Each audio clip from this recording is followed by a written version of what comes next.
Now we got to let the stream breathe for just a second here and make sure that everything is nice and stable all across the YouTube platform. Welcome in, Broncos country. It is the day 3 marathon of the NFL draft. Rounds 4 through 7. It is going to be insane. This is going to be about a 7-hour stream, if not longer. And then, once undrafted free agents start to get signed, we're going to be pumping out a bunch of videos on that too. So, this is probably one of the biggest days of the entire year on the channel. So, thank you guys for riding this one out with me. This is going to be absolutely insane. We get started with the 4th round today. It kicks off in just a few minutes, guys.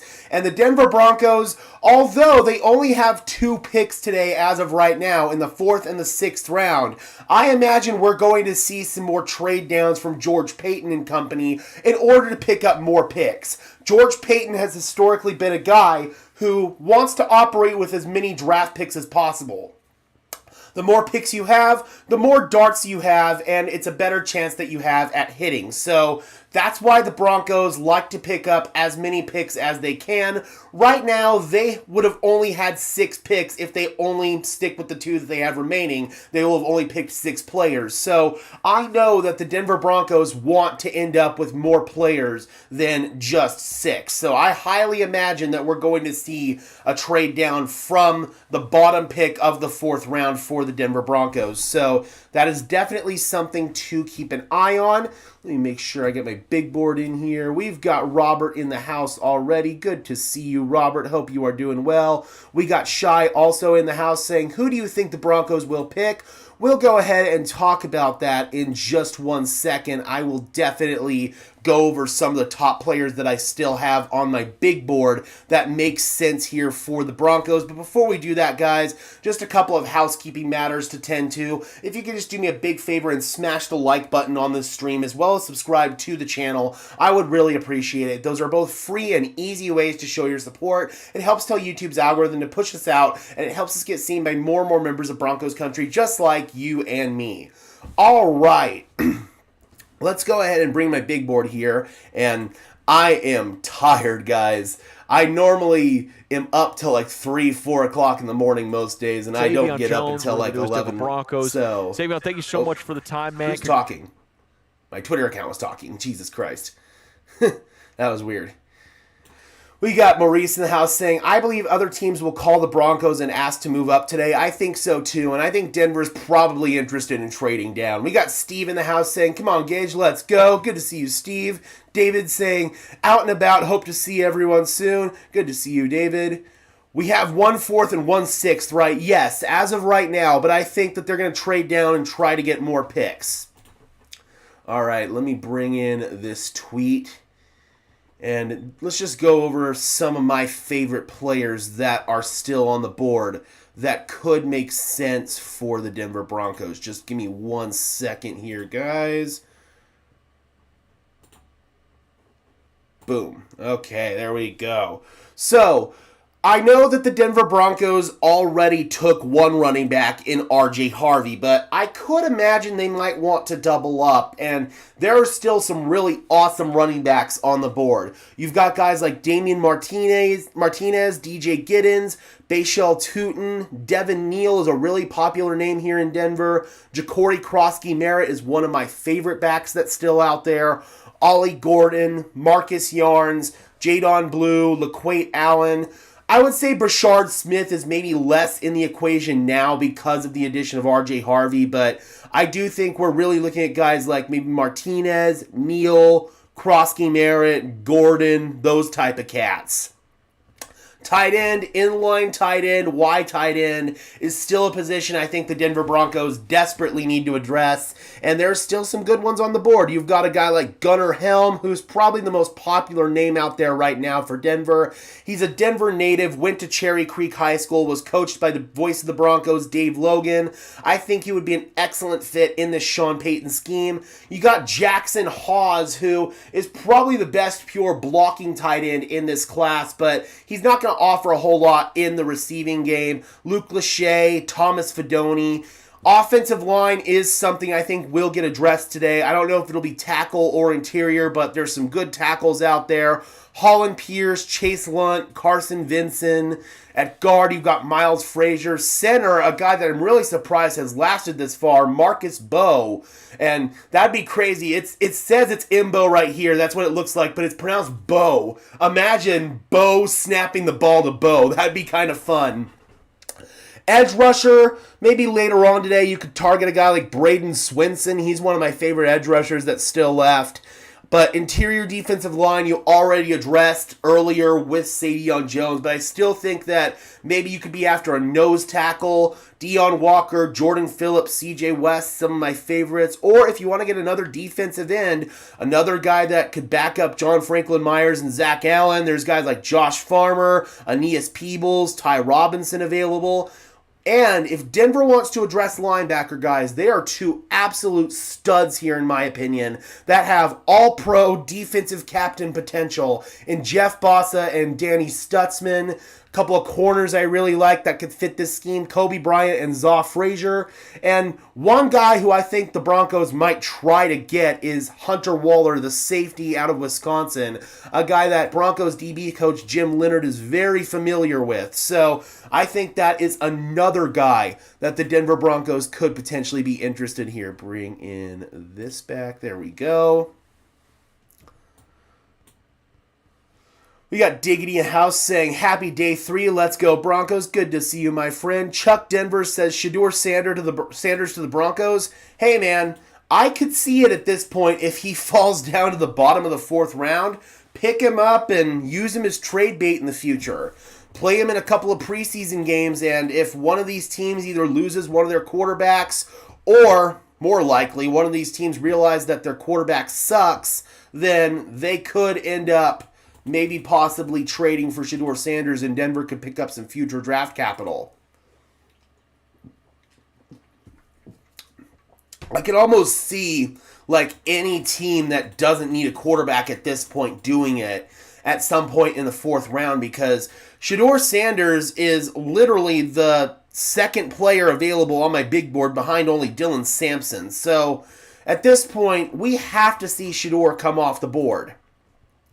So as far as the 4th round goes, guys, if my thing will load, there we go. Things are going to start off with the Tennessee Titans at 103, followed by the Jags at 104, the Giants at 105, and the Patriots at 106.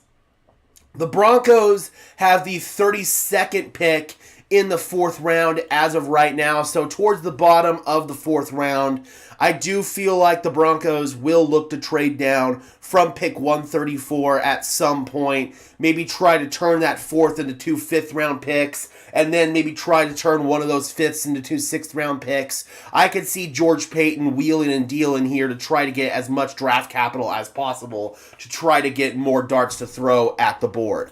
All right, guys, we are just about a minute or two away here from the Titans being on the clock, and the day 3 shenanigans will officially be underway. Good to see you, Opethian. Hope you're doing well, my friend.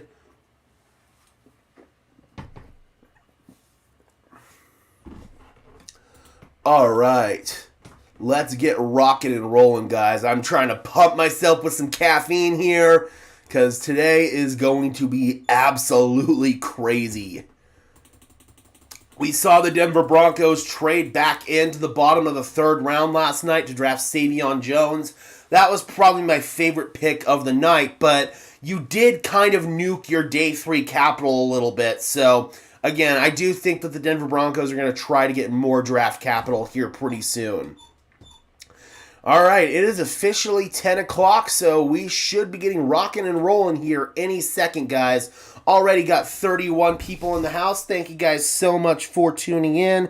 And again, we're going to be here pretty much all day today, from the entire 4 through 7 round draft live stream to undrafted free agent videos. It's going to be a crazy, crazy, crazy amount of content today. Then we'll hear from Sean and George at the end of the draft, so stay tuned, guys.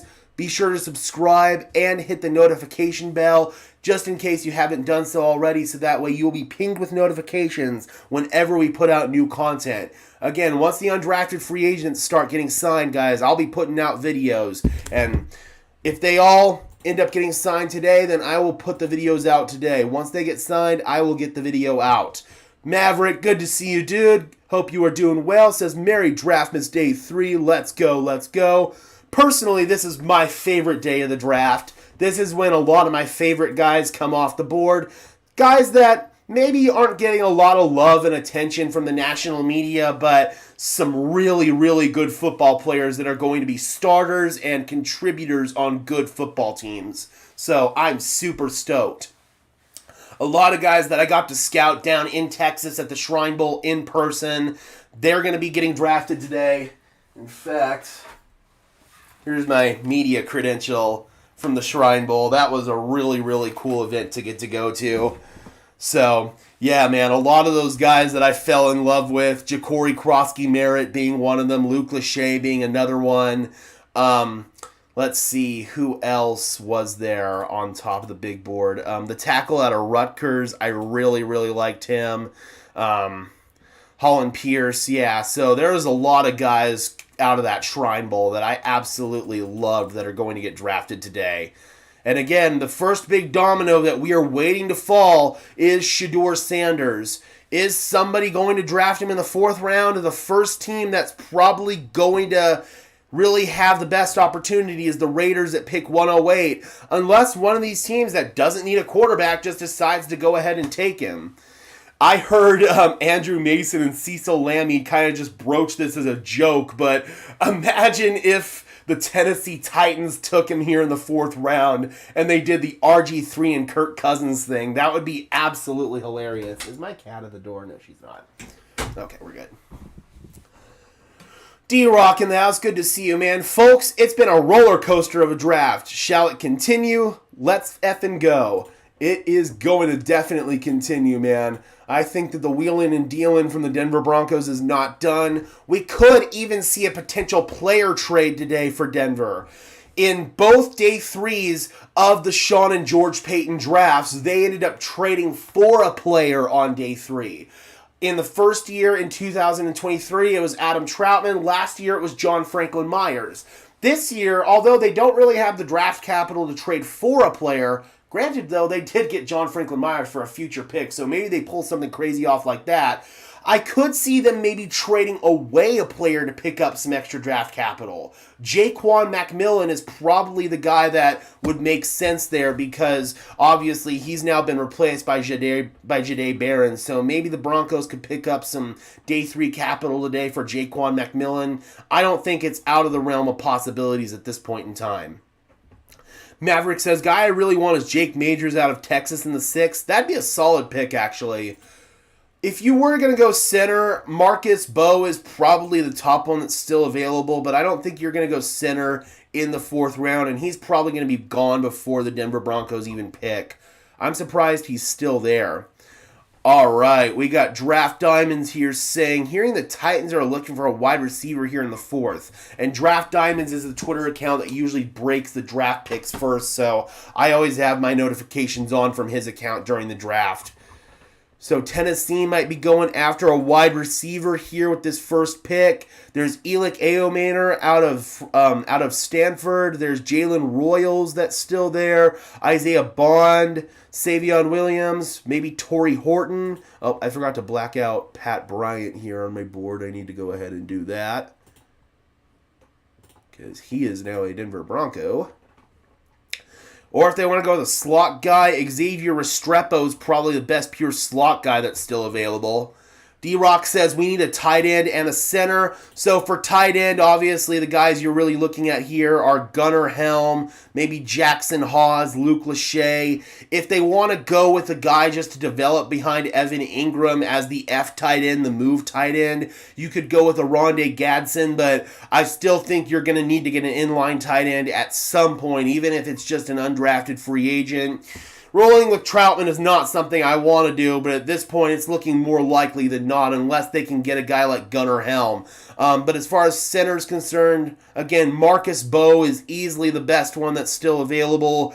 After that, there's guys like Jared Wilson, Jake Majors, Seth McLaughlin, Drew Kendall, Joshua Gray. Jackson Slater's a guy I really like, and he's versatile. He can play tackle. He can play center. He's a small school guy out of Sacramento State, so he's a guy that I really, really like. Come on, caffeine. Do your job.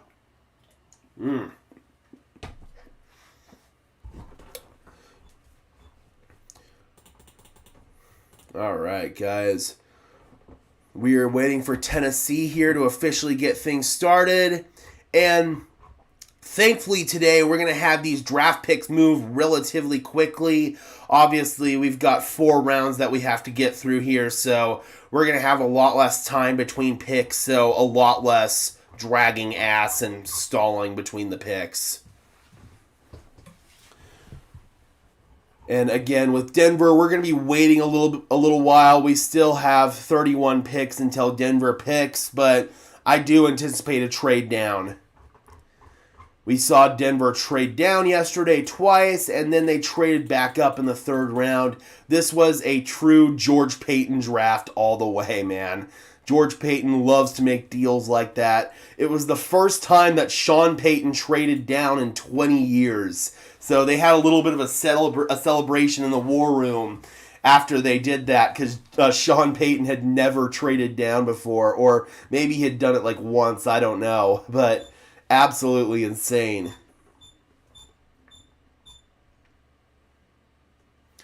What number do we pick? We pick, the official number is 134. It's the 32nd pick in the 4th round. Who do you think will get Cam Scatabo? I gotta be honest, the opinion on Scatabo is not as high across the league as it is through fans and media. So I think he might fall all the way down to like the 5th or the 6th round, maybe even lower than that.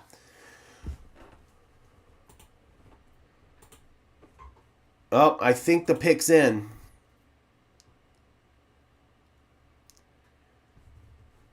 I think the pick is in.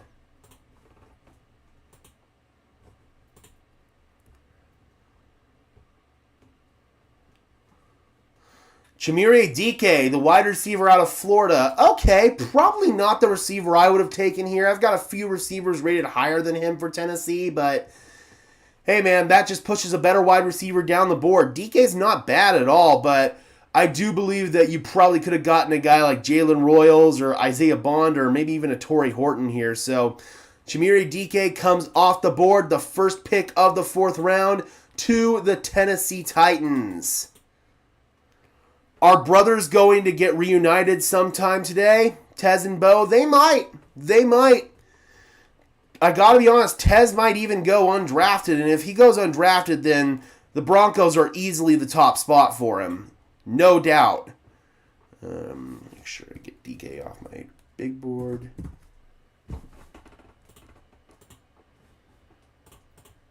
But there are still some really, really good receivers out there. All right, so next up, we've got the Jacksonville Jaguars at 104, the Giants at 105, and the Patriots at 106.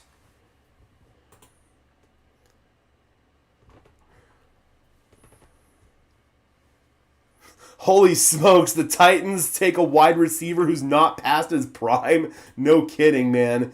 Tennessee is widely known as the place that receivers go to die. The latest one being Tyler Lockett. Yeah, man, Tennessee has quickly turned into like the biggest laughingstock in the entire NFL, and it's pretty fun to watch. Their owner, Amy Adams Strunk, is probably one of the worst owners in the league now that Dan Snyder's been ousted. Woody Johnson's still up there as well, of course. And I can't really count Mike Brown anymore because he's so old that he's not even really a part of the day-to-day operations of the team anymore. It's all his daughter, Katie Blackburn, so I'm going to give the Bengals ownership a bit of a pass here, but you look at the Titans, you look at the Jets, those are probably two of the worst ownership situations in the league right now. Tennessee's just a retirement home at this point. Yeah, pretty much, dude. I would love that cornerback Kobe Bryant that you were saying. Yeah, for sure. Kobe would be awesome, and I think he's going to go pretty early here in day 3. AC in the house. Good afternoon, Broncos Syndicate. Good to see you, brother. Good to see you as well, my friend. Hope you are doing well.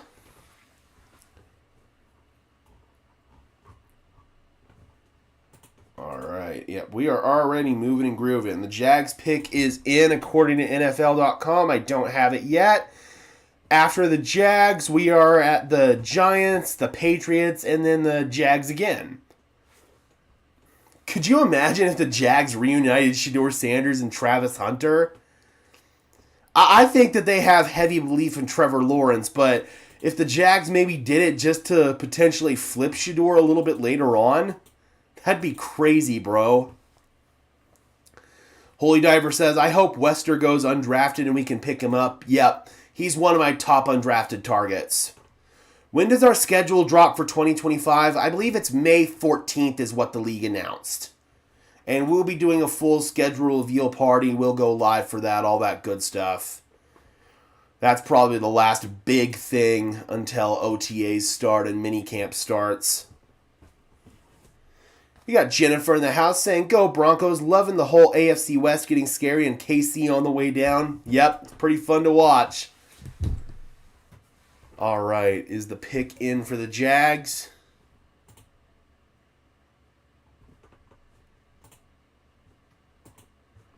Not yet. Come on, Twitter, hurry up and get me the pick. Honestly, I could see this being Shedeur Sanders. I imagine that Travis Hunter's lobbying for it. Nope, it's by Tootin. That's a good pick for Jacksonville. That really is. I think Tootin's a very dynamic back. He's a good receiver out of the backfield. He's got really good athleticism. He's one of the top guys that was available on my big board. Really, really good pick there for the Jags. I had a 3rd round grade on Tootin, so to get him in the 4th round, that is excellent, excellent value. That is an A-plus pick for Jacksonville right off the bat.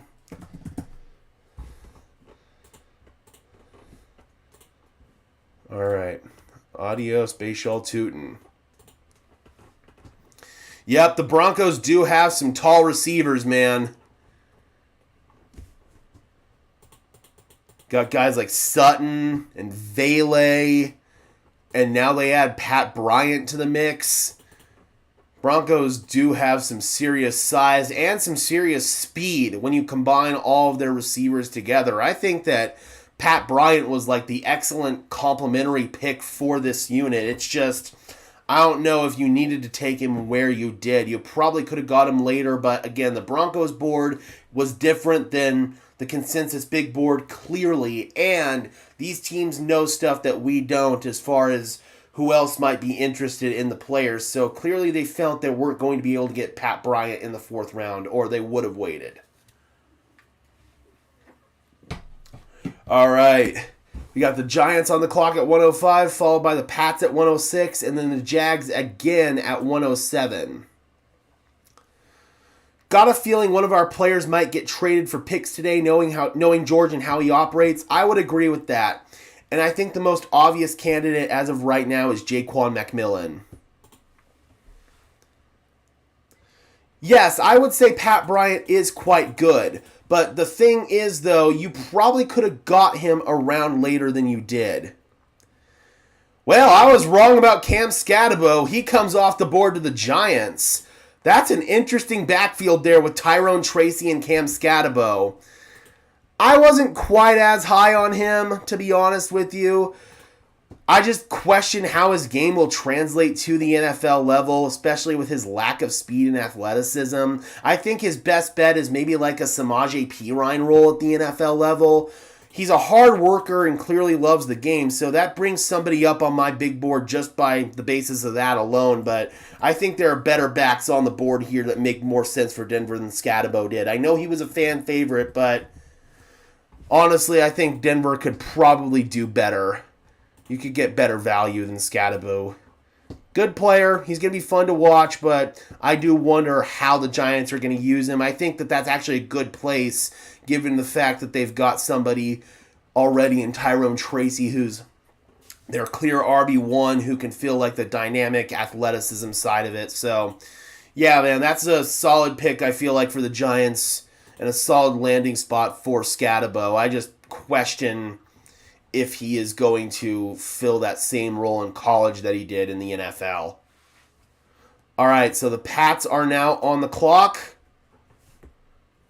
And after the Pats, man, you got the Jaguars and the Raiders right here, and I think those are two potential Shedeur Sanders destinations. Only reason I say the Jags is because of Travis Hunter, and again, maybe they're thinking of it as maybe they could flip him later down the line. Trade McMillan or Mathis. I don't think Mathis has trade value. You're probably just going to end up releasing him, so I don't think you're going to be able to get anything for him realistically. I don't think even a future pick. But McMillan, yes, I think he would have some trade value today. You could probably pick up maybe a 6th round pick for him. If not, though, then I'd rather just keep McMillan here and let him compete for a job. He'd be excellent depth if nothing else. Because if one of these guys went down, then you might have to potentially reinsert him in the nickel. So it wouldn't be the worst case scenario in the world to just keep him, in my opinion. We got Rich in the house. Good to see you, man. Sadly, I think we need more speed. Well, you can still find speed here in these mid-rounds. There's still some speed available, but I think Denver is going to probably end up trading down from pick 132 or 134 and end up trying to pick up some more draft capital and maybe land one of these speedy receivers. Or you can maybe try to get some speed as an undrafted free agent. A guy like LeJontay Wester definitely comes to mind. He is speedy. You're not going to get a 6th rounder for Mathis. Nobody's going to give that up. At this point, Mathis would be nothing more than a depth piece for a team and probably a roster bubble guy. He's somebody that's probably going to end up getting cut by the Broncos. Nobody would give that draft capital up. You're probably going to get a 6 for Jaquan, but not a 6 for Mathis. Yeah, just like MadSpace said, if you had a gun to the head of other teams, you wouldn't get a 6 for Mathis. Who's your favorite coach or coaches of the Broncos? Mine's Mike and Sean. I was just getting into the Broncos after Reeves. Hope I spelled that correctly. So for me, my favorite coach, I'm going to go a little bit off the traditional landscape here. It's the new special teams coordinator, Darren Rizzi. I think he is a true football guy. He loves the game. He is a player's coach. Everybody who's played for Darren Rizzi loves him. I think he's a really, really cool dude, and yeah, I think Darren Rizzi's probably my favorite coach right now for the Denver Broncos. Austin says, if we trade back, Helm is gone. To be honest, Helm might probably be gone before that point. If you trade back, though, you probably could get a guy like Luke Lachey or Jackson Hawes, so you still have some tight end options there. I do think Helm's probably going to go at some point in the 4th before Denver picks, if we're being completely honest here. Yep, Jim Leonard is also an excellent answer. Jim Leonard has a very, very bright future here. Is a D tackle like CJ West in play for us at 134? Again, I just think that the Broncos want more draft capital to play with. That's why I have them probably trading down from 134. But West could be an option, yes. Absolutely. I also like guys like Jordan Phillips on the defensive line for D tackle as well.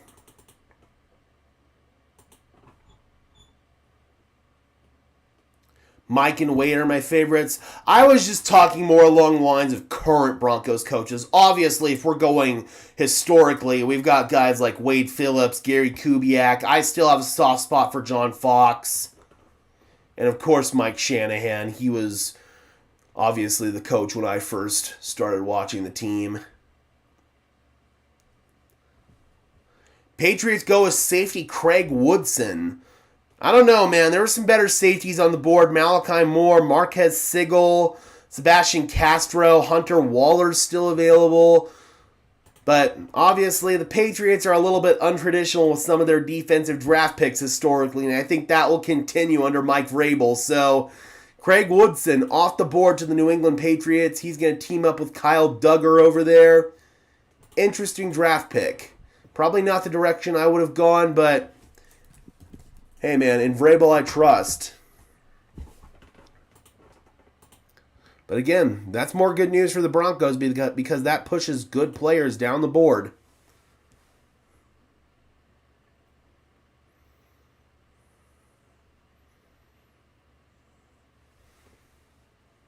In my opinion, I think we'd be better at packaging picks and targeting players. That's fair. Scadabo's a winner. Scadabo is going to protect Russell Wilson in pass pro. That is true, man, and I think that's kind of the role for him. It's going to be that Samaje Perine role, that third down, pass catching, pass protecting back. I just think that that's going to be the role he's kind of pigeonholed into in the NFL. I remember Mathis's rookie year. I don't know why he fell off, though.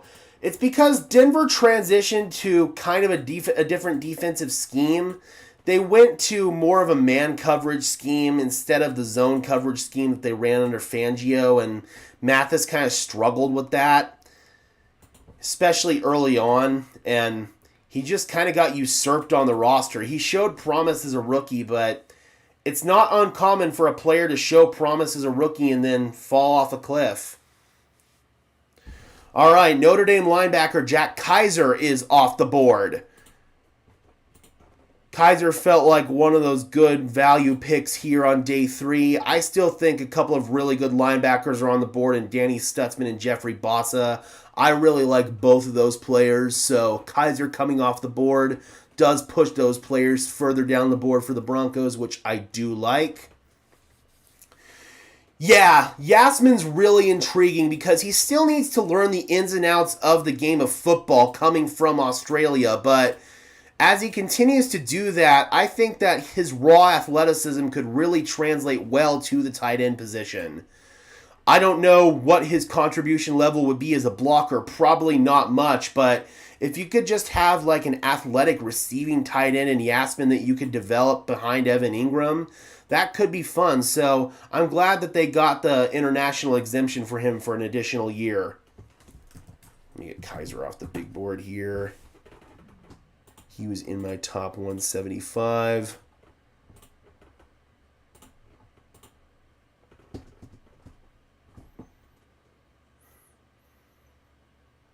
We're entering the same time frame as of last year. Yep.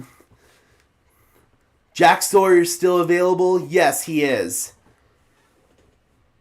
I could see the Broncos maybe going after another D-end, but the thing with Sawyer, though, is he's more of like a true edge rusher than a D-end. You've got Savion Jones, who's going to play interior defensive line here in Denver. I kind of like Braden Swinson a little bit more as an edge rusher personally. I also like Fadil Diggs. Antoine Powell-Ryland is another one, but Sawyer could be fun. I know the Lions also do like Sawyer quite a bit. Yep, Farmer's another one. Like, if you're going for like a true D-end, a guy that's going to be in the rotation behind John Franklin Myers and Zach Allen, then Farmer's probably your best one that's still available. I had a second-round grade on Farmer.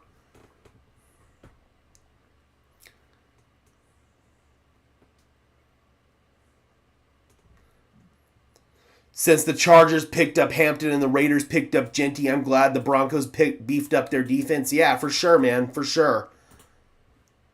And that's the thing. You're trying to build on a strength that you already have on your roster. The Broncos can never have too many good defensive players, especially defensive linemen. That's something that you can always have good depth on, and you'll be good there because of teams like the Philadelphia Eagles. You know, they prioritize depth on their defensive line every single year, even if they have established starters. All right, the Raiders select Dante Thornton out of Tennessee, a big, long, lanky, athletic receiver.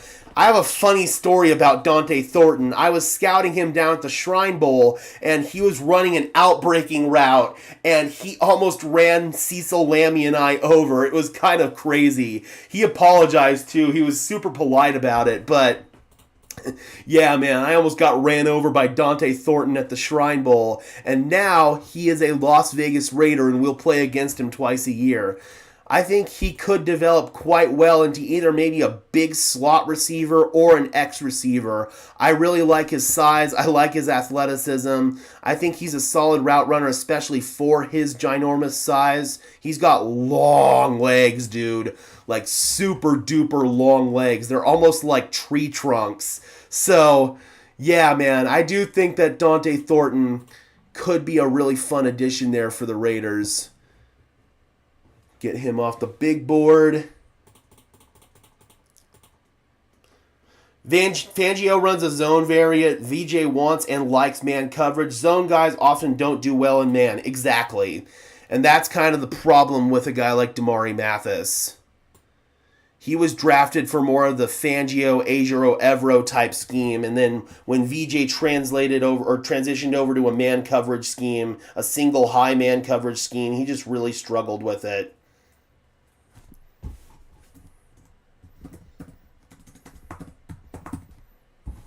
So Dante Thornton comes off the board.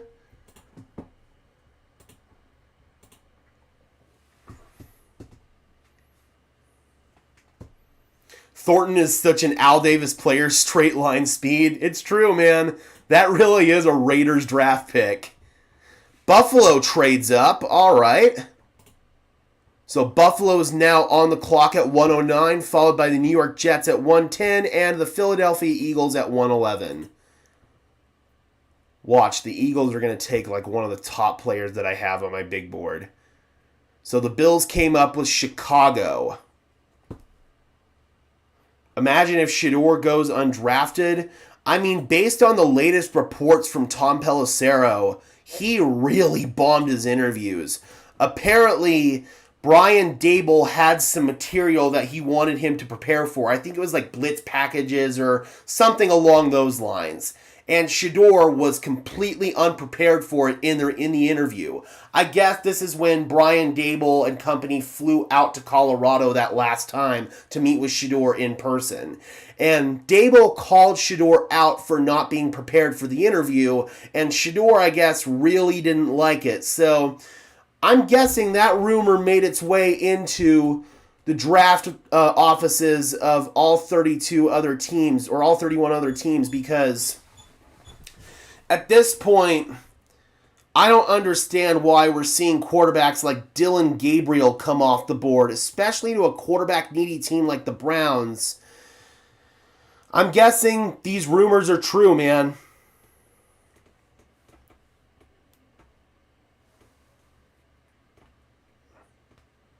Someone from MHRT tried to tell me that we should not be drafting to compete with our division. I could not disagree more. Win the division and you're in the playoffs. I agree. And the Broncos have already shown that they're basically on the same competition level as the Kansas City Chiefs. They were a blocked field goal, a special teams blunder away from beating the Chiefs last year, and I think the Chiefs have regressed as a roster. As far as the Chargers are concerned, I think both games you played against them, you just kind of had a couple of bad breaks not go your way. Obviously, you had that special teams blunder at the end of the first half there in that second Chargers game. You had PS2 go down early in the first Chargers game that really threw your entire defensive game plan out of whack. Deion Walker comes off the board, the big, beefy defensive tackle. There was some early buzz about Walker going in the first round, and then some of his testing absolutely bombed, and he ended up falling off of a cliff. But but getting him here in the 4th round, man, Jesus, I cannot talk today. I need more caffeine. Fuck me. I am tired, dude. But yeah, getting him here in the 4th round, that is excellent, excellent value for Walker. Bills wanted some more size, some guys who can clog gaps up front, and that is excellent, excellent value in the 4th round.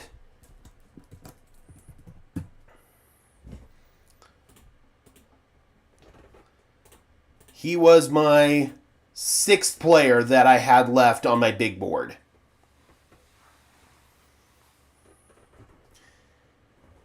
We need to take care of the Chargers. We got swept by them. Again, I think that in terms of competition level, the Denver Broncos are about equal with the Chargers. You just got to figure out how to not make stupid blunder plays like that end of half play where you had the free kick against the Chargers.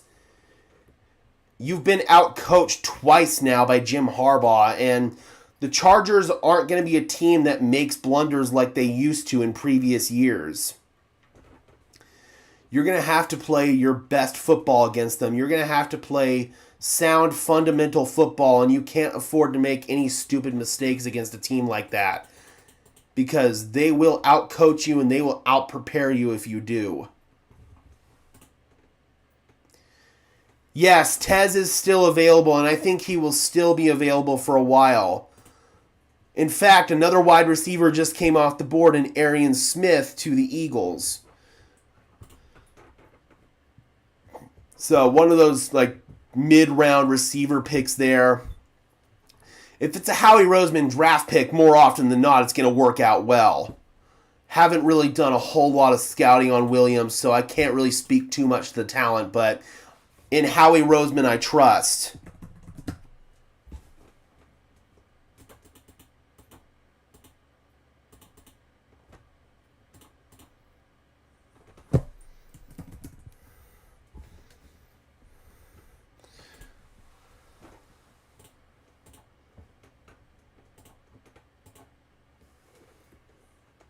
Bills continue to bolster their D-line with TJ Sanders and now Deion Walker. Keep that unit strong.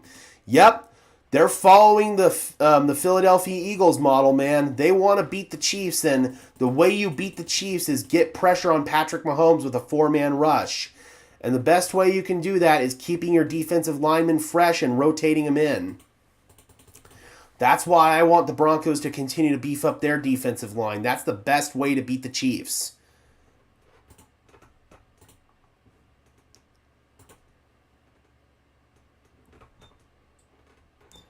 Okay, I'm sorry. Arian went to the Jets. He did not go to the Bills. My bad. Or to the Eagles. My bad.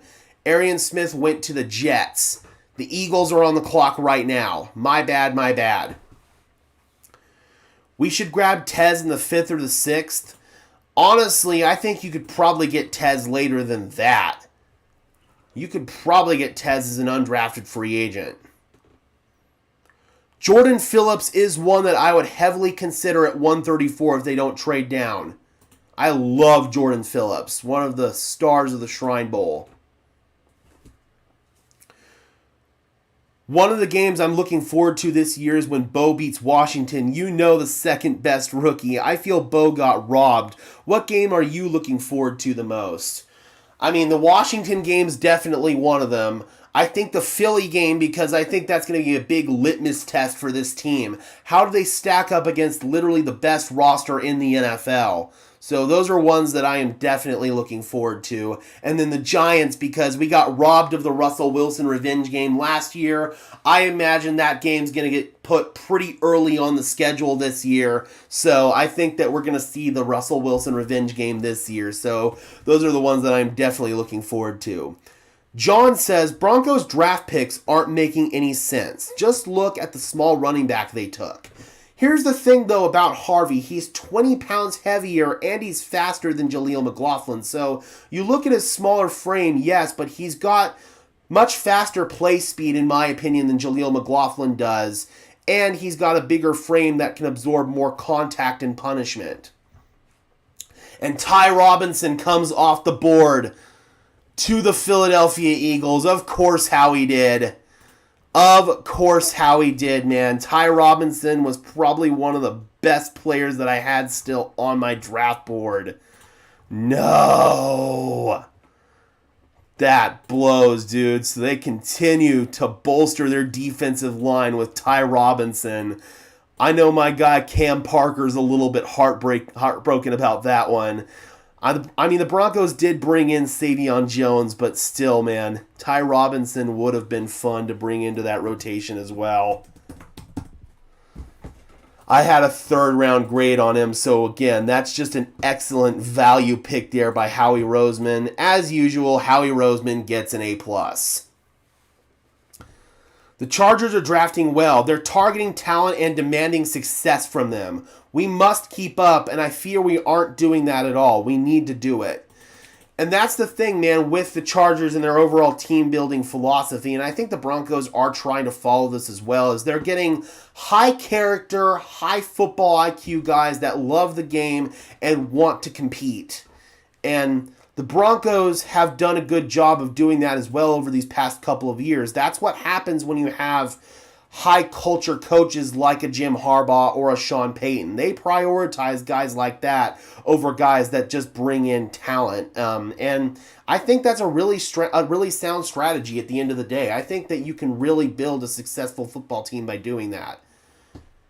Just draft good football players who love the game, and eventually you're going to have a good football team. The only thing I question with the Chargers is the clutch level of their quarterback. Justin Herbert has the physical gifts and tools of a top 2 quarterback, but he fails to deliver in his biggest moments and usually crumbles back into his little cocoon. We beat Washington, Philly kills us, we beat Pittsburgh. Yep. I definitely think that... Wait, do we even play Pittsburgh next year?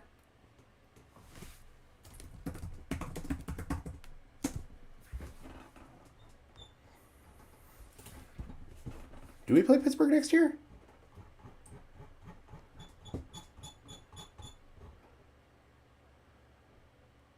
No, we don't play Pittsburgh next year. That's what I thought. But, yeah, Washington, I think we could probably beat, but Philly is going to smoke us. Yep, a good locker room goes far. Oh, damn. One of my favorite players is gone. Danny Stutzman. I think he is going to be a stud linebacker in the league, man. Brandon Staley gets a really good linebacker. Jeffrey Boss is still on the board. He's my top linebacker that's still available. Then you got guys like Cody Lindeberg and Barrett Carter as well, but Jeffrey Bossa, if the Broncos could get him, I will cry tears of joy. Really, really good pick right there by the Saints, man. I like Danny Stutzman a lot.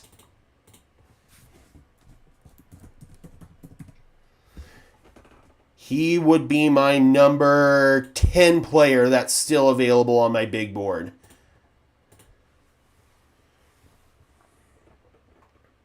I'm looking forward to the Bengals game at home. That one's also going to be fun, and I think that one's got potential to be a shootout. Just like last year's game with the Bengals was. I think it's going to be trading blows, lots of explosive offense, and the team with the better defense is going to get the upper hand, and obviously right now that's Denver. I will admit, though, Cincinnati did actually make a good pick there, in my opinion, getting Shamar Stewart, but they still need to continue to beef up their defense because they're significantly lacking talent there, in my opinion. I like Mondon as well, but Boss is easily my top guy that's still available.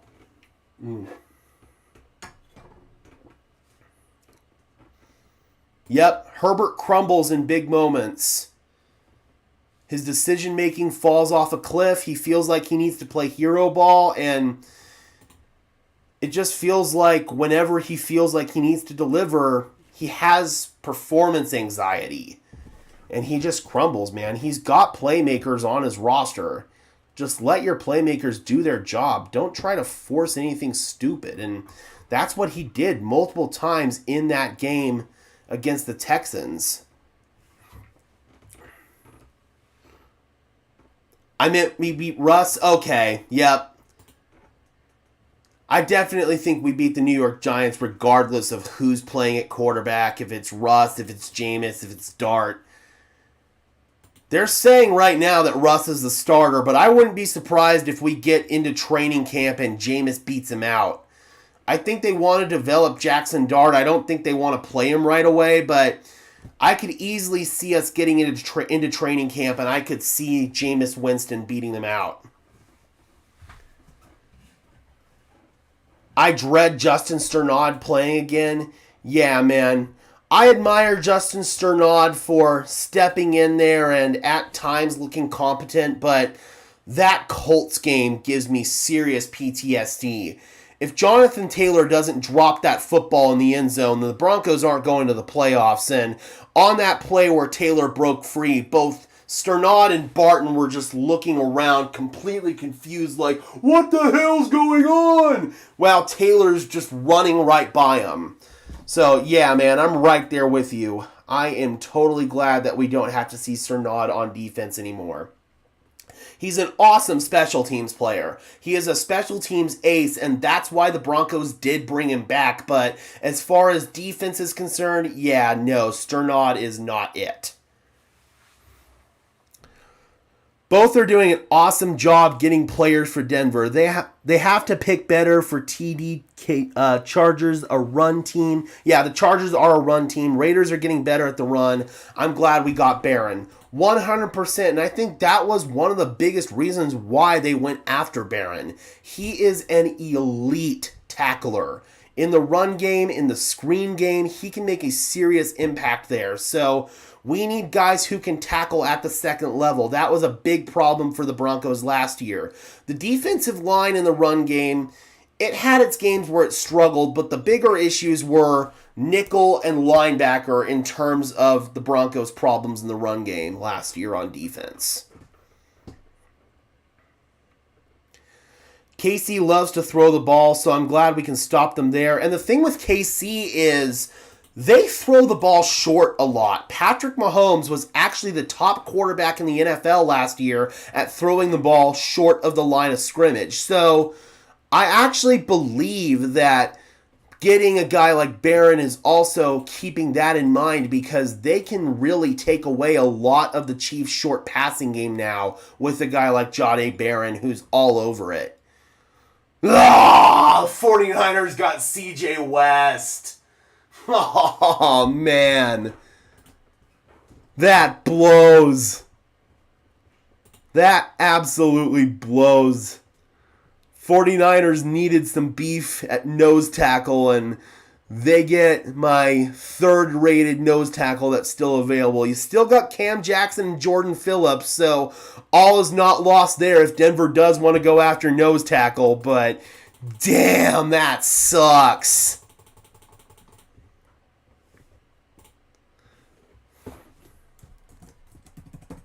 Shout out San Francisco. I think they're having a pretty solid draft overall. The Walker pick might have maybe been a little bit of a reach, but West is an absolutely amazing steal of a pick.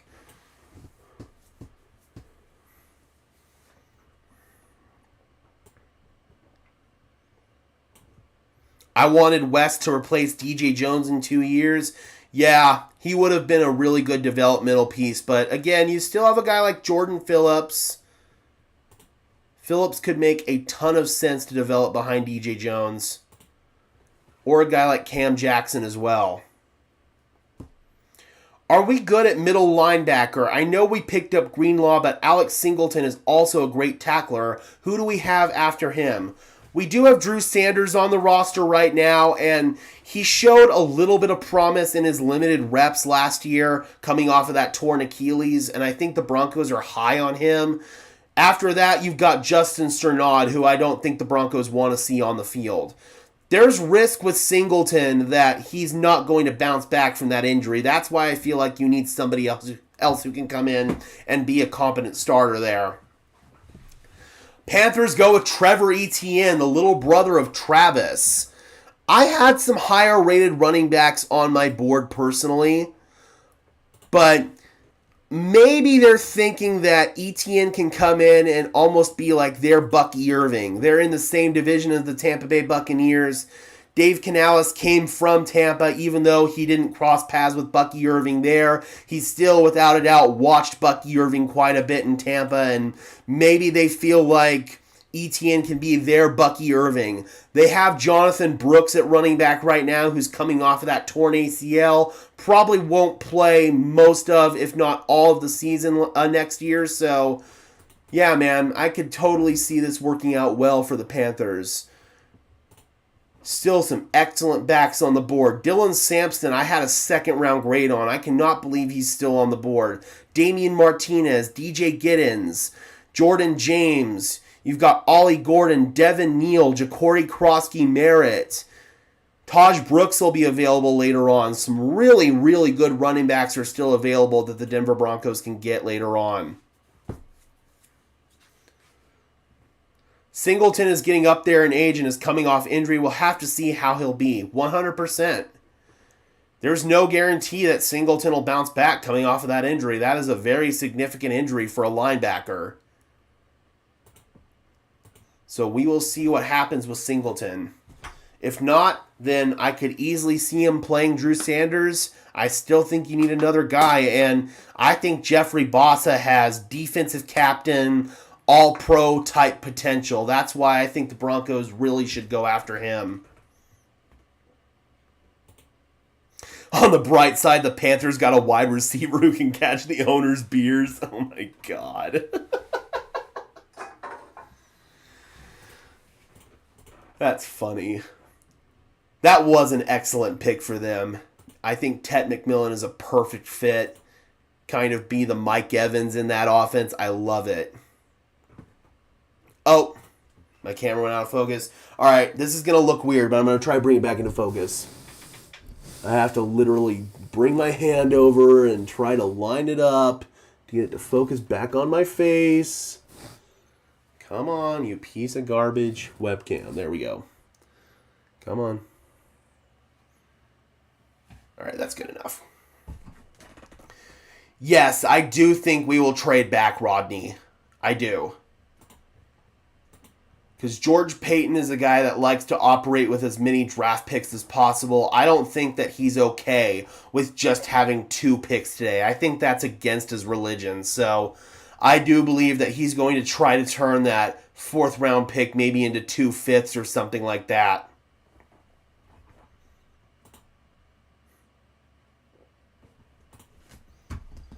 Just knowing the way that George Payton likes to operate. Granted, though, Sean Payton generally doesn't like trading down, and they've already traded down a couple of times in this draft, so maybe Sean Payton's hit his quota for trading down in this draft, and maybe they won't. We'll see.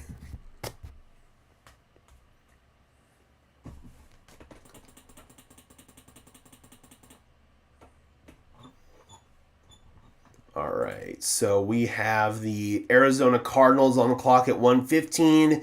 The Miami Dolphins at 1:16, the Indianapolis Colts at 1:17, and the Atlanta Falcons at 1:18.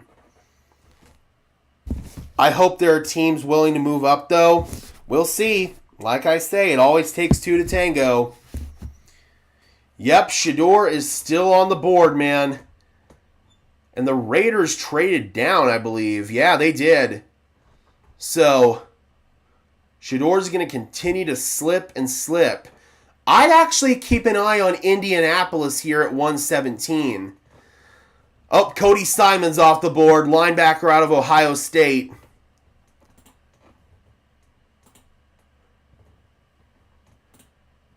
He was my 5th linebacker that I still had on the board. So, Bossa continues to fall, man. I am good with that.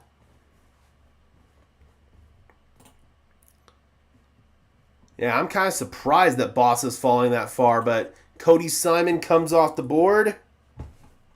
Make sure I get him off the big board.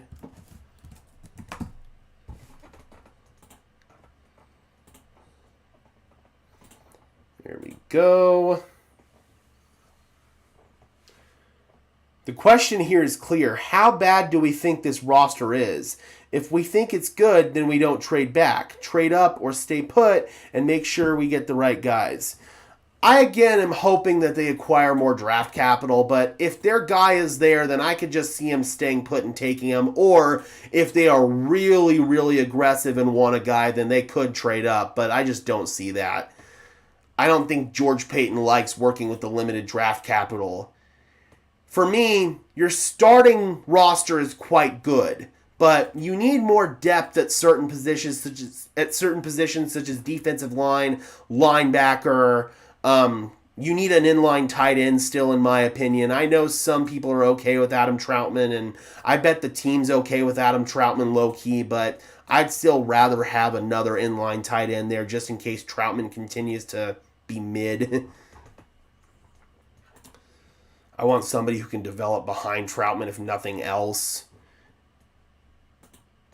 So, yeah, for me, you just need more depth at a few positions. But starting roster-wise, I think you're pretty well set at this point. I can't think of a flaw in terms of starting roster except for maybe running back. But outside of that, you're pretty good. Big T says Shador's going undrafted. I don't know, man. That would be the craziest development of all time, I would say. All right, the pick is in. Houston comes up with the Arizona Cardinals here. Okay. Or no, Arizona took Simon. Houston came up with somebody. Who did they come up with? They came up with the Dolphins. So Houston gets 116 and 224, and the Dolphins get 179 and a 2026 third. Wow. Okay. And Houston is coming up for Woody Marks. All right. So another running back comes off the board.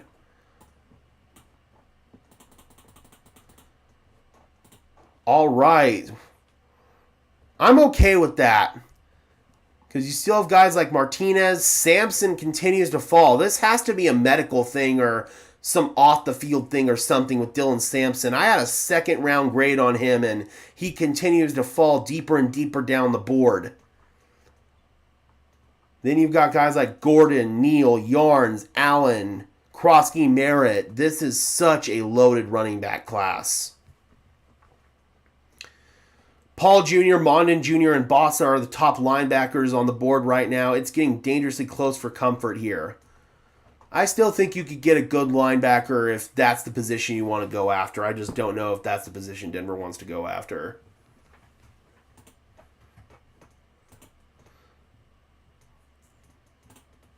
All right, so Woody Marks is gone.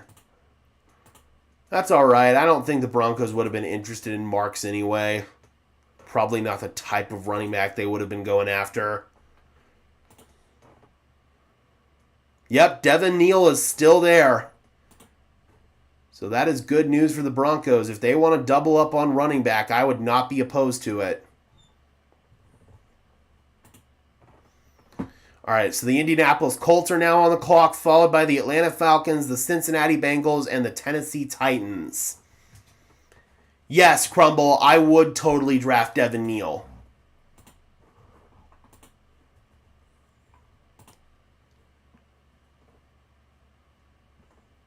Rams are coming up with Indianapolis. All right.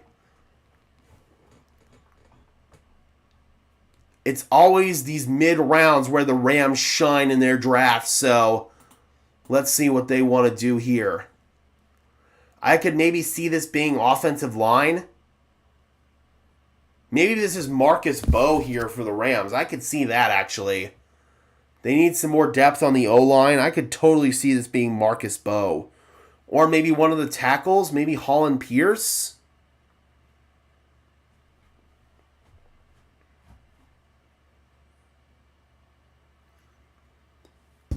I think there are a couple of different directions that the Rams could go with this, so let's see. Yeah, I think getting Devin Neal in the 4th would be excellent value.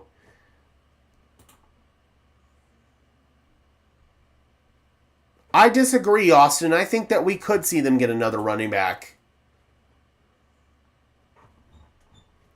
They say that they are confident in Audric Estime, but as I always like to say, pay attention to what they do, not what they say. Ah, that caffeine is finally starting to do its job.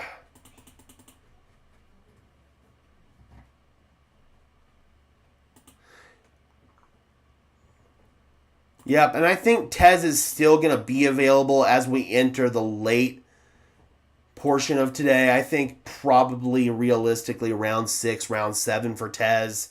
He did not test well at the Combine. I think that his game speed is greater than what he showed at the Combine, but still, that will drive away some teams.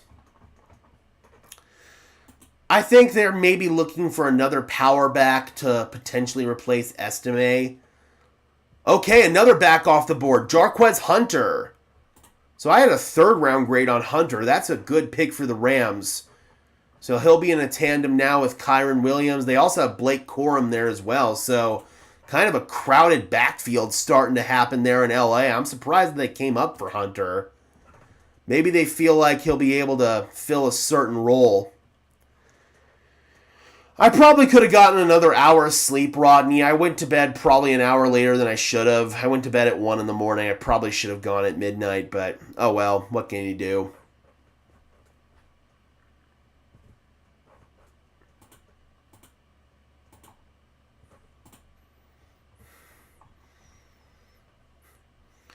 Oh no, we'll be good with that, AC.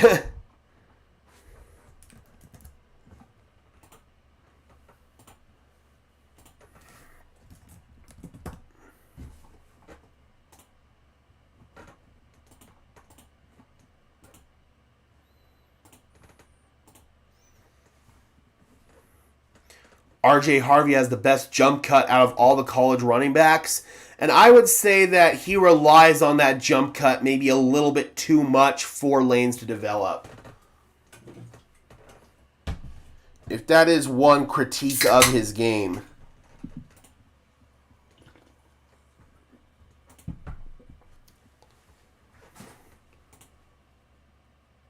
What do we got here? Falcons are now on the clock.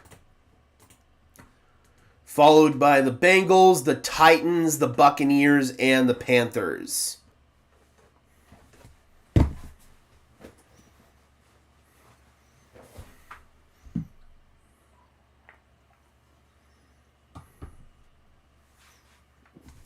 No, Robert, we have not picked yet. We're still about 1, 2, 3, 4, 5, 6, 7, 8, 9, 10, 11, 12, 13, 14, 15, 16 picks away.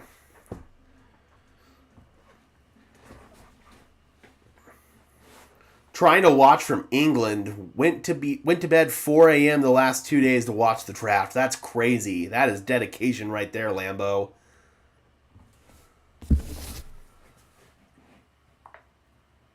That is serious dedication.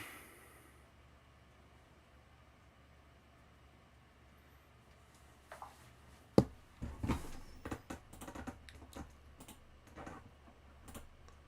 right, is the pick in?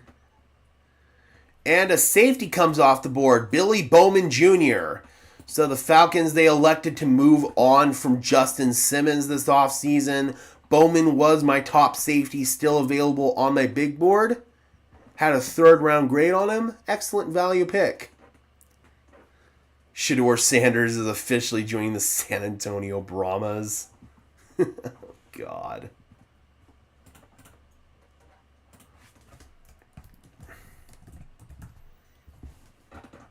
So Bowman, 1, 2, 3, 4. He's my 5th player that was left on the big board.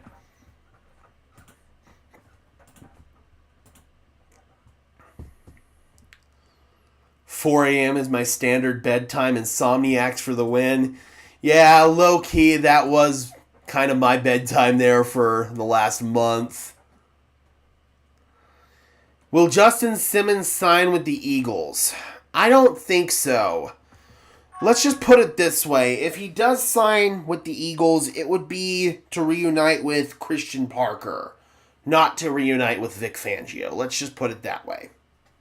So no, I don't think that he's going to sign with the Eagles.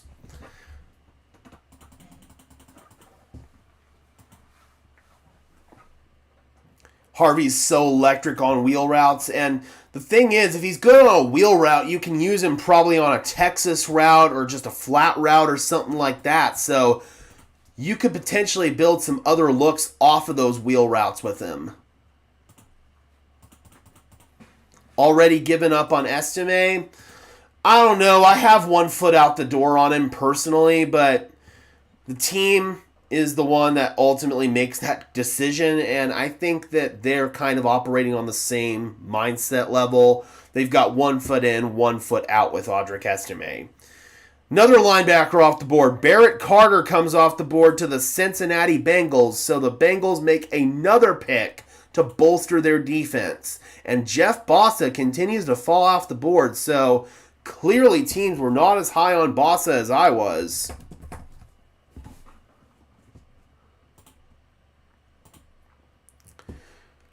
Yes, Estime has significant fumbling issues, and they were a problem both in-game and in practice.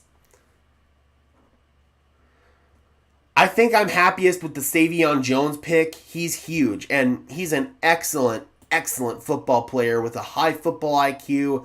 That was probably my favorite pick outside of Barron. Not enough Tylenol to deal with the headaches Shedeur will bring to the table. I mean, it's more the headaches that Dion will bring to the table than anything else, and teams are really turned off by that. But also, the latest reports on how he really bombed that interview with the Giants, man. I'm starting to understand why teams are hesitant. You're at a point now where you're just drafting guys to be backup quarterbacks, essentially, and you don't want your backup quarterback to be a distraction, and no matter what, Shedeur Sanders would be a distraction. Who do I want next? I'm kind of letting the board fall at this point, and then we'll see where we are as we get closer to where Denver picks. Oh! Well, this is one guy I wanted, and he's gone. Gunnar Helm. He is gone to the Tennessee Titans. My top tight end. So now we're looking at guys like Luke Lachey, maybe a Jackson Hawes. I'd really like Hawes. Maybe a Thomas Fidone, but no. Oh, that one hurts. The Denver native, Cherry Creek High School alum. No. That sucks. Goodbye, Gunnar Helm. Damn it.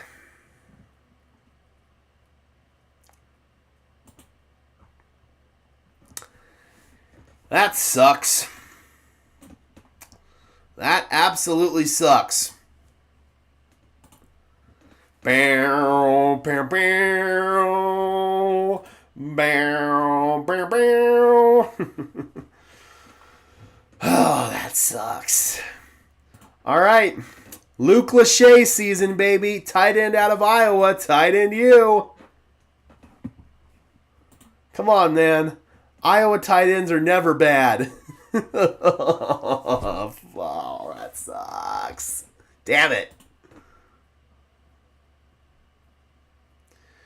So, Orange Crush, I encourage you to defer from looking at 40 times to judge speed for a receiver.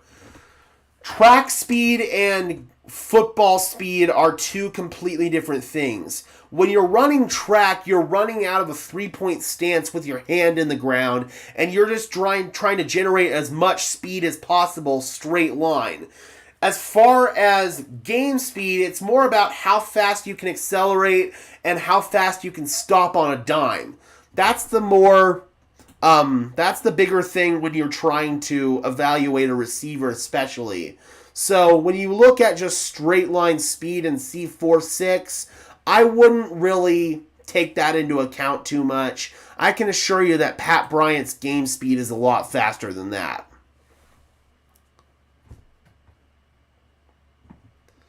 And another linebacker comes off the board, David Walker.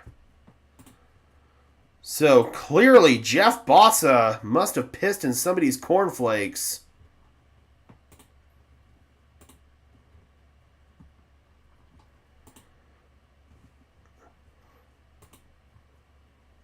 Can't say I've done much of an evaluation on David Walker.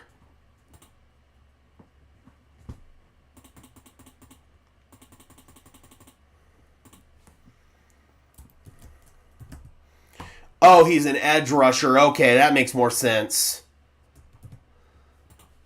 That makes more sense. Yep, that was one of those guys I did not scout. Would have been nice if we traded back some more on some of our picks on day 2. They traded back twice. They literally traded back twice. They just ended up really liking Savion Jones, so they came up for him. I rewatched some of Bo's highlights yesterday and noticed Nate Atkins making 3 guys miss in open field tackles to get into the end zone. Yep, I believe that was the Falcons game, wasn't it? Probably the tight end room is Ingram, Troutman, and Atkins. Lose Kroll, in my opinion. I still think you need another guy because Atkins is kind of a tweener between fullback and tight end. So I think you need another guy. I'm actually eyeing Jackson Hawes at this point. I think Hawes would be fantastic just as a pure blocking tight end. They overdrafted one player, Waves. I would agree with that. I do think Pat Bryant was an overdraft, but Harvey was not. Pat Bryant, I do think they got him around too early. That's just me.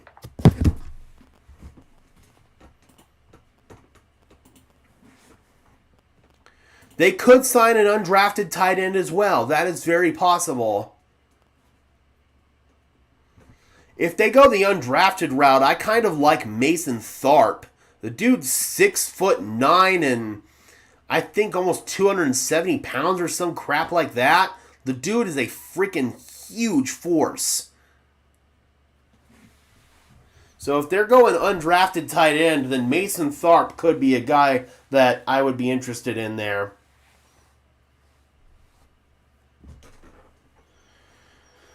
Well, we have no way of knowing for sure if Pat Bryant would have been there later. That's the thing.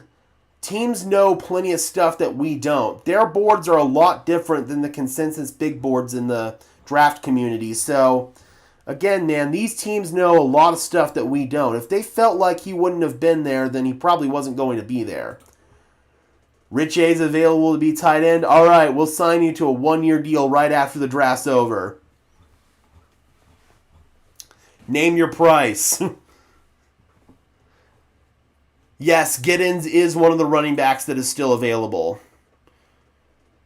What do I think about Oronde Gadsden? So if the Broncos wanted to get a backup, move tight end, big slot type player, just pure receiver, no blocking whatsoever, then yeah, I would be down for that. He would basically be your developmental guy behind Evan Ingram, but you still need an inline Y tight end who can block. That is mandatory, even if you get a guy like Gadsden. Crumble says, I'm stoked about that Texas corner we got. Yeah, man, he is going to be special. He is going to be really special. Pat Bryant is kind of like Vele's catching ability with Franklin's size, lacks Troy's speed, but I think he may surprise. I think that the Broncos are viewing him long-term, maybe as the replacement to Cortland Sutton at X. I think that Bryant profiles pretty well as an X receiver. And now we have the Pittsburgh Steelers on the clock. Oh, they went Jack Sawyer, that's right. And now it's the Green Bay Packers and the Chargers, followed by the Browns and the Colts. So we could maybe see the Colts as the next possible Shador destination. They traded down, and it looks like teams have just completely removed Shador from their draft boards at this point. But the Colts need a quarterback. I don't care that they've got Anthony Richardson and Daniel Jones. Neither one of them is your answer. Why not take a flyer on Shador? Seriously.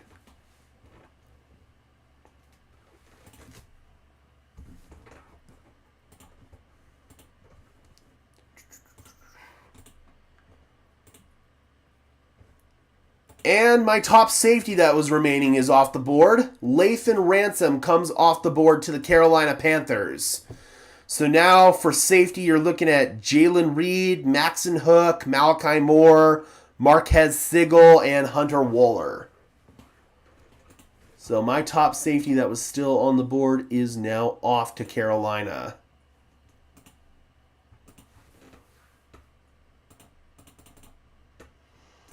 I could not tell you how fast Cortland's 40 was. I really don't pay attention to 40 times that much. I do not think that it is a fair tool to use in evaluation of a football player. It's a great evaluation for a track star, but not for a football player.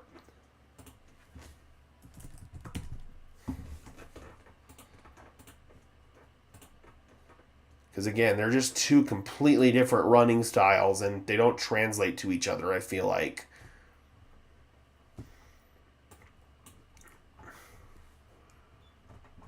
I will say that the 140 time that I do pay attention to it every single year, and we're actually going to see it today, Rich Eisen's 40-yard dash.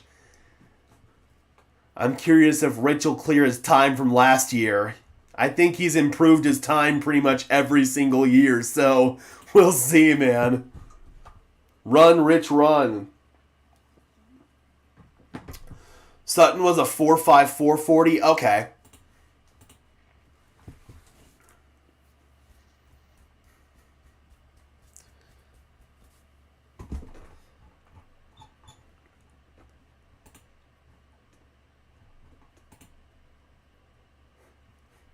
Yeah, that's going to be fun. I always love watching Rich Eisen run the 40.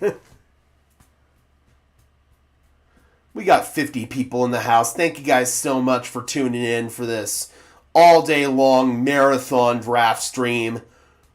We are getting through round 4, and then after that, we'll have 3 more rounds to go. I'd say we're about, halfway through round 4 at this point in time.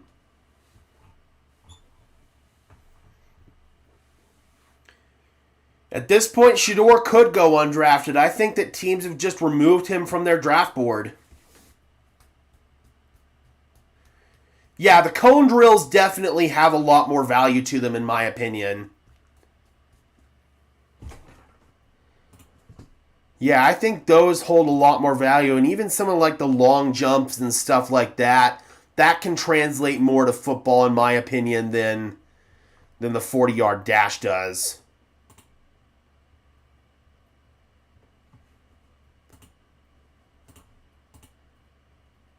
All right, my second-rated edge that's left comes off the board.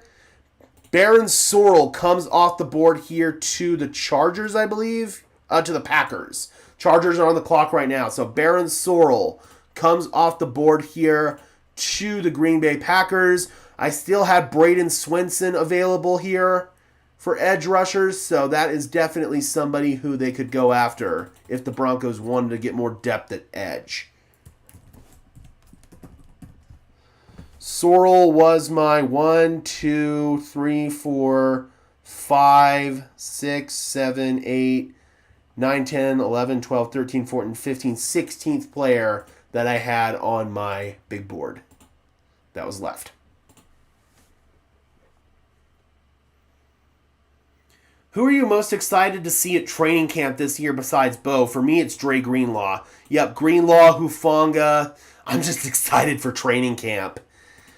The Broncos this year are going to have a little bit of a messed up training camp because they are doing renovations at their facility. So they're going to have like some temporary bleachers, and I guess they're only going to be able to host like 700-800 fans per camp as opposed to the I think it's like 3,000 or 4,000 that usually show up to the average practice. So that's going to kind of suck because they're going to do the ticketing thing again, and I imagine they'll give priority to season ticket holders, which even though I go to all the home games, I'm not officially a season ticket holder. So that sucks. I'm probably not going to be able to go to every single practice this year like I do most years.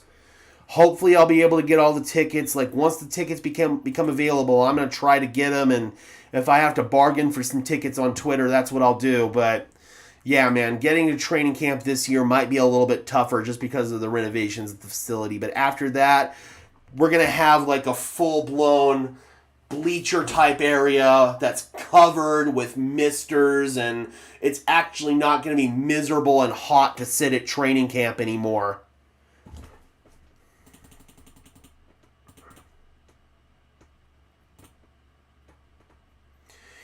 You want Dre Greenlaw to be sitting in a hot tub or an ice bucket. Don't want to see him in the preseason. I agree. I don't want to see him play in any preseason games, but I am looking forward to see him in training camp.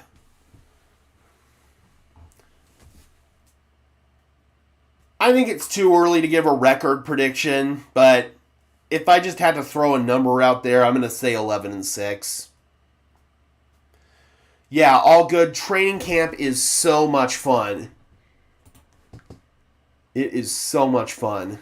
I highly recommend you get out there. All right, the pick is in for the Chargers. Once we get that, we will announce it. The Cleveland Browns are now on the clock, followed by the Indianapolis Colts, the Washington Commanders, and the Baltimore Ravens. Just get a good drone. I can't even fly a drone over it because it's right by an airport, the facility is, and you can't send up drones by an airport. It's right by the Centennial Airport. My butt is going to be clenched every time Greenlaw and Hufanga make a tackle fearing of injury. I mean, with Greenlaw's injury, that was just a fluky thing where he was running onto the field and his Achilles blew out on the crappy turf in Vegas. So that was just kind of a fluky thing with him. Hufanga, on the other hand, because of his violent play style, I definitely share some of those same concerns. We already won free agency, so I wasn't really affected by the draft, how the draft went this year. I still like our picks, though. Hey, man, I still think that the draft is a very valuable part of the team-building process, but good teams fill their needs in free agency, and they add talent to their roster, regardless of the position, through the draft. I got the record correct last year, so did my fiance, but we missed a lot of particular games, wins, and losses. Yep. There were a couple of wins and losses that were kind of surprising, but the record for me ended up being pretty much what I had predicted to be last year. But some of the orders of it, like I had the Broncos, for example, winning their first two games in Seattle and against Pittsburgh, and then losing against Tampa and the Jets, and it went the other way around. And remember, at that point in time, that's when we thought the Jets were actually going to be good.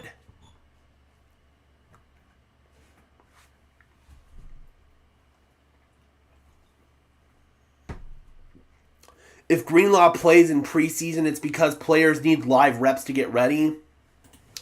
They might play their starters like in the first preseason game, but lately they've been managing it to where they don't really play their starters a whole lot in the preseason. Last year they did a little bit more just because they were having a quarterback competition, but obviously we don't have to deal with any of that garbage this year. Dylan Sampson off the board to the Cleveland Browns. My number one player on my big board is gone. I had a second round grade on Sampson. I was actually really hoping the Denver Broncos would have taken him over Harvey, but they valued Harvey over Sampson, and now Sampson is gone. Bow, bow, bow, bow, bow, bow. It's all right, though. There's still some good running backs. Still have Martinez. Still have Giddens. Still have Gordon, Neal, Krosky Merritt, Taj Brooks later on, Jadon Blue. So you still have some good running backs. Maverick had him going 6-11 last year. Hey, man, Not the worst take in the world, especially when you consider their over-under last year. But I was an early believer in Bo Nix. That's why I believed this team was going to take that step forward. Yep, they got Quinshon Judkins and Dylan Sampson. And they still have Jerome Ford there as well. That is a crowded backfield in Cleveland.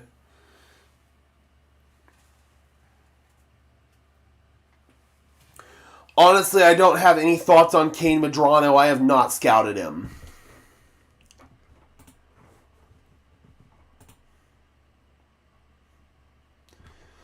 Alright, so Sampson off the board. We've now got the Indianapolis Colts on the clock, followed by the Commanders, the Ravens, the Eagles, the Saints, the Bears, the Chiefs, and then the Broncos.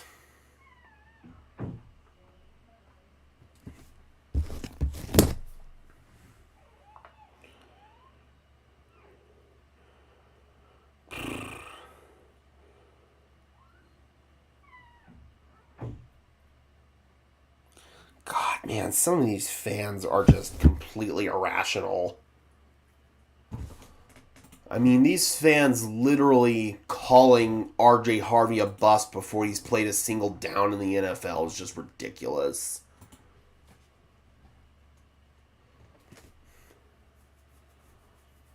So what's going on with Nick Chubb? Chubb has serious injury concerns. He had that gruesome knee injury, and that was just a devastating one. He kind of bounced back from it last year, but he then broke his foot at the end of last year, so the injuries are just continuing to stack up with him. That was the second time he had tore up his knee. I don't know, man. I think that Nick Chubb's days in the NFL might be numbered.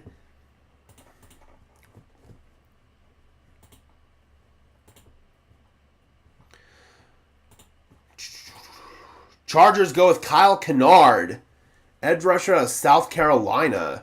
So he would have been my third-rated edge rusher left. Still have Swinson and Jack Sawyer there.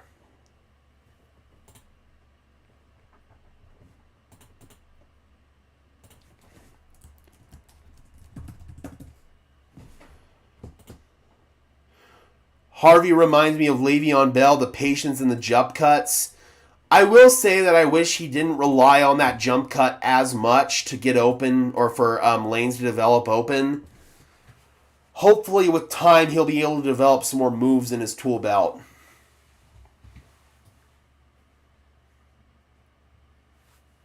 We don't know how any of this will shake out until they suit up and play. Yep, that is very true. Harvey tore his ACL in 2021 but bounced back quickly to full health. And that's good to see. That is definitely good to see. When you tear your ACL a little bit younger in your career, then you generally have a pretty good chance of bouncing back. It's later on when you're generally worried about not bouncing back.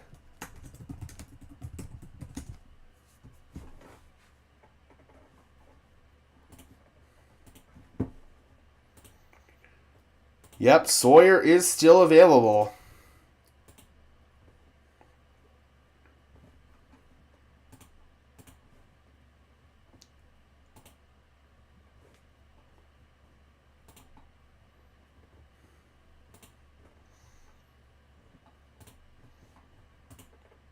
Ooh, this feels like a little bit of a reach. Colts just took Jalen Travis, the tackle.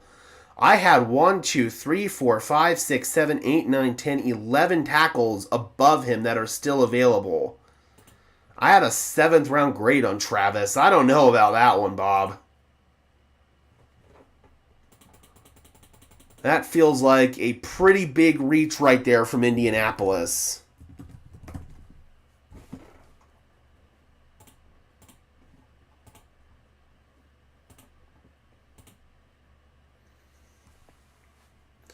All Harvey's highlights showed that shifty cut almost always to the outside, or that shifty cut almost always to the outside.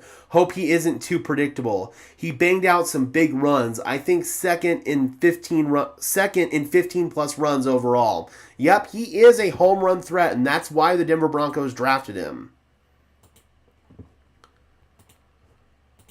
What do I think of our rivals picks so far? I think that both the Chargers and the Raiders are having excellent drafts. I think that they both really maximize the value of their boards, but the Chiefs, they've gotten some good picks too, but I think they've probably maybe fallen into fourth place in terms of their draft value. But I really liked the Omar Norman lot pick for them for the Chiefs.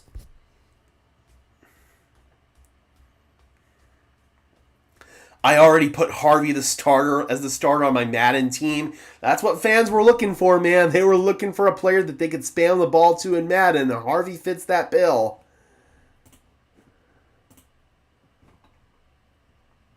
And a wide receiver comes off the board to the Commanders. Jalen Lane out of Virginia Tech. Can't say I know too much about Lane, to be honest with you.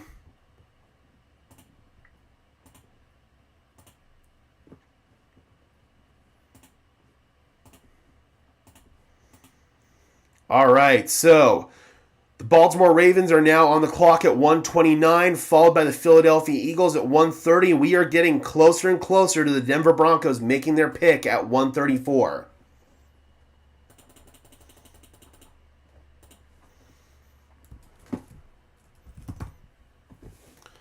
All right, so Jalen Lane.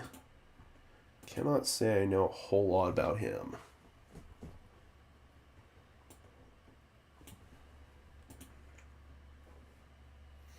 With Harvey, it's not a jump cut. It's more of a quick lateral move that's amazing. I don't know. He does use a jump cut quite a bit, though. Do you think we trade for J.K. Dobbins and have him and Harvey as our 1-2 punch? I don't think so. I don't think that they're going to make the trade for Dobbins, but you never know. All right, the Jets traded up with the Eagles, so the Jets now have pick 130. We're still waiting for Baltimore's pick here at 129.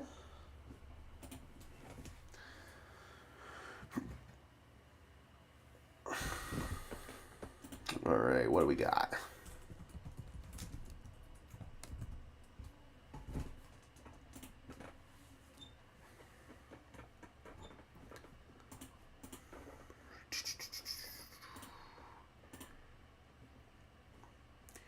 Another linebacker comes off the board, and it's not Jeff Bossa, it's Teddy Buchanan. Seriously, what did Jeff Bossa do to piss teams off? Teddy Buchanan comes off the board to the Baltimore Ravens. Now we got the Jets on the clock at 140. That is a shock. I'm just waiting for the Broncos to draft Gage Madrid. I'm a positionless player. I don't even know what I'd play. Maybe fullback?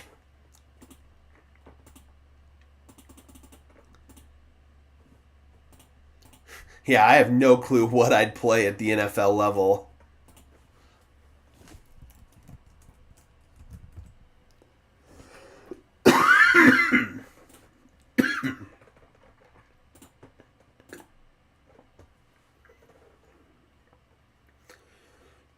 They're waiting for the Broncos to pick him. Yep, I hope so, man. I would love Jeff Bossa in the orange and blue.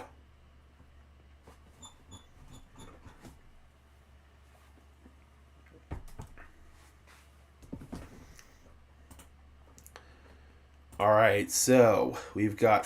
no, Philly traded that pick to the Jets, or did Philly come up? Did Philly come up, or did the Jets come up?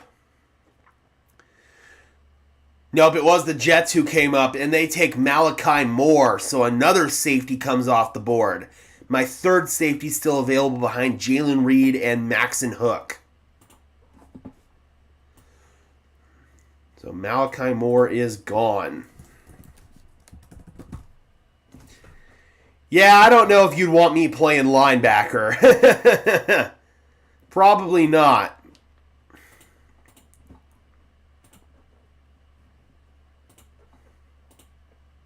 Nope, never played football at any level. I just love the game. Fell in love with it pretty late in life. Really started getting obsessed with it really in my teenage years. There's always long snapper. Yeah, I could probably work on playing long snapper. Maybe punter. I don't think Riley's getting moved to safety, Big T. I think that the Barron pick was more an indication on Jaquan McMillan than it was on Riley Moss. Do we still need a punter? Yeah, I think they still want to get one, but they'll probably end up getting one as an undrafted free agent. All right, so we have got the New Orleans Saints on the clock, followed by the Chicago Bears, the Kansas City Chiefs, and the Denver Broncos. And as we get closer to the Denver Broncos being on the clock, the pick could get spoiled on Twitter at any given time. So, just in case you don't want the pick spoiled, as we get closer to Denver's pick at 134, I would highly recommend that you go ahead and dip out of here, put the stream on mute, do whatever you need to do, and then come back in once the pick has been announced. Another reminder, once the pick has been announced, or if they trade down, whatever they end up doing, we'll be going into video making mode. We'll be putting out a little 30-second video on Broncos Syndicate, or a minute and a half video, whatever it ends up being. So if I end up ignoring the chat for just a few minutes after the pick is in, that is why. Just wanted to get everybody a heads up there.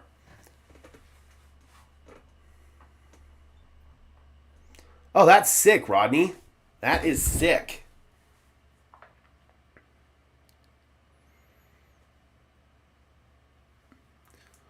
All right, let's see what New Orleans wants to do. This clearly is not going to be a Shador destination. Imagine if the Broncos take Shador, dude. That would be insane. Obviously, it would be for future trade bait, but that'd be crazy.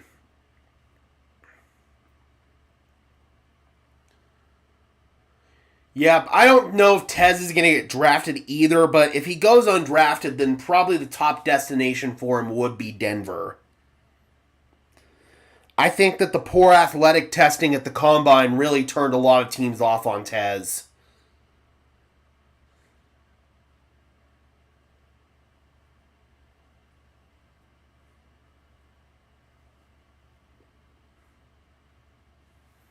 What do you think of Joshua Farmer? He's my top defensive end that's still available. So, yeah, if the Broncos could get Farmer, that could be pretty fun. Him and Jones, that would be fun. Sanders would have to want to be a backup, and that's the thing. He went into this thinking that he could dictate to other teams where he would go. It usually works the other way around, obviously. So that turned a lot of teams off, and then the report coming out about him completely bombing the interview with Brian Daboll. Yeah, man, I can see now why teams are passing on him. When you draft a backup quarterback, excuse me, when you draft a backup quarterback, you just want them to sort of be a fly on the wall and not be a distraction. You want them to just kind of be seen and not heard. And that would not be the case with Shador Sanders, especially with Dion in the background making all kinds of noise. I guarantee you that if some team took Sanders and he was the backup quarterback and the starter wasn't playing well, you'd get all kinds of noise, all kinds of stuff on Twitter from Dion, and I just think teams don't really want to deal with that. One advantage to Shador coming here, actually, is that the local media already knows how to deal with Dion, and they already know how to deal with Shador. So, if there is one slight advantage to Shador coming here, it would be that.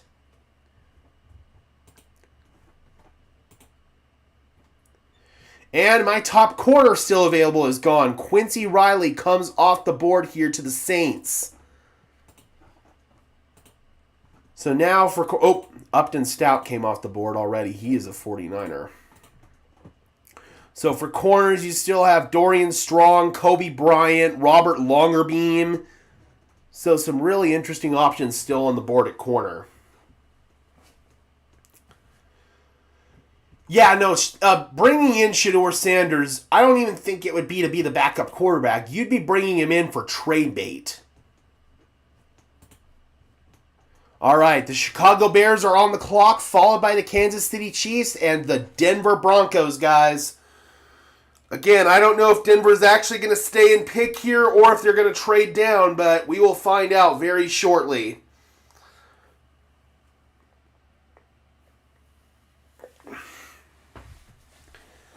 Yeah, again, if Shedeur were to be coming to Denver as the backup, though, that would be one advantage, is the local media already knows how to deal with him. Tez ran a crappy 40, but reached a top speed of 22.17 miles per hour on a go route, fastest by any receiver at this year's combine. Yeah, man.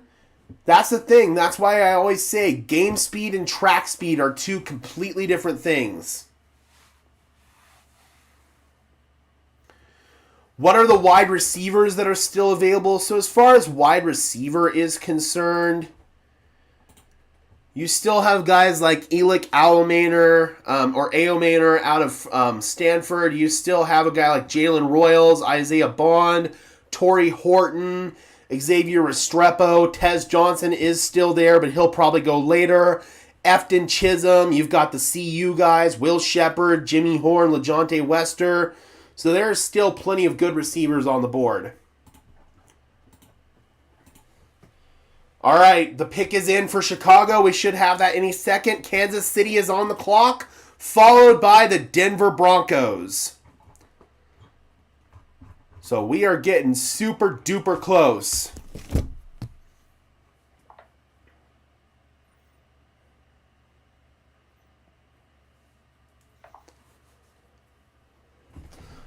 I fear that, actually. I don't think we're strong at quarterback if Bo gets hurt.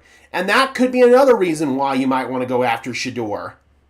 Shedeur is literally my top player that's on my big board right now. He is the top player that I've got. So, honestly, if you're going with best player available, Shedeur would be best player available.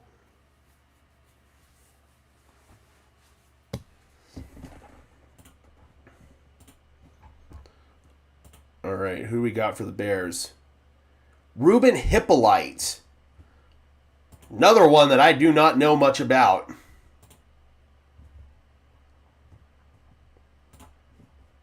Off-ball linebacker, yep, not a whole lot of knowledge on Ruben Hippolyte.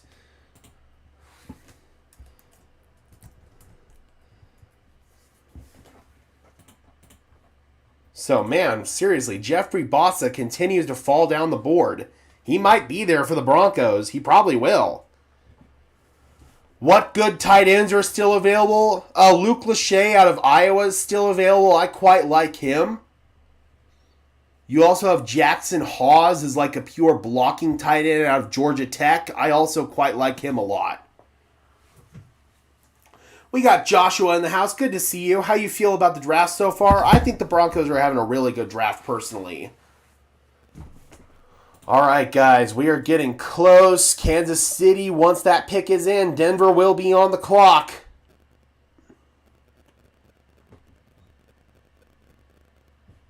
Imagine if Kansas City takes Shedeur Sanders right here. That would be insane. I don't think that happens, obviously, but, dude, that would just be nuts.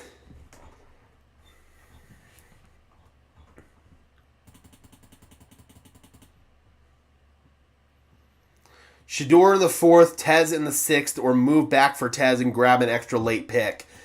Gotta be honest, you can probably get Tez as an undrafted free agent. I don't even think you'd have to pick him.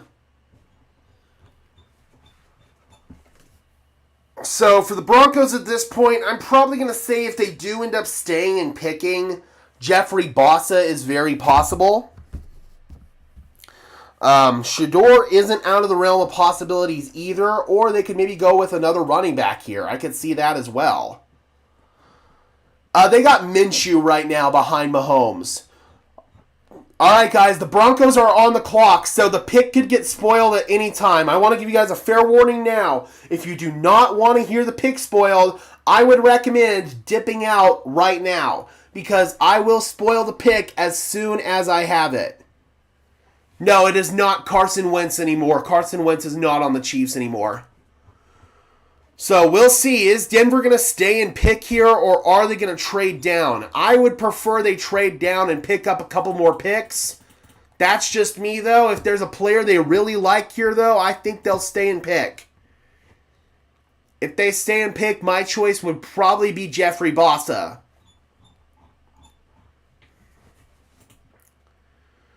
Oh, I'm going to be so pumped if it's Bossa, dude. I really will.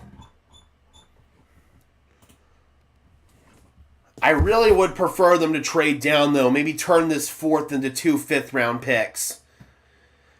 I don't think that Brashard Smith is going to be on the radar for the Broncos. He profiles very similarly to R.J. Harvey, so I think a running back of that nomenclature is now off the board.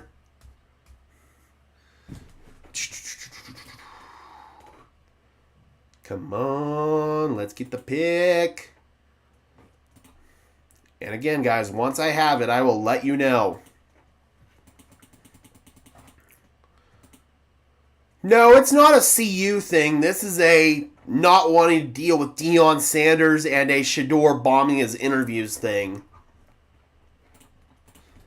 A couple reports came out today that Shador had a one-on-one interview with the Giants and he completely bombed it.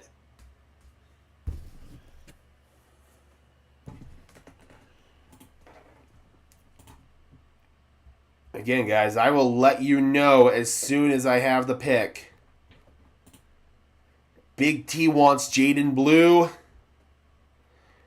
Oh, the Chiefs took Jalen Royals, another speedy wide receiver. That was the pick right ahead of Denver. Damn. Royals in the Chiefs offense, that actually sucks. They might be going back to bombing balls deep down the field now. Boo! Boo! All right, come on, boys.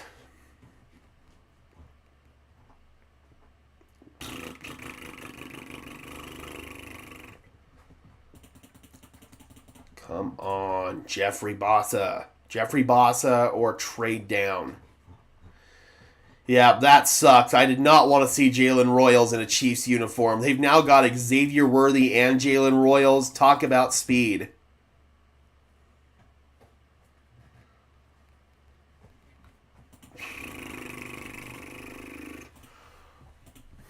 Come on.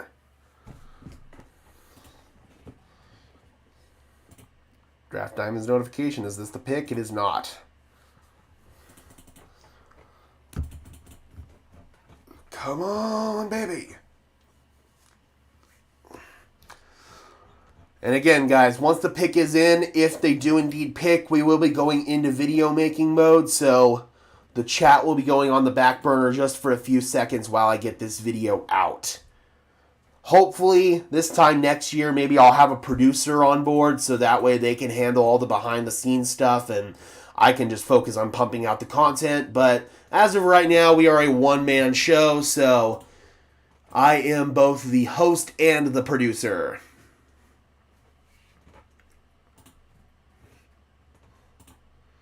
Draft Diamonds, come on! Both times I've gotten a Draft Diamonds notification, and both times it's just been him retweeting shit.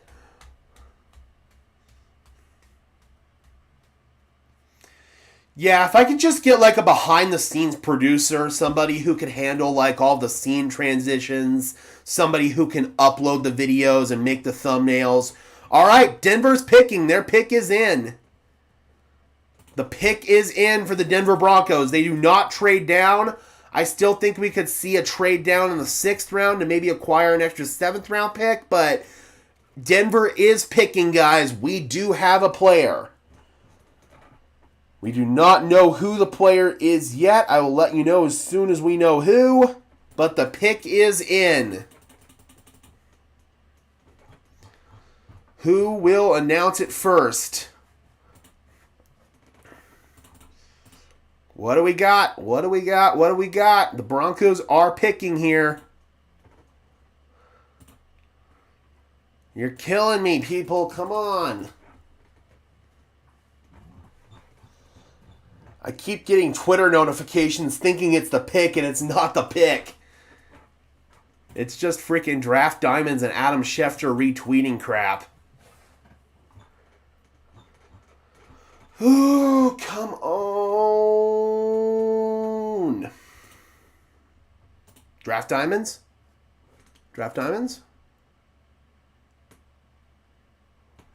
Oh, come on.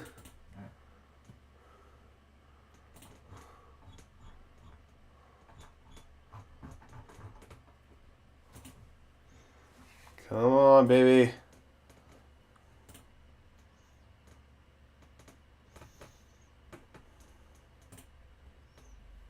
Come on, baby.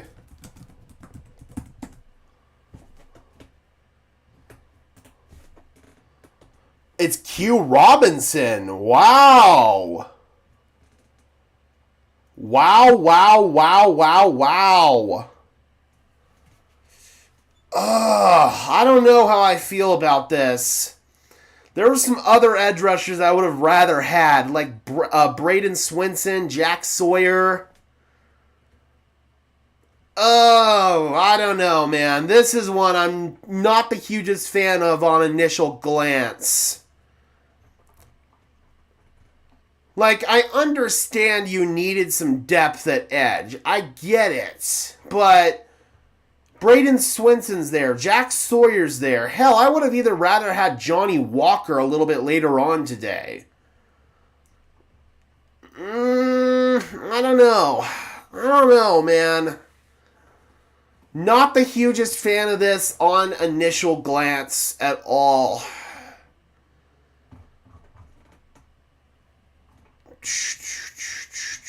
Yeah. So we're going to go into video making mode here, guys. I'm going to pull up some info here. Yes, just like Rich A says, 80 people in here. Actually, now we got 100 people in here. Please be sure to leave a like on this stream as well. Subscribe. I really appreciate it, guys. Helps tell YouTube's algorithm to push us out, and it helps us get seen by more and more members of Broncos country, just like you and me.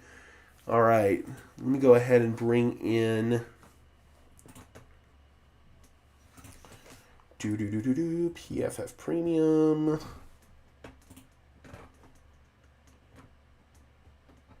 NCAA. Q.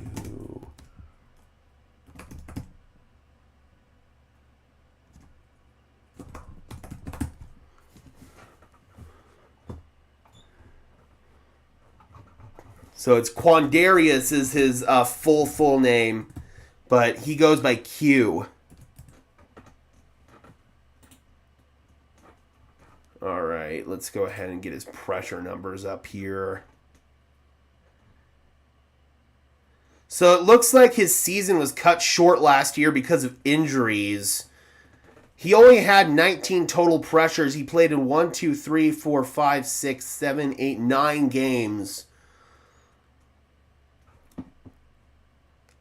I don't know, man. I really don't know. All right, we're going to go into video making mode right now, guys. Yeah, I'm not the hugest fan of this pick on initial glance. So let's go ahead and go into video making mode here, guys. In 5, 4, 3, 2. The Denver Broncos have made their pick, Broncos country. The pick is in at pick number 134. Oh, you know what? I just realized I do not have the tweet up. I'm going to restart the video. I need to get the tweet up. You guys get now an in-person glimpse at what it looks like when I'm actually making a video. I start the video and then I realize I don't have everything that I need ready for it. I stop it. Okay, there we go. That's what I want. Let's try this again, shall we? In 5, 4, 3, 2.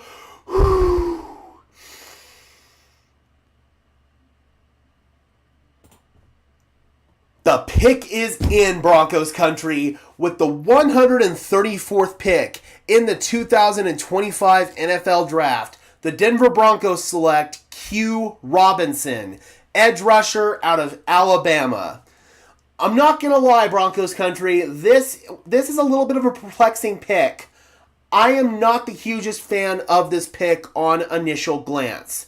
Q Robinson is a player that I didn't do a whole lot of scouting on. I watched like highlights from one game, that's it. I didn't think this was going to be a player Denver would be interested in.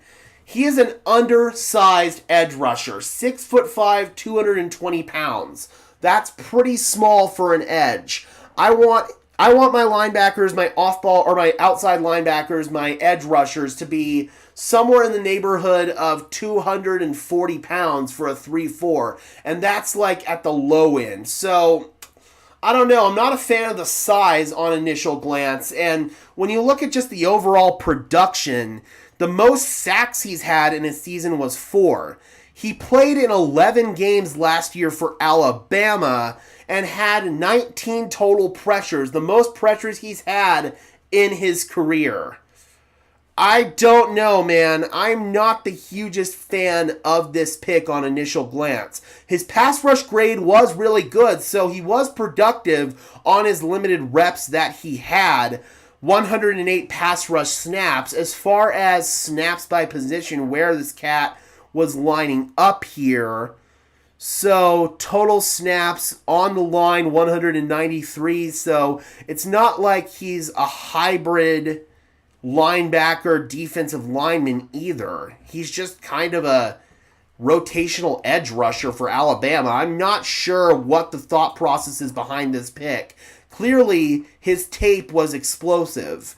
I mean, I saw a couple reps that I thought were solid on tape, but not enough to where I thought the Broncos would spend a 4th round pick on him. I can understand the skepticism from this pick. I can understand if fans are a little bit angry at this one.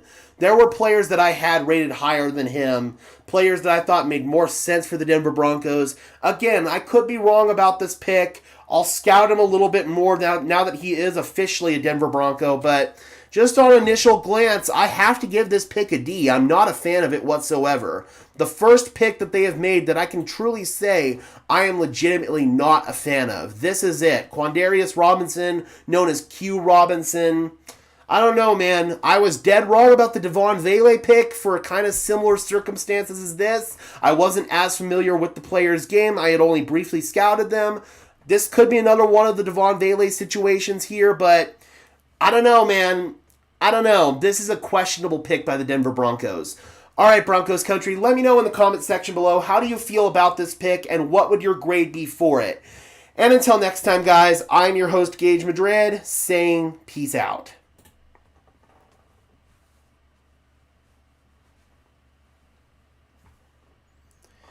If we could get Johnny Walker later, I'd be good with that. I like Johnny Walker. Even as an undrafted free agent, if he falls out of the draft, man, Johnny Walker would be super duper awesome.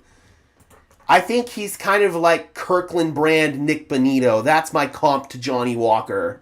I got to scout him in person at the Shrine Bowl, so I'd be totally cool with that. All right, guys, I will get to your comments and concerns in the chat as soon as I upload this video, so please bear with me here.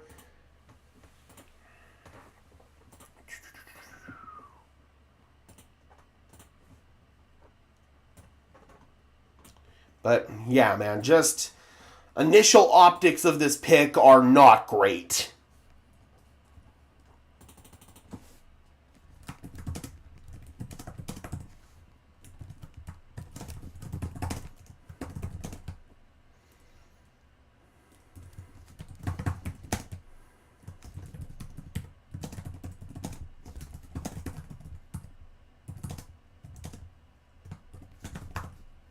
We get this video up, we'll take a couple of your questions, and then I'm going to step off screen for just a few.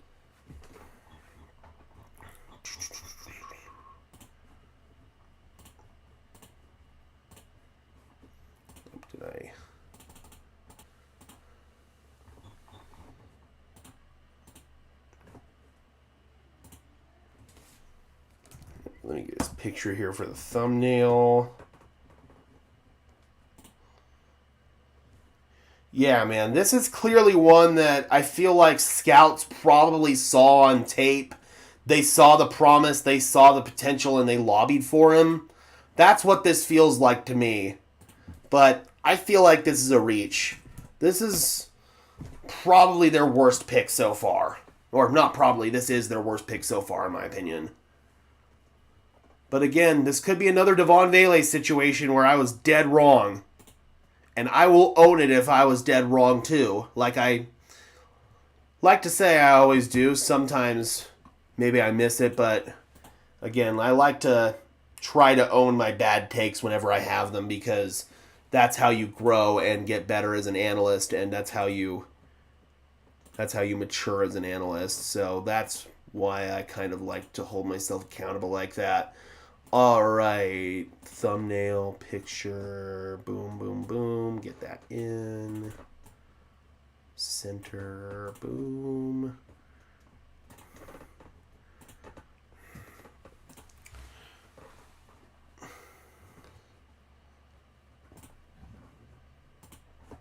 All right.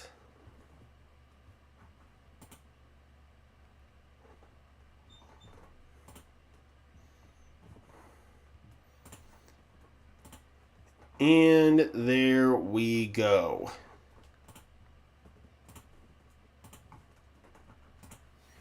Video is live.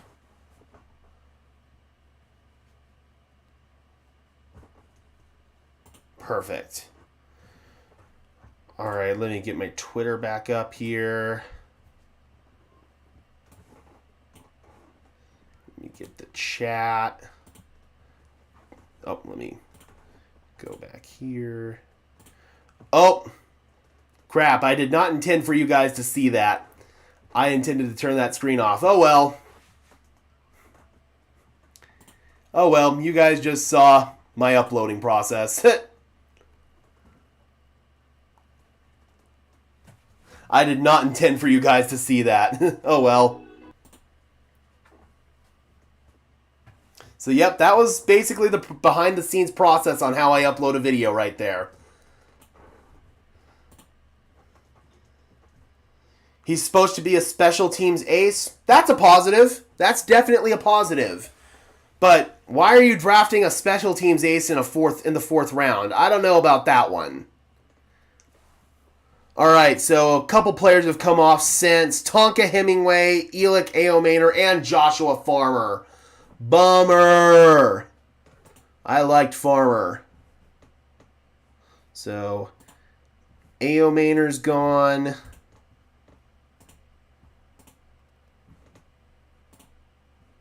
Farmer's gone.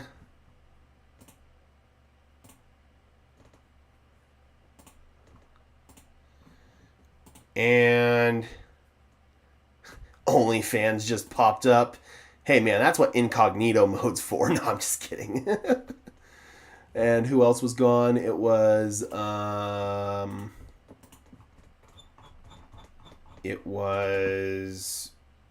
Tonka Hemingway.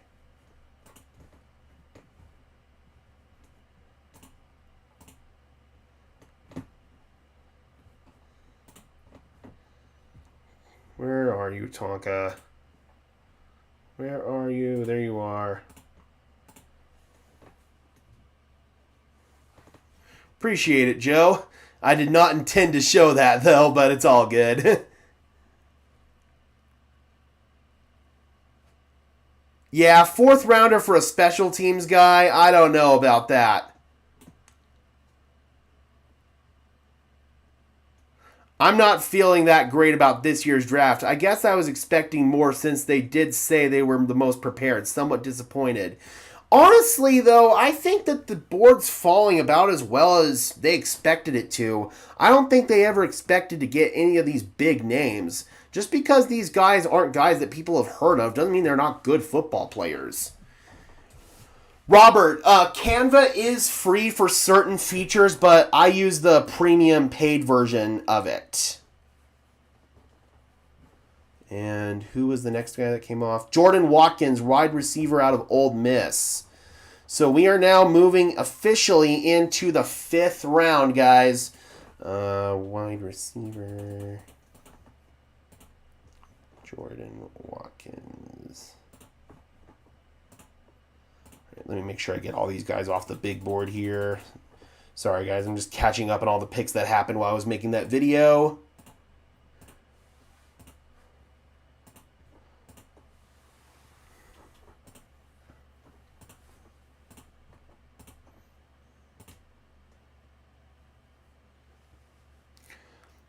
For people who are disappointed, just curious, what did you want to go differently? Yeah, that's a good question. That is a good question. So I need to do...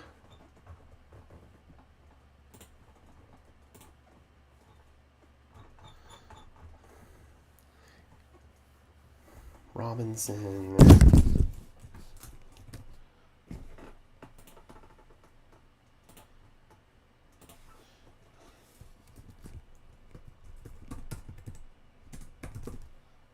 Hemingway.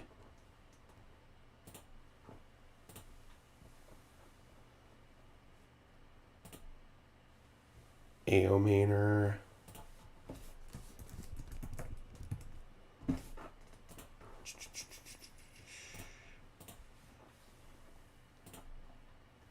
Farmer and Watkins.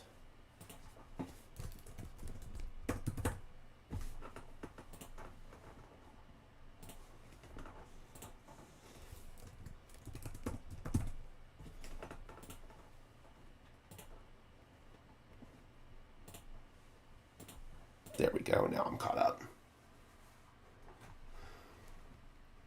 Sorry about that, guys. I was just going ahead and filling in my big board. That way I can keep an eye on who is still available and who is not. All right, Vikings go with defensive lineman Tyrion Ingram-Dawkins at number 139. So now we are into the 5th round here, guys. So we got the Carolina Panthers now on the clock at 140, the Baltimore Ravens at 141, and the Minnesota Vikings at 142. The Denver Broncos aren't picking for a while, guys. Their next pick is not until 197. So it is going to be a little bit before we see the Denver Broncos. So Ingram-Dawkins comes off the board.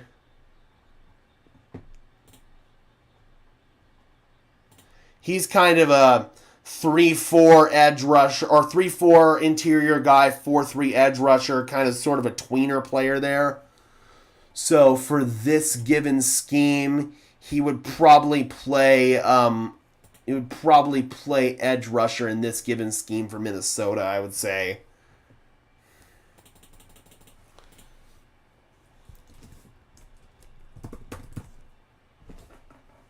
There we go. Let's remove him from the big board. Alrighty, guys. Since we're now entering the 5th round, we're going to go ahead and take a brief intermission here. We're going to go ahead and run to the restroom real quick and take a bong rip. So for now, I'll just go ahead and bring in this screen here. Let me delete the 2 team logos. This is my halftime screen.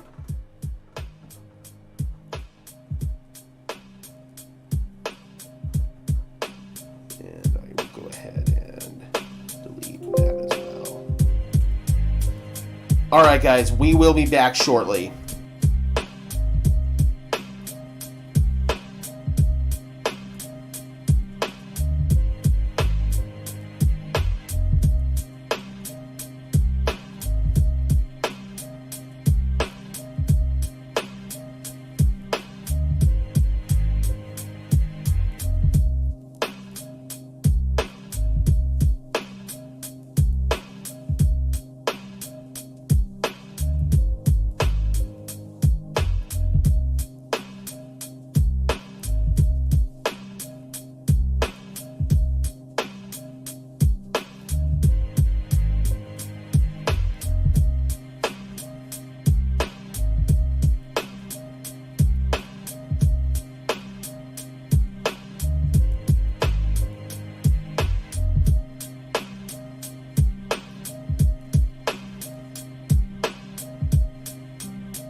All right, we are back. Let's go. All right. Brief little intermission there. Sorry about that, guys. That bong rip absolutely destroyed me. All right, let's see. What did we miss? So two of my favorite players come off the board in the intermission. Cam Jackson out of Florida. Defensive tackle comes off the board to the Panthers. And then Carson Vincent, the offensive tackle, comes off the board to the Baltimore Ravens. Oh, no, AC, that was just number one. That was the bong rip that was keeping me behind. I was fucking dying. Oh, quarter in the swear jar. Who's going to be the pass pro back? I think they're hoping that Estime that can maybe develop into that role. I think that's kind of the hope.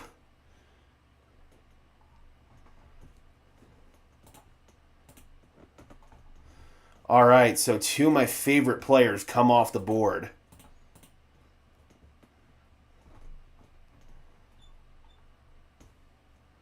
All right, Jackson and Vincent.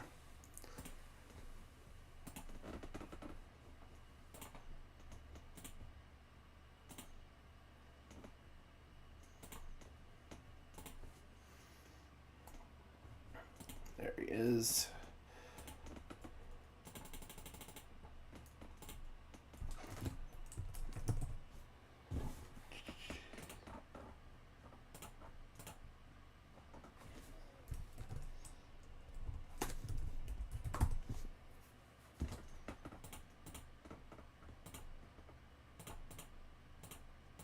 Oh, come on. There we go. Boom.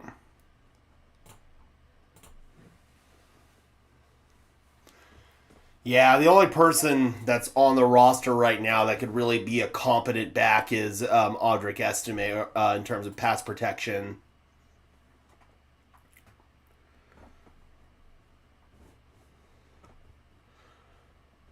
All right, Riley Mills, defensive lineman, off the board to the Seattle Seahawks. Can't say I know too much about Riley Mills.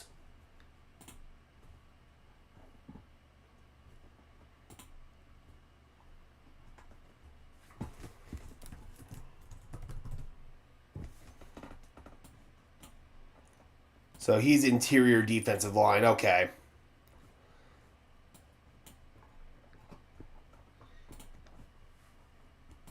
All right, so Riley Mills off the board, pushes more talent down the board to the Denver Broncos, which I am totally good with.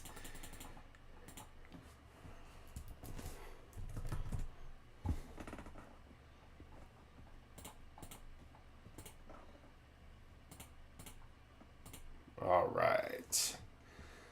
I was surprised when they benched Estime for Bidet, and then Bidet got like one snap in the playoffs. Yep. That was a little bit strange, I'm not going to lie. I did not like how the backfield was handled in the playoffs at all. But obviously one of the biggest problems is Javonte Williams. That was one of the bigger issues with your backfield last year, and he's no longer part of the equation. So, all right. No! Damn it. The Miami Dolphins took Jordan Phillips. That was probably my favorite defensive tackle that was left. So the Dolphins get both Kenneth Grant and Jordan Phillips. No!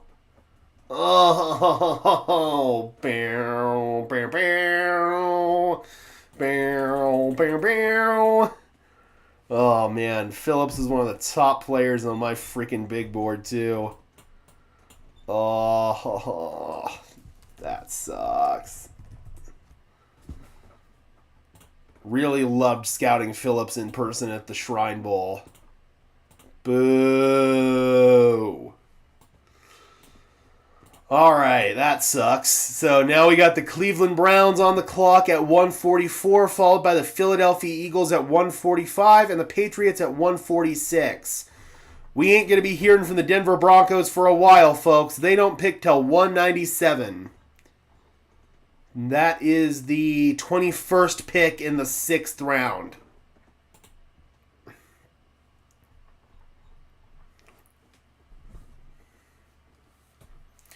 What do people think about the quality of draft prospects this year? I would say it's probably not as top-heavy as it would be in normal years, but the middle rounds and the late rounds are pretty loaded, I would say. Like, there are going to be some undrafted players that very much have draftable grades. I wonder if Zach Wilson got better during his year in Denver. It's probable that Tua gets injured again next year and we see a lot of Wilson. Wilson got better over the course of training camp and the offseason when he was here in Denver, so I could only imagine he got even better over the course of the actual season, getting to sit behind Bo Nix and company. So, yeah, man, I could see I could see Zach Wilson potentially. Oh, it's happened! It's over! It's over! Finally! It's freaking over! The Cleveland Browns just traded up and they are taking Shedeur Sanders. It's finally over. So the Browns, let me get this straight. They decided to draft Dylan Gabriel and then they draft Shedeur Sanders. What? So now we've got a quarterback room of Joe Flacco, Kenny Pickett, Dylan Gabriel, and Shedeur Sanders. And as of right now, Sanders is the fourth string of those four. Holy shit. Wow. The Browns are gonna brown. I'm happy for Shedeur that he's off the board. I am. But what the hell? You freaking drafted Dylan Gabriel and then you decide you want Shedeur Sanders? Dude, I can't imagine how Shedeur's feeling right now. Like, you took that MFer over me? Really? What round was Brady drafted? 6th, 199th pick. Yo!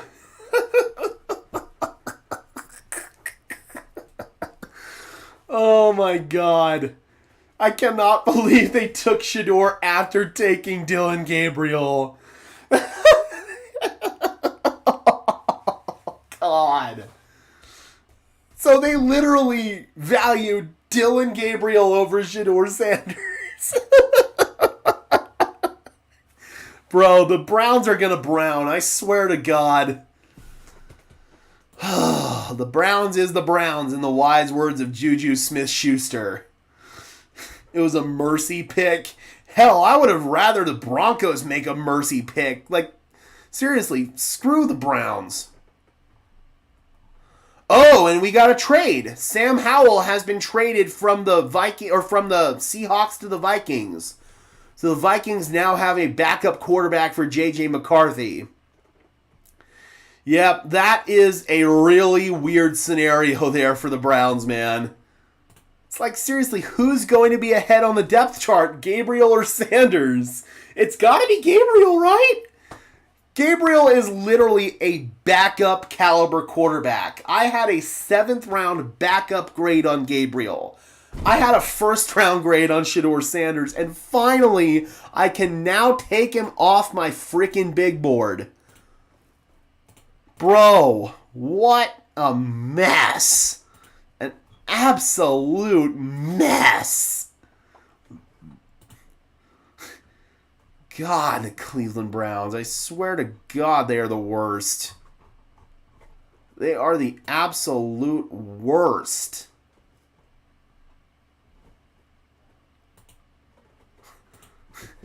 God, man, what the hell?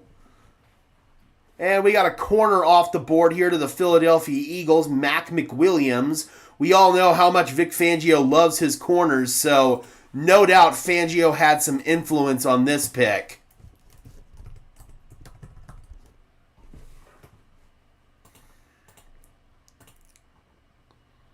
All right, there we go.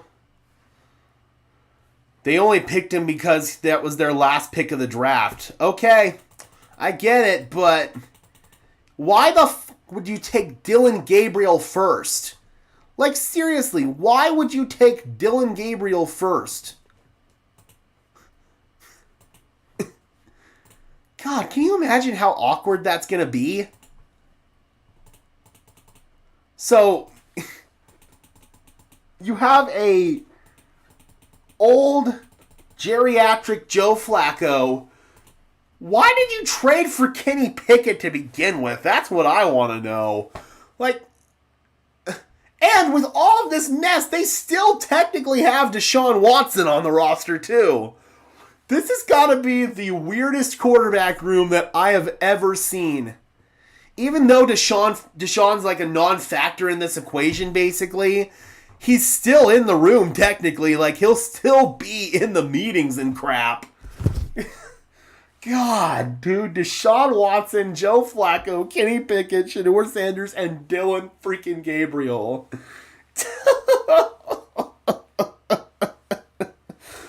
Oh, the Browns is the Browns, bro.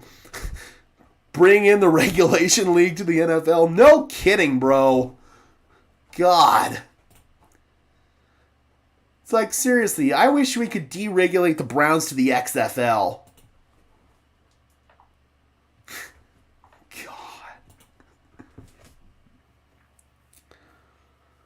So now you've got yeah, that is a smorgasbord of weird. That is what that quarterback room is.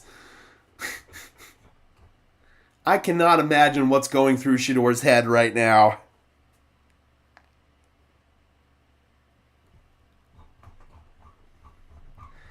He could be trade bait. He very well could. And what's nuts is the Browns now have 2 first-round picks next year as well. So if none of these quarterbacks end up panning out for the Browns, then they'll still probably draft their guy next year. That guy who has the jersey with all the Browns quarterbacks on it, he's going to run out of room here pretty soon, man. Yep, Deshaun, it was his Achilles. He blew it out again this offseason. He's not going to take another snap in the NFL. He's done in Cleveland. That's very apparent. And there's no other team out there that would be willing to take on all that baggage. He's a PR nightmare. And bringing him in just to be a backup quarterback, it's kind of the same reason why Shedeur fell, but Deshaun would be a lot worse. Because Deshaun's actually a terrible human being. So, yeah, I firmly believe that Deshaun Watson has played his last down in the NFL. He's done. He is 100% done. And he doesn't have incentive to play again anyway. That money is all fully guaranteed whether he plays or not. So, I wouldn't play if I didn't have to. I'm still getting all that money anyway. Why the fuck would he want to play? Oh, God. I've already put like 4 or 5 quarters in the swear jar today. Jesus Christ. God, that's what the Cleveland Browns do, man. They make me swear. God, they are so incompetent. I swear to God, they're so incompetent. The Browns have hit a new type of low ceiling, and that is pretty remarkable considering who we're talking about here. Like, we didn't think the Browns could sink any lower than that 0-16 2017 team. But now I think they've sunk lower. God, they are such a joke. Good for Shedeur. I'm happy for Shedeur, but God, the Browns are a freaking joke. All right, so we've got the Patriots now on the clock at 146. Followed by the 49ers at 147 and the Bears at 148. Again, guys, it is going to be a while before we hear from the Denver Broncos again unless they trade up. They do not pick until 197, and that's the last pick that they have in this draft, so they don't really even have ammo to trade up. If anything, they're probably going to trade down from that pick and maybe try to turn it into a couple sevenths or something like that.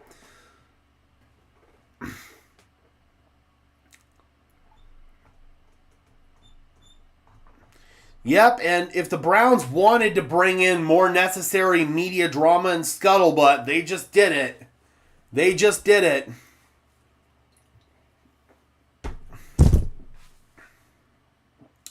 The Browns is the Browns, man. All right, says the picks in for the Pats. Pats have low-key had a really good draft. Granted, I said that last year, and they ended up being one of the worst teams in the league, so... Oh, they got Braden Swinson. Oh, they suck. They suck. They suck so much. I hate the Patriots. We can now go back to hating the Patriots officially, folks. They just took Braden Swinson. Boo! Fifth player I had available on my big board. Boo! Top edge rusher available. Boo! Damn! Nothing wrong with trading that 7th for a 6th. Well, we have a 6th right now, so they'd probably trade it for 2 7ths or nothing else. Or even a 6th or a 5th next year. I don't know if they want to give up future draft capital if they could help it. But again, if there's a player they really like, then they'll probably come up and get him. Or they could trade one of their current players for draft capital. Jaquan McMillan could make some sense. I think he could probably fetch like a 6th or a 7th. Oh, the Bears are coming up with the Rams. The Bears are coming up with the Rams. So, 49ers pick is in, and now the Rams are, or the Bears are now on the clock.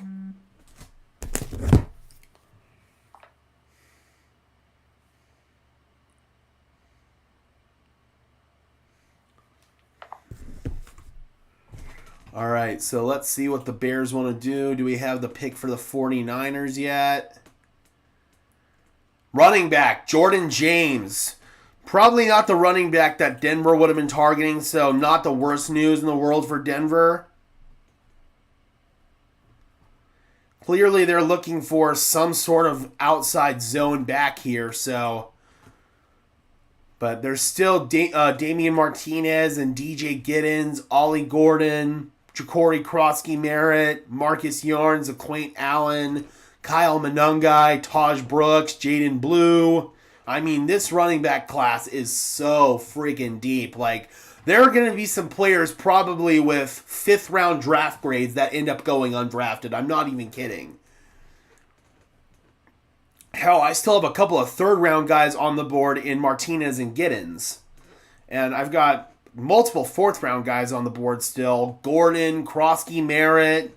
So, yeah, we are in good position here to get another running back.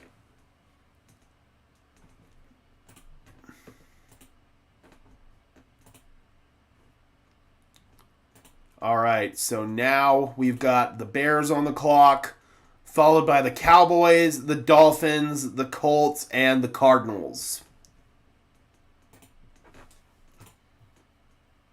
So let's see, we have the terms of this trade here between the Bears and the Rams.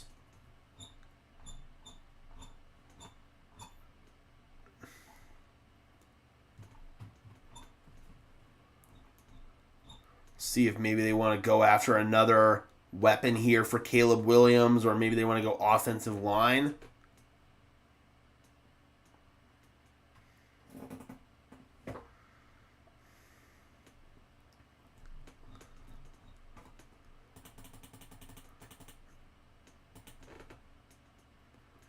You know, D-Rock, I think this year's draft just kind of showed the discourse between fan opinion on players and actual team opinion on players, both from a Broncos perspective and a national perspective here in the case of Shedeur. Because some of these teams, they just go about it, they go about scouting a completely different way than some of us do. And they obviously have more inside intel and information about like character and all of that stuff with these players. So that's another factor in it as well, I feel like. So I also feel like the Broncos have been recently prioritizing high character, leadership type guys, you know, guys who have been team captains, guys who are widely regarded as high football IQ type guys. That's very evident in pretty much every single pick that the Broncos have made in this draft. They're trying to completely reset the culture here. We think back to players like Jerry Jeudy, who were extraordinarily talented, but they were locker room cancers. The Broncos are prioritizing good fits for the locker room, it feels like, over guys who are more talented than others, if that makes any sense. All right, we have got a defensive lineman off the board. Ty Hamilton off the board here to the Rams. So Los Angeles Rams go with Ty Hamilton. That defensive line for the Rams is low-key loaded. Still got Aeneas Peebles on the board. I really like Aeneas Peebles. You've also got Jay Toya on the board. You've got JJ Pegue, Zeke Biggers on the board. So you do have some good defensive linemen that are still left, but they are getting thinner and thinner here now with Hamilton coming off. We could start to see maybe a run of interior defensive linemen here pretty soon. A lot of fans base it off of the names that they hear most often. Yep, that's very true. That is very true. Before I started doing this for a living, that's how I did it. Up until like 5-6 years ago, that's how I was with it. But that's when I started really scouting these guys. 2020 was the first year that I really started scouting players. And I've got some of my biggest L's of all time in that draft. Justin Herbert being one of them. And Jaden Blue comes off the board to the Dallas Cowboys. Oh, that's a running back I kind of liked for Denver. He's got some fumbling issues, but he is a big play threat anytime he touches the ball. Damn, that sucks. And so Ty Hamilton and Jaden Blue are both coming off of the big board.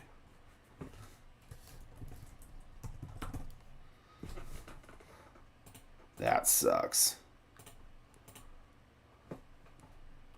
It's alright, though. We still got a lot of good running backs. I'm not kidding when I say that we'll probably have some fifth-round guys at running back end up going undrafted just because of how deep this class is.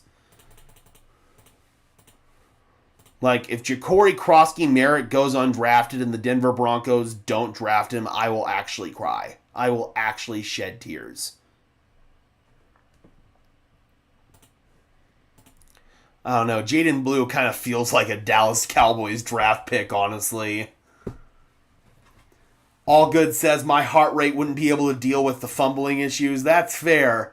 The Broncos maybe have enough running backs with fumbling issues on their roster.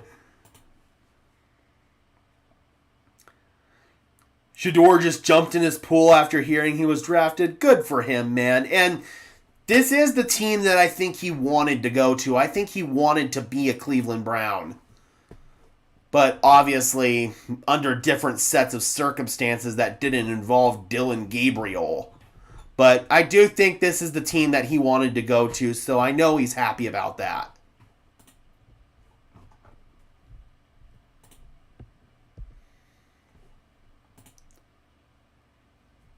So good for Shedeur, man. I'm happy for him. I just hope that this works out and he actually gets a fair chance.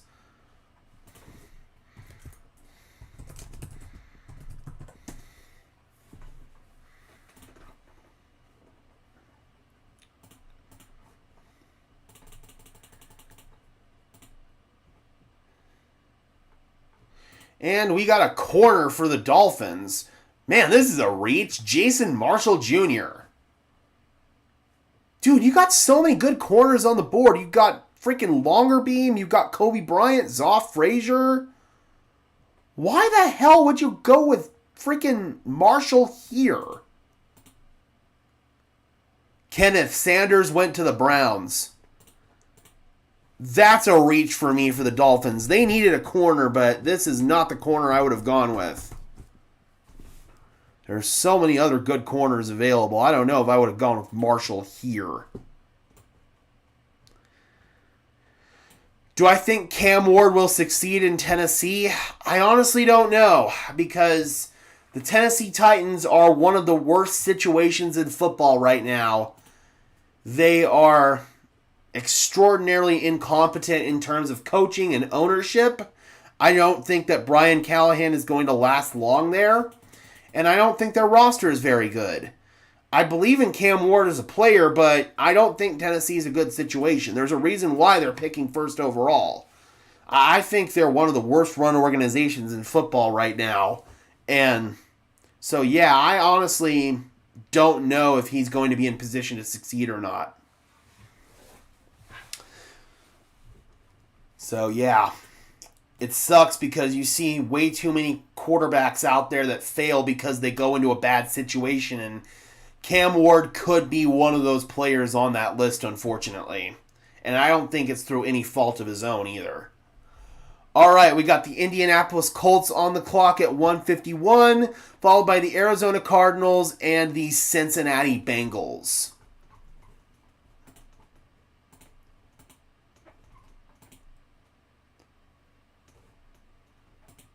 Seriously, though, good for Shedeur, man. It seems that this is where he wanted to go.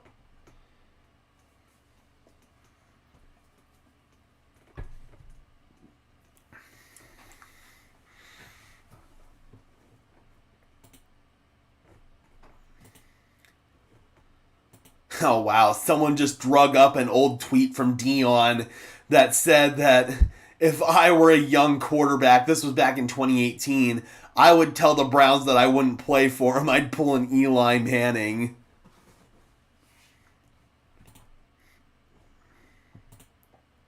That's crazy, bro. Oh, here you go. Here's the video of it.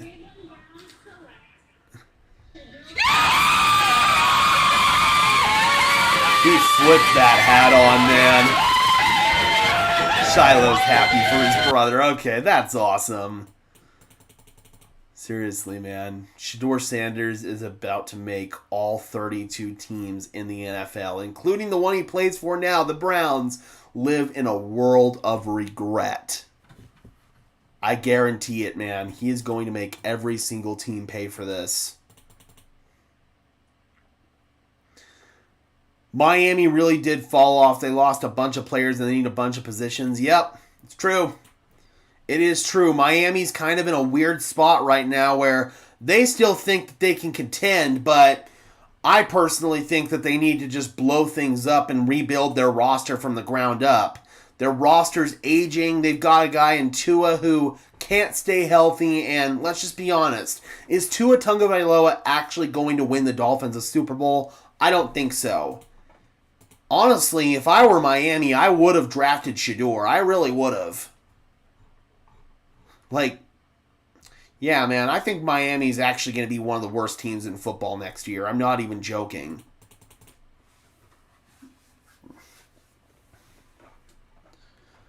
And we got DJ Giddens off the board. One more running back down here for the Broncos. Giddens was my second back on the big board that was still available after Damian Martinez. So now we're looking at Martinez, Gordon, Krosky Merritt, possibly a guy like Marcus Yarns, LaQuaint Allen, maybe Taj Brooks. I don't know how Brooks would factor in. But those are some of the running backs that we are still looking at here. And we have another trade here. The Dallas Cowboys are trading with the Arizona Cardinals. So the Cardinals have come down. The pick is in for Dallas. All right, let's see what Dallas is going to do here. They're coming up for somebody.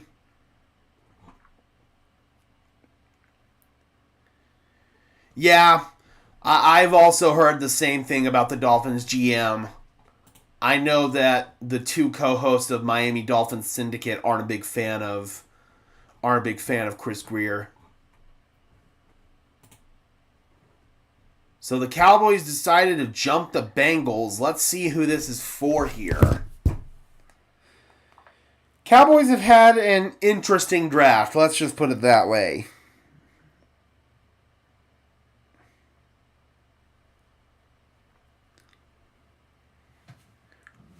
So after that, it is the Bengals, the Giants, the Dolphins, the Steelers, the Buccaneers, the Chargers, and the Packers.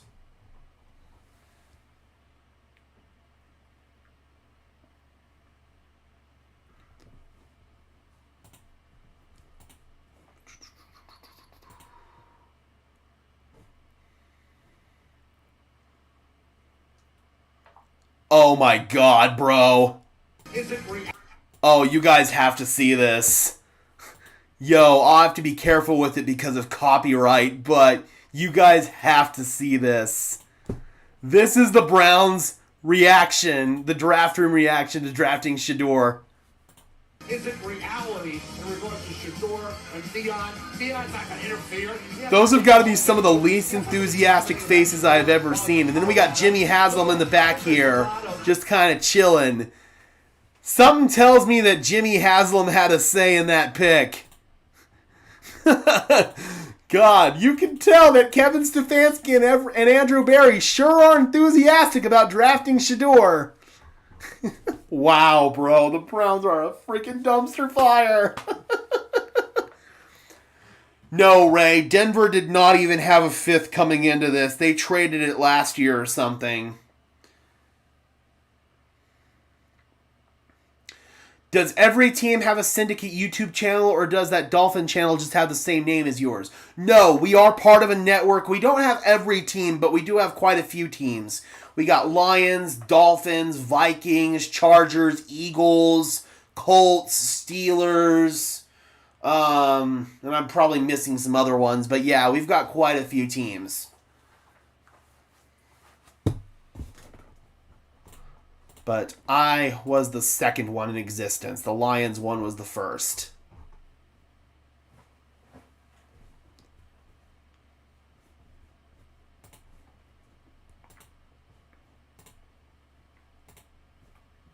And we got a linebacker off the board. What?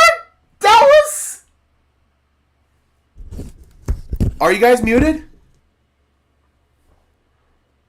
Let me know if we're muted, guys, or if this is just Robert. Dallas freaking took Shamar James. I've got a 7th round grade on James. There's a bunch of linebackers I have ahead of him. Jeffrey Bossa, Ismael Molden, Kobe King, Chris Ball, Cody Lindenberg, Kane Medrano, Sean Duloc, Chandler Martin. Those are all guys that I have rated ahead of freaking... Oh my god, why would you take Shamar James? Dude, Cowboys are going to cowboy. Cowboys are going to cowboy, I swear to God. What are you doing? There's definitely been some reaches in this draft, and Dallas just committed a big one right there. Stefanski's fitting to walk into the locker room with the TV crew and lose his mind. Bro, you could tell that there was no enthusiasm whatsoever from Stefanski and Barry about that. That was hilarious. Yep, that was a Jerry Jones draft pick right there. That was definitely a Jerry Jones draft pick. That shit's hilarious. God, man.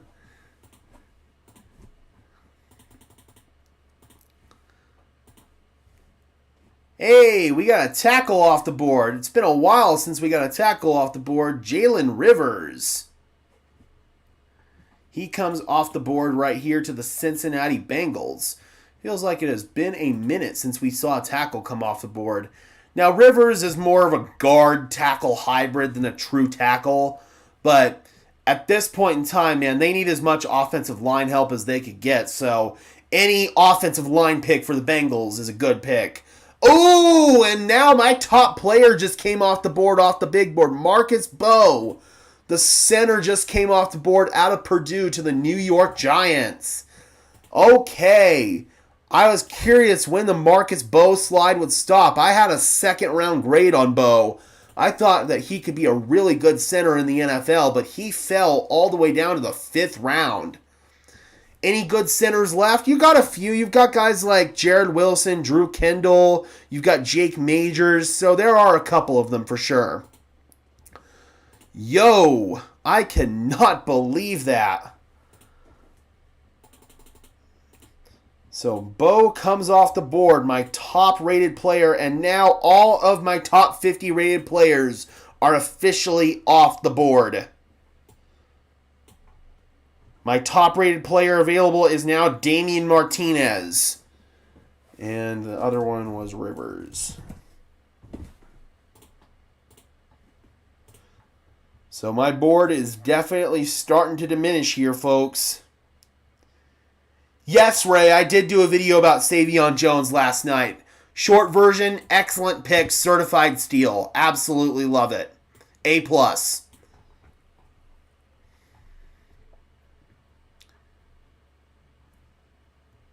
Oh, Elijah Arroyo went off already. I forgot to mark him off the board. Same with Jordan Birch.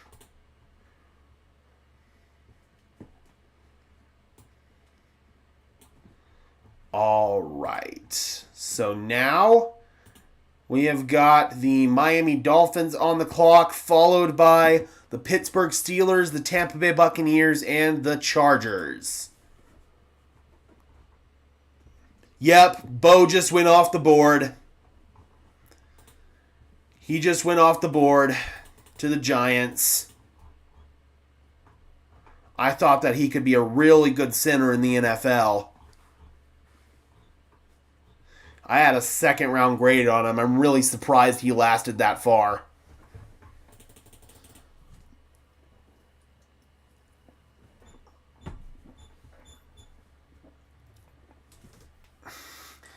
Okay, Jordan Shaw, let's go offense, okay? That's pretty funny. I do think Denver will ultimately trade down from 197. I think they want to acquire a couple of 7th as opposed to just 1 6th. Bro, that's a nice pool that Shador's got there, man. I don't know if that's Daddy's house or if that's his house, but that's nice.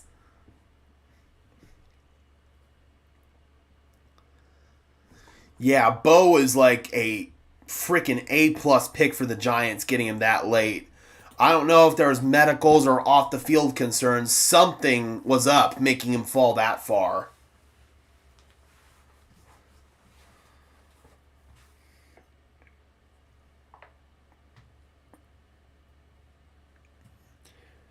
We got 41 people in the house, guys. Thank you so much for tuning in. I really appreciate and sticking with me through this.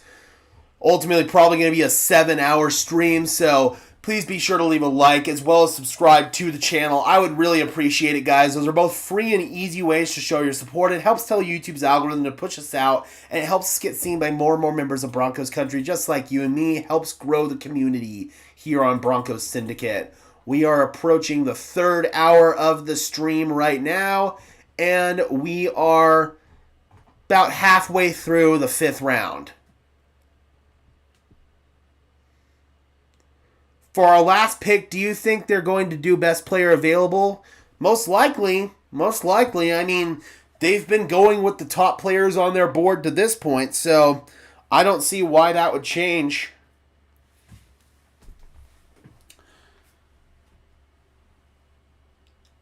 So Cam Scadaboo went off the board. Where did he go? Oh, he went to the Giants. That's freaking right. Sorry, Pineapple.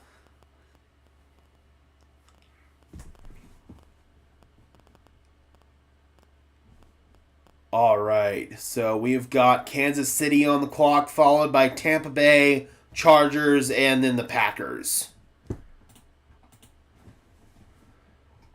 Kansas City low-key, outside of one pick, really, the Omar Norman Lott pick, they've kind of had a low-key mid-draft.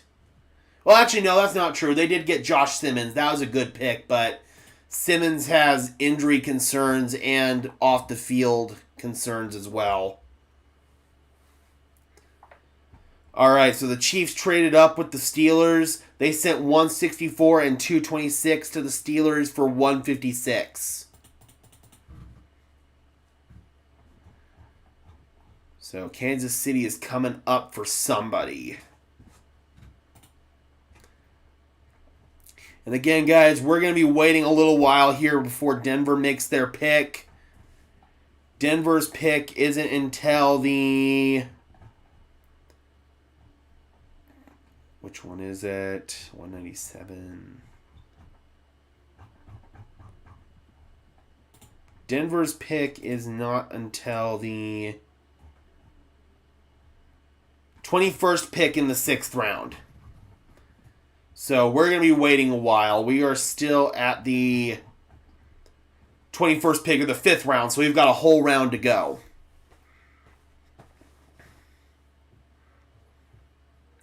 I'm seriously going to thoroughly enjoy seeing our defense curb stomping Chiefs Kingdom in Kansas City this year. It's going to be fun, man. If there's one thing about the Chiefs, they can't draft offensive tackles for the life of them. Hopefully that continues this year, man. Simmons, if he hits his ceiling, is a good player, but there are reasons to believe that he won't hit his ceiling.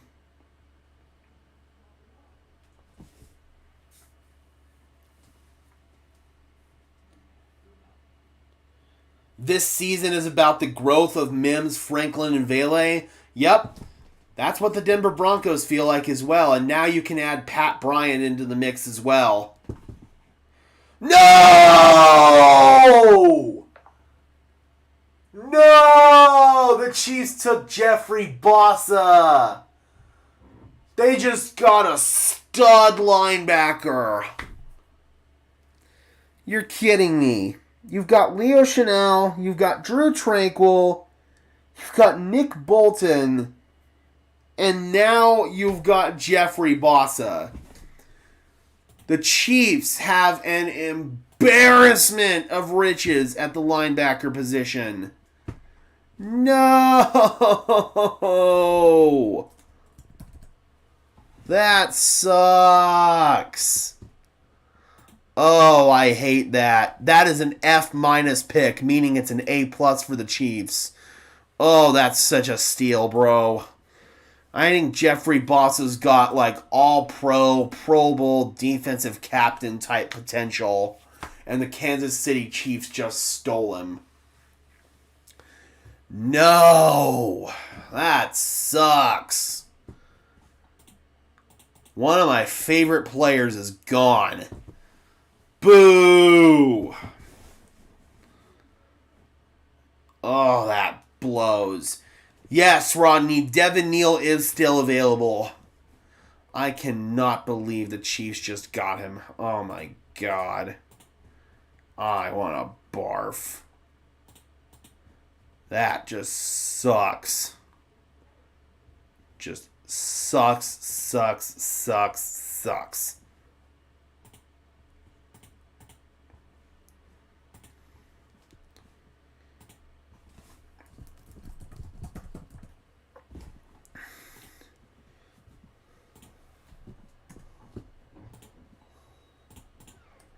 Dude, God. Come on. All right, so the Buccaneers go with Elijah Roberts, edge rusher out of SMU, more of a big-bodied edge. Probably will end up playing defensive interior for them. I'm still bummed about Bossa, bro. I am still bummed about Bossa. That sucks.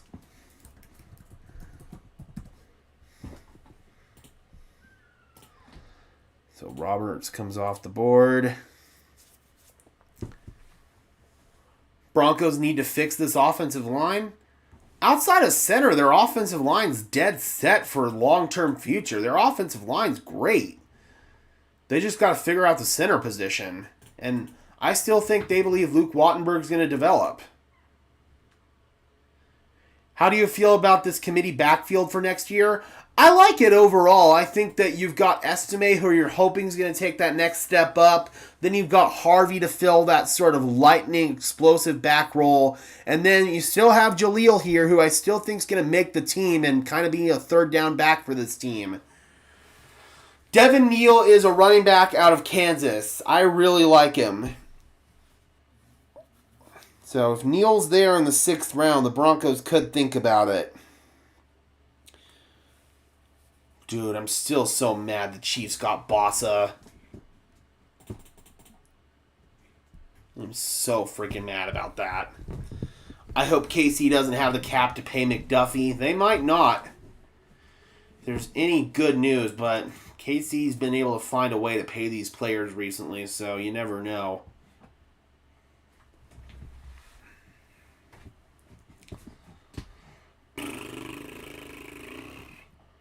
Yep, this is the point where we're going to see a lot of stars from the Shrine Bowl start to come off the board. A lot of guys that I got to scout in person down in Texas.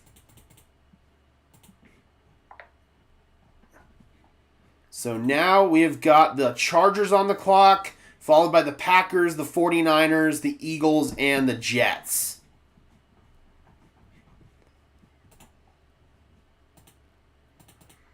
Do I think the Eagles could go back to the Super Bowl? 100% I do. Obviously, they did lose a few pieces to the run, but they're still mostly the same team. And down the stretch, that was proven to be the best team in football. PJ Locke just put out a tweet congratulating Shador. Delayed but not denied. Love it. Absolutely love that.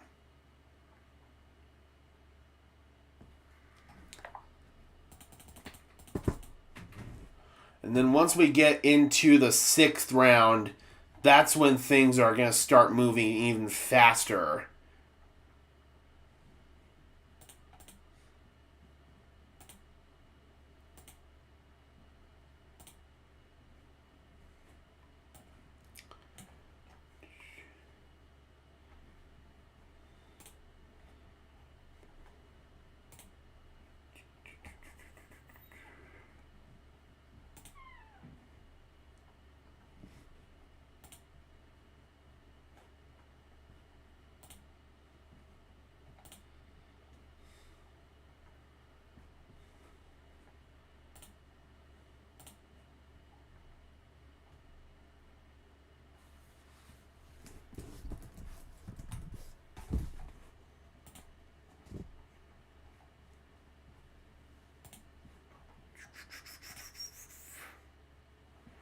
Ooh, we got a wide receiver off the board. Keandre Lambert-Smith. So Lambert-Smith, he is my 1, 2, 3, 4, 5th receiver left on the board. Had a 4th round grade on him, so pretty good value here for Lambert-Smith, I would say. Just depending on what you envision the role for him in for the Chargers. So Lambert-Smith comes off the board. Still some good receivers available. Jalen Royals. Oh no, Royals came off. That's right. Royals went to the Chiefs. So I just took him off my big board. But you still got Isaiah Bond, Torrey Horton, Xavier Restrepo. Yes, Tez Johnson is still available. Isaiah Nayer, a guy I really like. Efton Chisholm, both guys that I got to scout at the Shrine Bowl. So yeah, these are all guys that can be significant contributors on your football team. Who do you think the Broncos will pick at 197? I ultimately think they will trade down. I think they'll trade down, try to get some more draft capital. Maybe try to turn that 6th into 2 7th or something like that. Just so that way they've got another dart that they could throw at the board. But otherwise, could see a running back. Didn't we trade our 5th rounder for JFM? I want to say that it was a 2026 6th rounder or something like that. I'm pretty sure it was a 26 6th rounder that went for JFM. I could be wrong on that, but I don't remember where our 5th went. Yep, Torrey Horton is still available.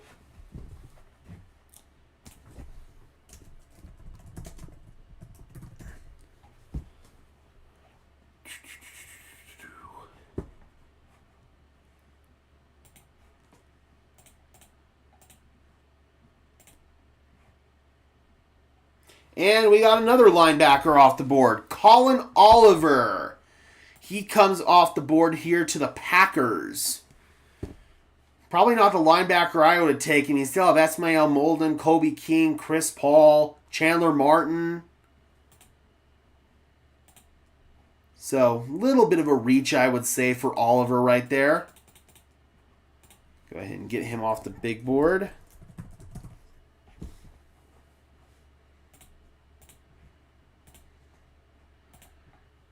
There we go. All right, so now we have got the San Francisco 49ers on the clock, followed by the Eagles, the Jets, the Panthers, the Steelers, and the Eagles again.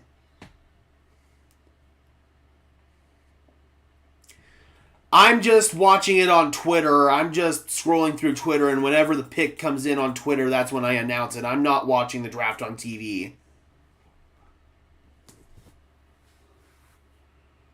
This is like the first year in forever I haven't watched the draft on TV.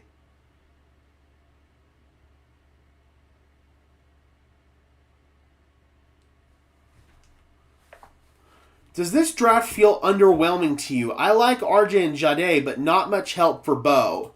I mean, I'd argue getting RJ is help for Bo. Additionally, you got him another wide receiver in Pat Bryant, and adding help to the defense is also helpful for Bo. Sean Payton said it himself, the two best friends of a young quarterback are defense and a run game, and the Broncos made additions to help both of those. So I feel like they have done a good job of helping out Bo and putting stuff around Bo to be successful. But at the end of the day, that's subjective. I understand that people wanted, certain names that may have been mocked, but the consensus board is not the same as the board that these teams use to actually draft players.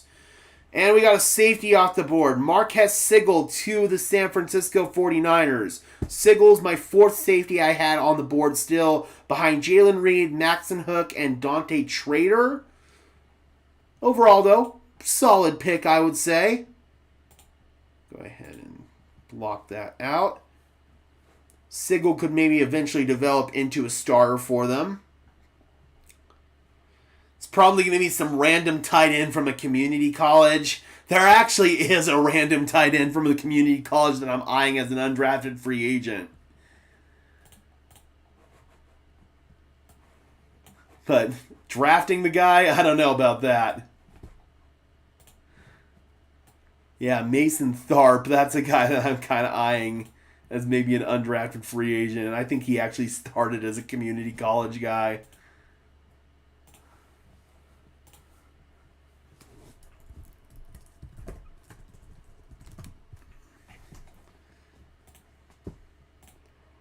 All right, Sigel comes off the board.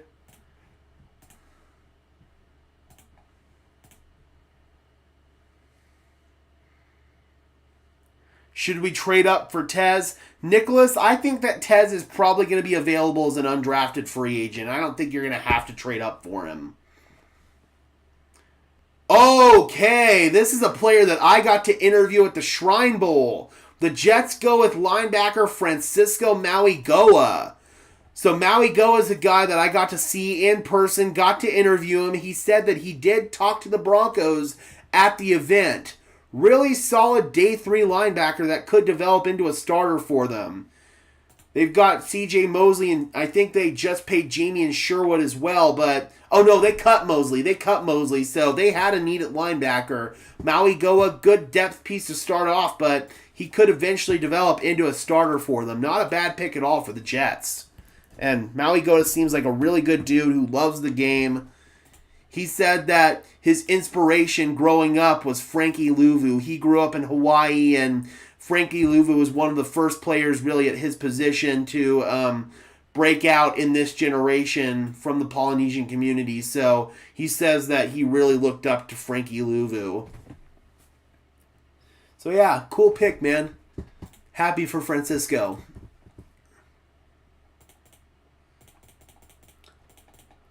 I hate that our division drafted well. It's alright, man. I still think we're in good position to compete with the rest of the division. I think some of the picks that our division ended up making, I'm talking about the Chargers, especially with Omari and Hampton, aren't going to pan out for them as well as some people think.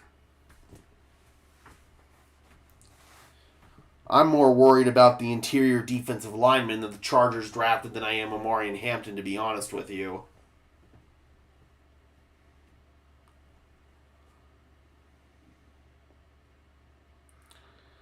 God, some of these fans are just ridiculous, man. This one comment says, really think someone off the street without paying scouts could have done a better job drafting than Peyton and Peyton. These fans don't know ball. I swear to God, man. What about Devin Neal? He's still available, and he might be an option for the Broncos. We've been talking about him pretty much through this entire process.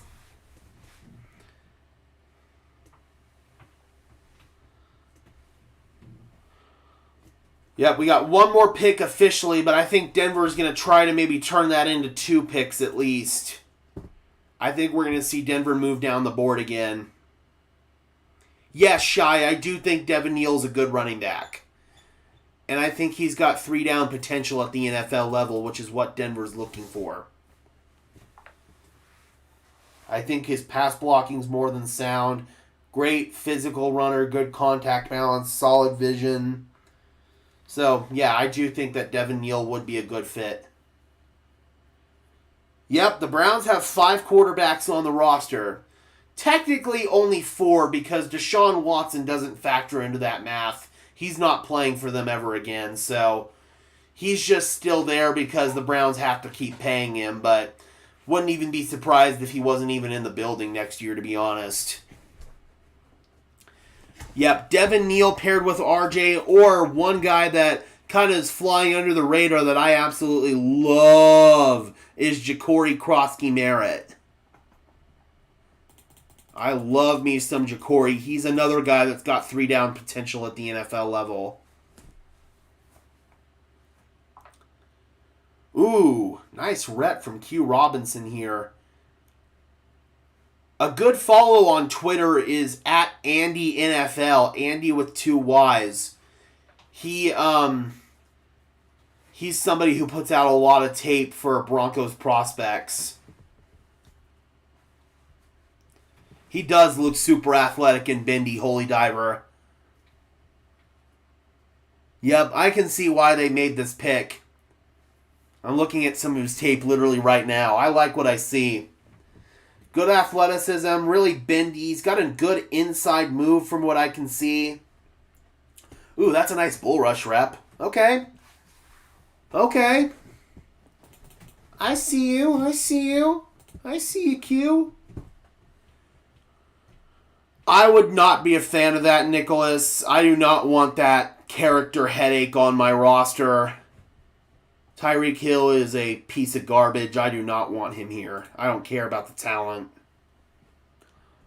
Dude is a woman-beating, child-beating piece of garbage. No, thank you. Amari Cooper I'd be interested in. I would definitely be interested in Amari Cooper. He's not an off-the-field nuisance. He's all ball. Okay, Eagles are trading with the Chargers. So the Chargers, looks like, are coming up. We got Pittsburgh on the clock right now, followed by the Chargers, the Seahawks, the Titans, and the Eagles. And a tight end off the board. Mitchell Evans out of Notre Dame. Another one of those just kind of receiving tight ends. Not a guy that's really going to play in line too much for you. So, Evans off the board. Still got guys like Thomas Fidone, Jackson Hawes, and Luke Lachey available for the Denver Broncos as inline guys. So now we have got the Steelers on the clock, followed by the Chargers. But yeah, I would totally be interested in bringing in Amari Cooper.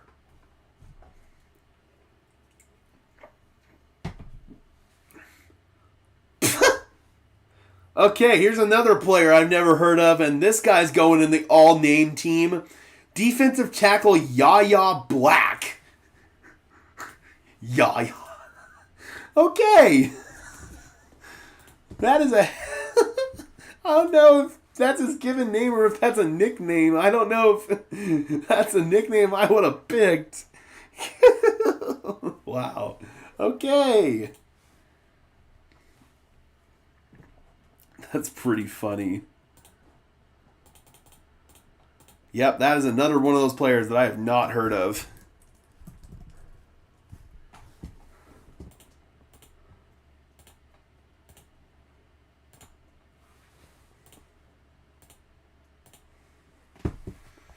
How many running backs do we keep? So, you got Estime, you've got Harvey, Jaleel, and probably one more. What else do we need for our roster? I would say probably another defensive lineman. I would say that we need an inline tight end, a guy who can play the Y tight end position. Evan Ingram's more of a big slot. Then linebacker, I would say, is also a need where we could use some depth. So those are probably the big three. Do you think the NFL would ever let Denver host the draft? Yes. I think Denver would be a fantastic city to host the draft, and they have submitted a couple of proposals, but the NFL's gone with other cities. Denver's got the infrastructure for it. Maybe they're waiting until they put in a new stadium. Do I like A.O. Maynor? I do, but he's gone. I don't remember where he went, but he's gone. He went off the board a while ago, unfortunately. I can't remember who took him, but he is gone.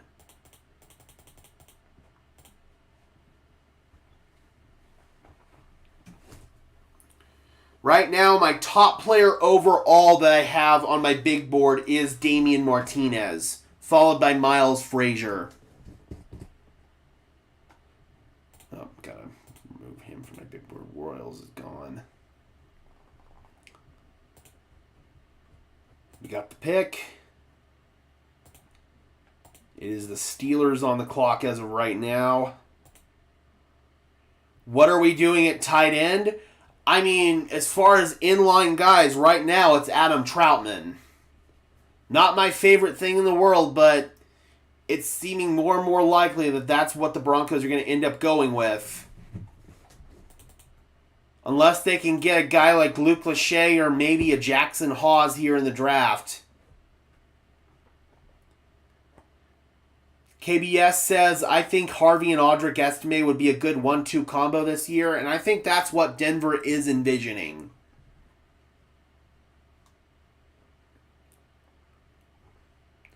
Dude, Mel Kiper is just going on an absolute rant right now about Shedeur Sanders.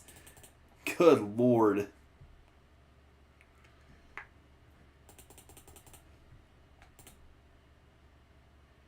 Yeah, Broncos fan, that was quite tragic. Thoughts and condolences to the Harmon family.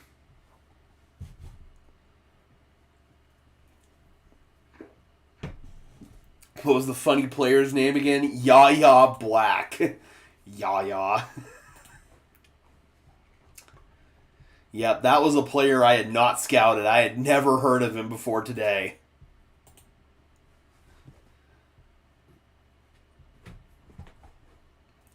I still cannot get over Kevin Stefanski and Andrew Berry, bro. They looked so stoic after making that Sanders pick. You could tell they never wanted to make that pick. That was a Jimmy Haslam pick through and through.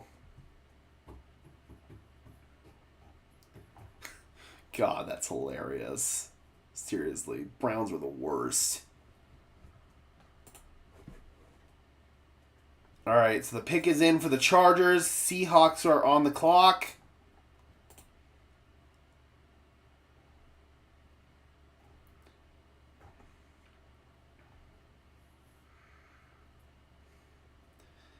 The third back could be McLaughlin or Bidet. I would say probably McLaughlin at this point in time. Sean Payton loves himself some Jaleel McLaughlin.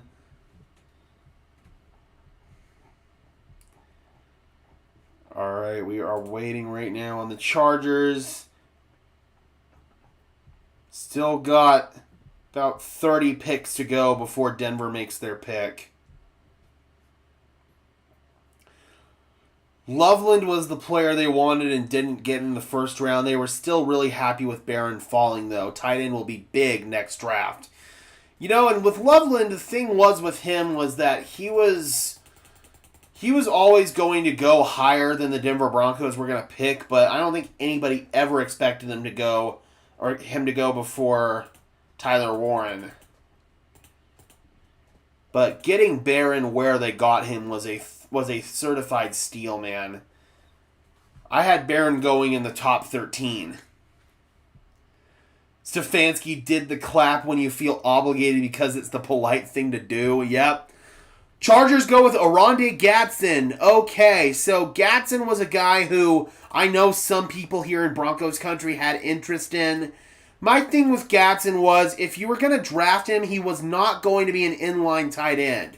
He was basically going to be your backup F tight end to Evan Ingram, your backup H tight end, your backup move tight end, whatever you want to call him. He was going to fill that role. He can't play inline whatsoever. So, for me, Gadsden would have been kind of like a backup developmental project here in Denver as opposed to a player that would have actually seen immediate playing time. So, I am totally good with Gadsden coming off the board here.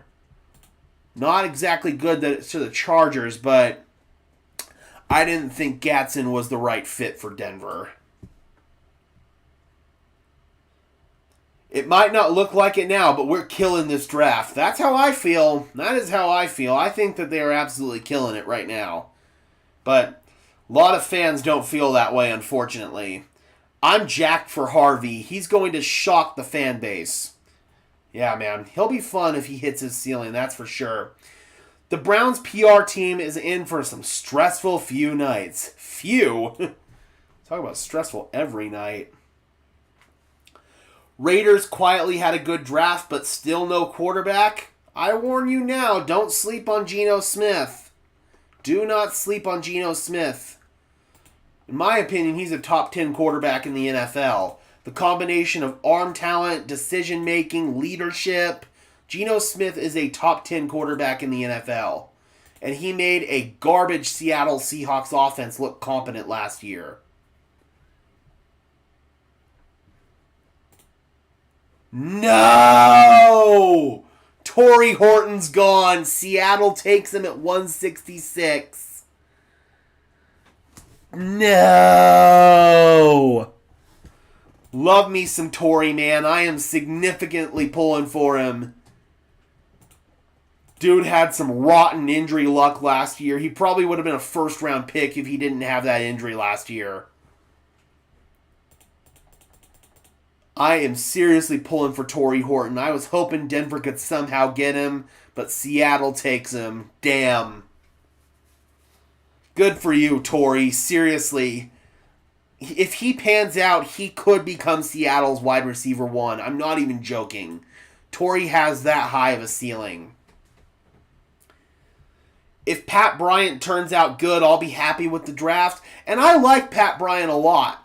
I thought they drafted him 1 round too early, but the Broncos clearly knew something that we didn't. And the Titans go with Jackson Slater. Ooh, Slater's a guy I really like. Out of a small school, Sacramento State, but he's a guy that can play tackle, he can play guard, and he can play center. You can move him all over the place on the offensive line. That is a phenomenal, phenomenal pick right there by the Tennessee Titans. And Draft Diamonds, man, he is rolling. We've got another one off the board as well. We got Drew Kendall off the board to the Eagles. So he is a pure center. I saw him mocked to Denver in a couple of mock drafts out of Boston College. So that is 1 less center on the board for the Denver Broncos. Possibly 2 less centers, depending on how you view Jackson Slater. So Slater's gone, and Kendall is gone.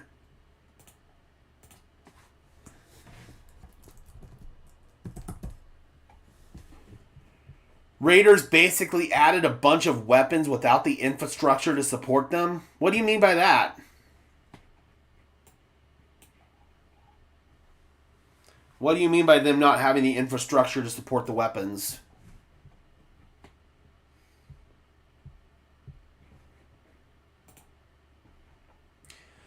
Yes, the Eagles did just pay their center, but you got to remember, man, you have to have depth.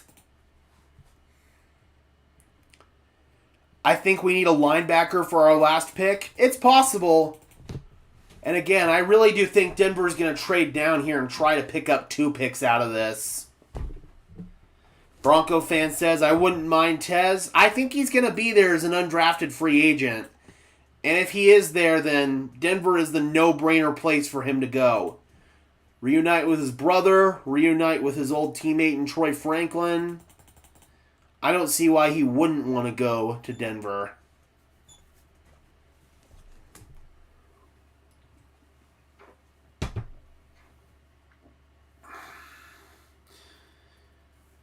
Yes, he can play guard. He can also play tackle as well. Slater can. Or no, did they take Kendall? Oh, they took Kendall. Kendall's actually more of a true center. He's not really a swing guy at all. So, yeah, Kendall's basically been drafted at this point just to be the backup center. Not having an offensive line for Ashton. They've got pieces on the offensive line. They've got a left tackle in Colton Miller. They've got a new center in Jackson Powers Johnson, who they're really excited about. They got a pretty decent right tackle in DJ Glaze. I'll have to double check and see what their guard situation is, but their offensive line isn't terrible. Their quarterback play, actually, I felt, made their offensive line look worse than it actually was last year. But yeah, no, it's not terrible. There are definitely worse offensive lines out there. That's for damn sure. Oh, corner I really like's off the board. Zoff Frazier. At least it's not Kobe Bryant. Kobe Bryant's still on the board, but one of the better true man coverage corners in this class, Zoff Frazier, comes off the board to the Chicago Bears.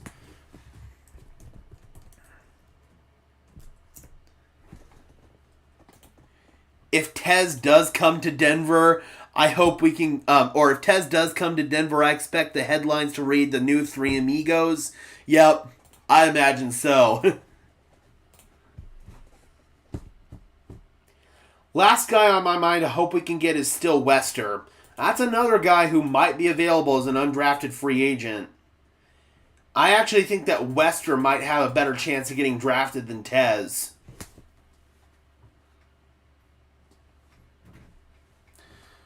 They don't have the lines, blockers, or detail players to maximize weapons. In my opinion, it'll be obvious by week 3. I would say that I would agree with you that they don't have the blocking outside of offensive line. Well, Bowers, I guess, but honestly, man, I feel like the Raiders are getting a little bit underrated, and it's unfortunate that I have to keep heaping praise on the Raiders, but I think people are kind of sleeping on them.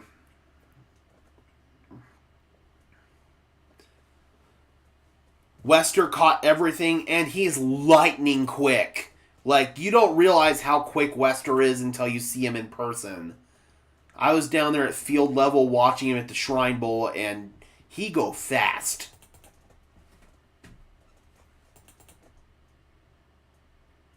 Would you want another corner for the Broncos? There's one specific one that I would like, and that's Kobe Bryant out of Kansas. Outside of him, that's not the position that I'd be going after, but Kobe Bryant might be too good to pass up. Without Tom Brady, the Raiders would be screwed. Honestly, I think their new GM, John Spytek, has done a really good job building the roster so far. Plus, of course, Pete Carroll still has heavy influence in the roster construction, so... Did they move back up? Is this real? I'm not seeing it yet. I am not seeing that they moved back up.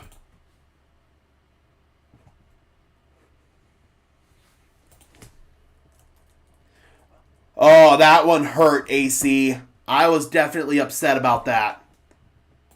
That one did hurt.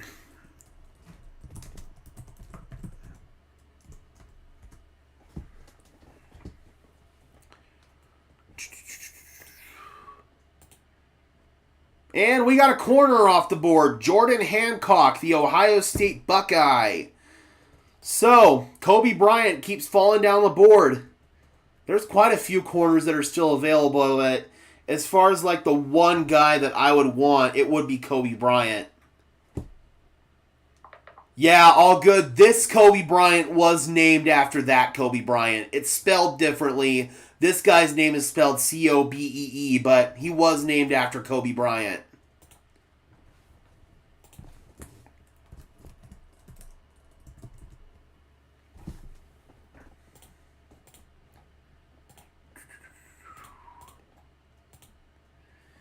Yep, people are sleeping on the Raiders, and I hate saying that. It makes me want to barf, but I do think that the Raiders are getting underrated, especially amongst other AFC West teams. Watch out, man, because I think this Raiders team is actually kind of low-key good. Oh, Pat's traded with the Lions. The Lions are now on the clock, followed by the Vikings, the Bills, the Cardinals, and the Seahawks, and then the Ravens to close out the 5th round. Yes, there is another Kobe Bryant. He's on the Seahawks. He also plays corner. His name is spelled C-O-B-Y, so there would be 2 Kobe Bryants in the NFL, both of them playing the same position, but both of them spelled differently. Imagine if the Seahawks took the other Kobe Bryant. That'd be crazy. But yeah, this Kobe Bryant in this year's draft out of Kansas, he's a dog. He is an absolute dog. He will occasionally get burned because he likes to bite on double moves. He's a guy who likes to gamble a little bit, especially in man coverage. But when he's right, he can make some big-time plays. When he's wrong, he'll get burned. He kind of reminds me a little bit of Trayvon Diggs in that sense. But he's a dog, man. I love me some Kobe Bryant.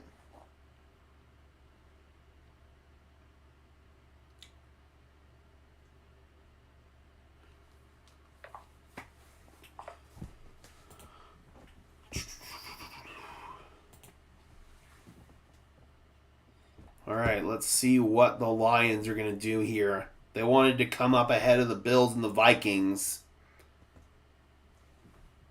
Not looking forward to facing Genty twice a year, and Geno has beaten us the last 2 times. That's what I mean, man. The Raiders are not a team that we should sleep on. Yeah, that would be fun, man. Kobe Bryant on one side of the field and Kobe Bryant on the other side of the field. That would be hilarious.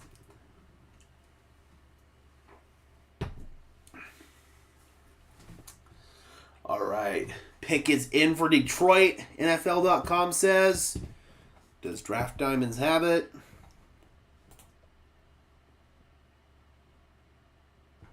Not yet. Things are starting to move relatively quickly. Breaking news. Cleveland Browns quarterback Dylan Gabriel has entered the transfer portal. Oh, that's hilarious. That's so good. And that clip of freaking Kevin Stefanski and Andrew Berry just keeps going viral, and Jimmy Haslam's just in the background, like, grinning. Oh, God, dude. I will always enjoy laughing at the expense of the Cleveland Browns. Good Lord.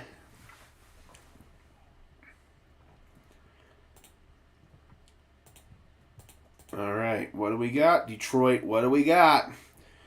After Detroit, it's the Rams, Bills, Cardinals, Seahawks, and Ravens to close out round 5. And once round 5 is up, guys, I am going to get up and just kind of walk around a little bit. That way we don't get double calf cramps from sitting too long. And then we will get started with round 6. We are starting to enter the home stretch here, guys. Last couple of rounds to go. This will drag out for a while, though, guys. I think we're going to be live for at least a couple more hours. Usually, these streams on day 3 go for about 7 hours, guys. So, we're going to be here for the full-on ride. Towards the back half of these rounds, also, we're going to have, like, a lot of compensatory picks. So, for example, the 6th round is going to have... 6th round is going to have 40 total picks. And the 7th round is going to have 41 total picks. So, yeah, we still have a little under 100 picks to go, guys. We still have a lot of players that are going to get drafted.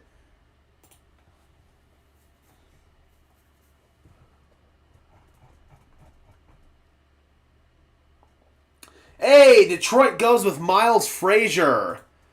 A guard that I did not anticipating lasting this far. My second player comes off of my big board.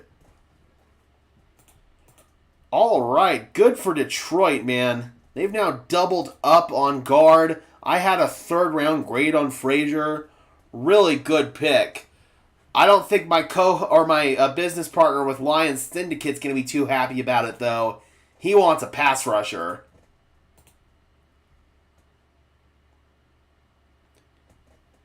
He went to Cleveland, JR. He did not go to Cincy, but overall, man, if he can develop into their future guy, then that's what matters. What game are the Broncos trying to play overseas for? I think it's going to end up being the Colts in Germany.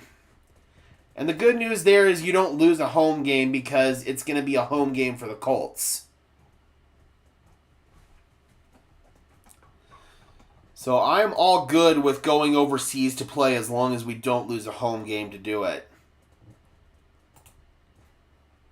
So just to recap the last couple of picks, Zoff Frazier and Jordan Hancock, pair of corners, went off the board to the Bears and Bills respectively. And then Miles Frazier just went off the board to the Lions. We've got the the Los Angeles Rams on the clock right now, followed by the Buffalo Bills and then the Arizona Cardinals. We still need a wide receiver or a running back. Well, the good news is there are some good ones still available on both of those or in both of those position groups. So we are all good there. And again, I just cannot see George Payton working with only one more pick. I think deep down he really wants one more. So I do anticipate that we're going to see a trade down here potentially from 197 for the Broncos.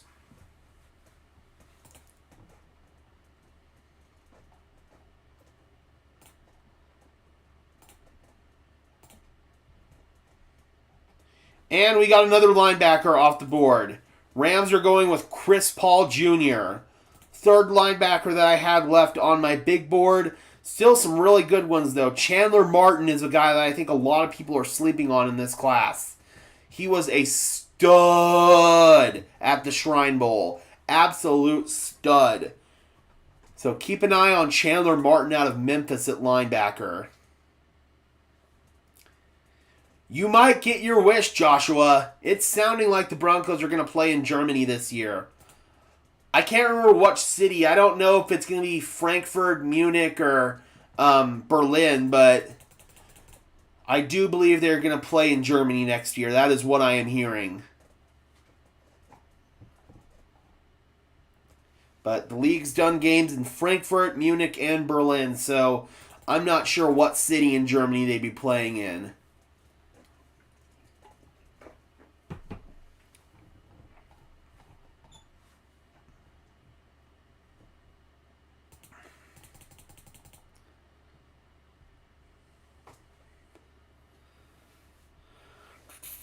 What do you think about the Broncos picks so far? Again, I think they've done a pretty good job. I love the Barron pick. I love the Jones pick. The Bryant pick, fine. Maybe a round too early, but still got a good player. Really like the Harvey pick. And then the Q Robinson pick. I mean, I don't know. I wasn't a huge fan of where they drafted him, but it looks like they got a solid player. BB says take the Iowa tight end Luke Lachey. He should be available. Should the Jaguars move to the UK? I don't think logistically it would work out. Oh! Bills just took one of my favorite players, Jackson Hawes, the tight end out of Georgia Tech. Literally the best blocking tight end in this class. Dude was almost like a sixth offensive lineman out there. Granted, he wasn't going to offer much in the receiving game, but his anchor, his base, his willpower in the blocking game were bloody phenomenal.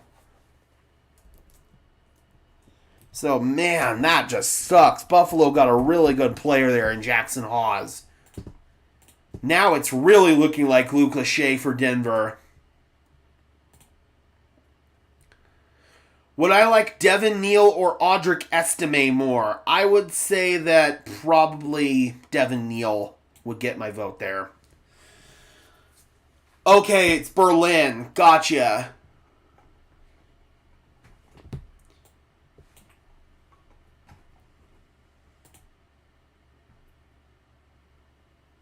Do I wish Denver Broncos draft picks? Not sure what you're saying there, Anthony. Damn. Really, really, really like Jackson Hawes. That's a good pick for Buffalo. We got Arizona on the clock, followed by Seattle, and then Baltimore to close out round number 5. 50 people in the house. Thank you guys so much. Just some housekeeping stuff, guys. If you could just do me a big favor and leave a like on the stream as well as subscribe to the channel, I would really appreciate it, guys. Those are both free and easy ways to show your support. It helps tell YouTube's algorithm to push us out, and it helps us get seen by more and more members of Broncos Country, just like you and me. It has been a crazy draft so far, man. We're almost 4 hours in, and we got a couple more hours to go.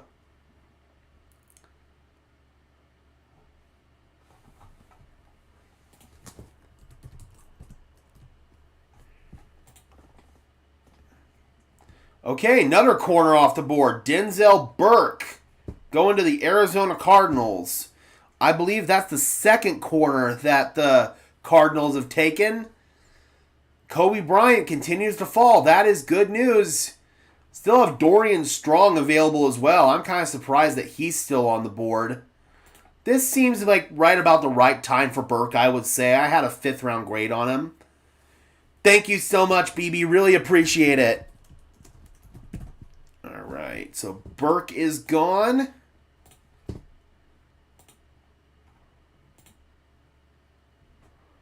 How do we not have a 5th round? It got traded before this year. I want to go ahead and actually look and see where it went.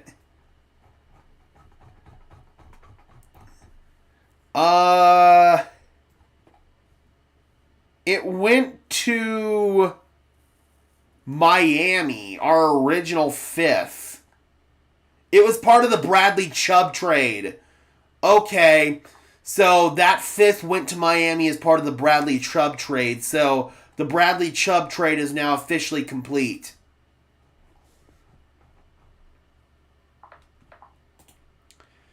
The people who've been saying the drafts on TV have been international fans.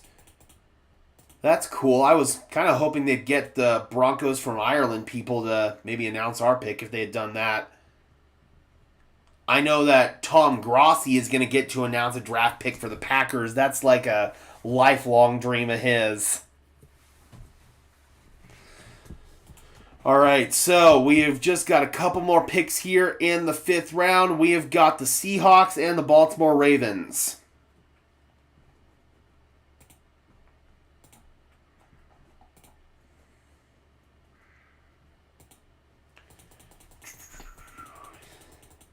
Still bummed about Jackson Hawes going to the Bills, man. I really, really liked him.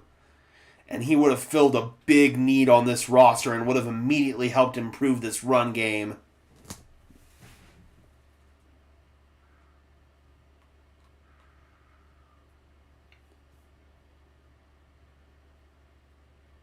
We just need one more subscriber, guys, to get to 5,650 subscribers. So if you have yet to subscribe, please do. Would really appreciate it.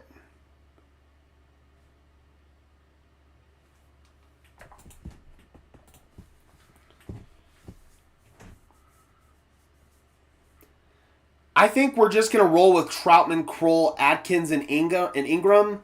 Listen, if Adam Troutman is your starting inline wide tight end, it's not the worst thing in the world, but God, I just want to raise the ceiling in that room. We do still have a 6th round pick. It's not our 6th round pick, though. It's one that we got in a trade. But we have the 197th pick right now, and I do anticipate the Broncos trading down maybe to try to get some more draft capital. I saw a Raiders fan from Australia. Why the Raiders? That's a good question. I know a guy in Australia who is a Steelers fan. He actually used to host Pittsburgh Steelers Syndicate. He's got his own channel, Steelers Nation Australia. Go check him out. I want Jake Brenningstool. That wouldn't be the worst option in the world either, honestly. At this point, with what's left on the board, Brenningstool would not be the worst. There's still time, Bobby. There's still time. There are still a couple of guys on the board as well.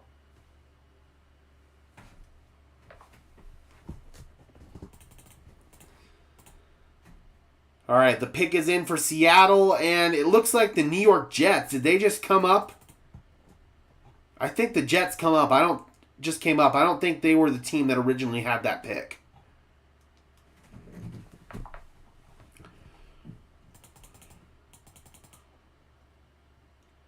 Yes, Bobby, Gunner's gone. Gunner went to... Where did Gunner go?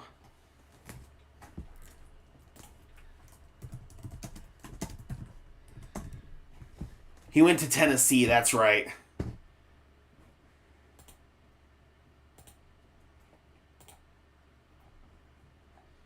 Yes, the Clemson tight end is still available.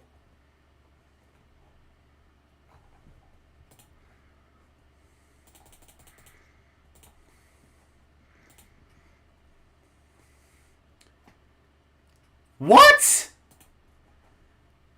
Seattle went with Robbie Outs?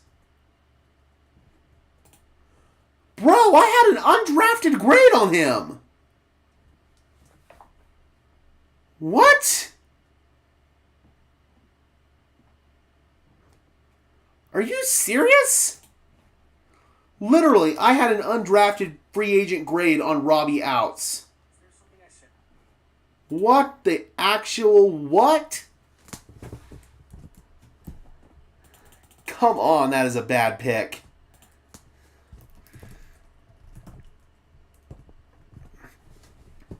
God, that is a real reach right there, man. What are you doing, Seattle? Looks like he's Robbie Inns now. No kidding.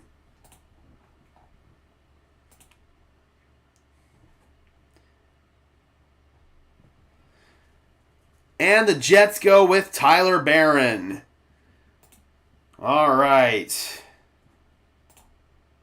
So Barron was my... See if I can even find him here. He is my 1, 2, 3, 4, 5, 6th rated edge rusher still on the board. Jack Sawyer's still there, I believe, right? Or did Jack Sawyer go? Did Jack Sawyer go? Yes, he did. He went to Pittsburgh. So let me get him off the board. He's gone. So Sawyer's gone, and now Barron's gone on my edge rush board.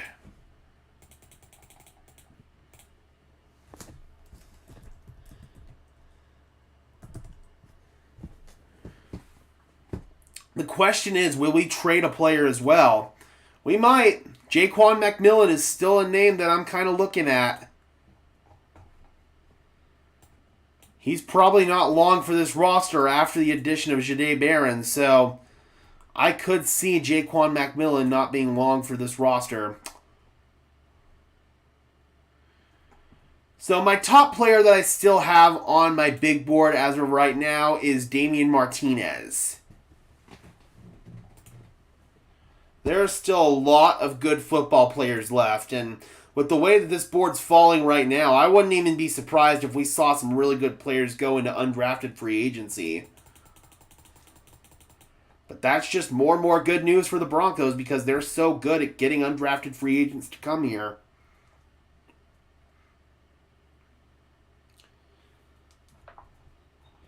So now we have got... Okay. All right, there we go. The 5th round is over, guys. So we are going to take just like a 90-second, maybe 2-minute intermission here. I'm going to go step out and take another bong rip and maybe grab another drink. So I'm going to go ahead and bring in the BRB scene, and we will be back very shortly, guys, as we get started with round number 6.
Alrighty, we're back.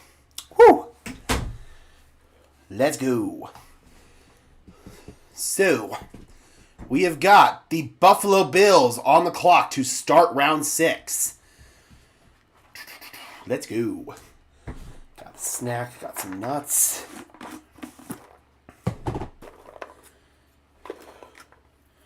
Damn, could they have put more salt on these? Jesus Christ.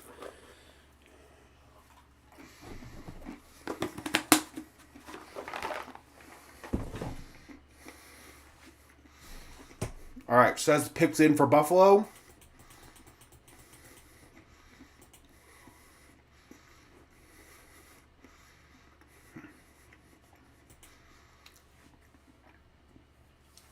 Broncos need depth in the secondary. I don't see McMillan going anywhere.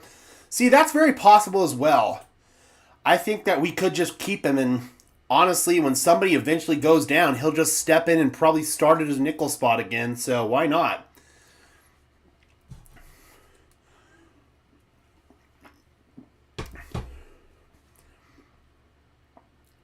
Yeah, PJ's more of a true safety than anything else, though, and he's now been relegated to depth pieces, or to a depth piece, so I think that Chris Abrams-Drain would probably step into Jaquan's role if Jaquan got traded into that backup nickel role.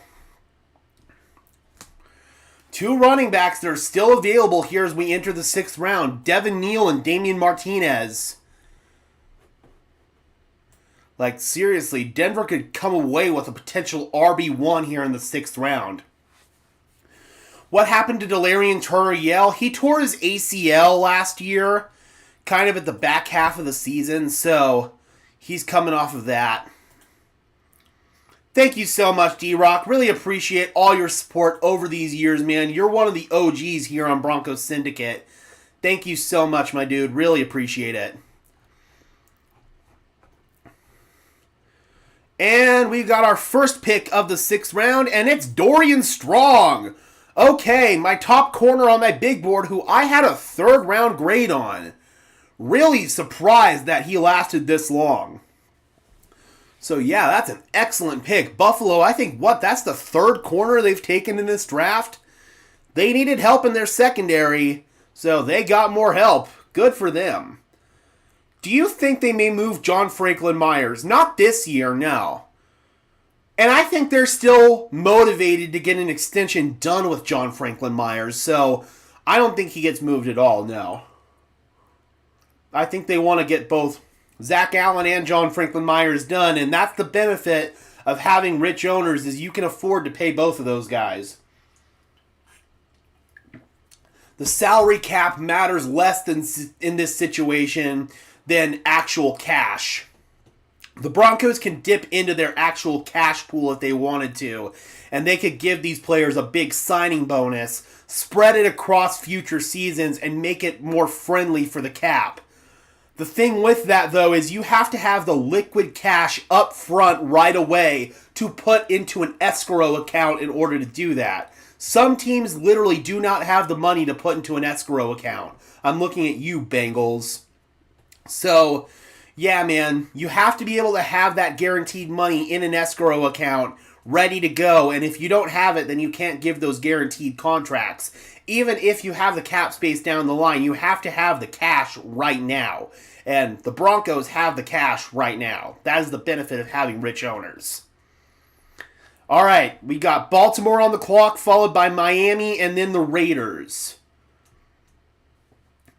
Front load those contracts with signing bonuses. Absolutely. Absolutely.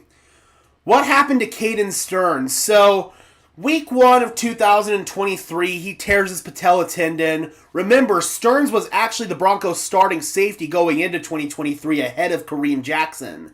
But that injury just completely knocked him off track, and last year, the Broncos had already, they'd brought in Brandon Jones, and it just never really felt like Stearns was going to get the opportunity, and he ended up going to Philadelphia and got cut from Philadelphia, so he just kind of fell off the map, honestly. It's really unfortunate that the injury just completely killed his career like that.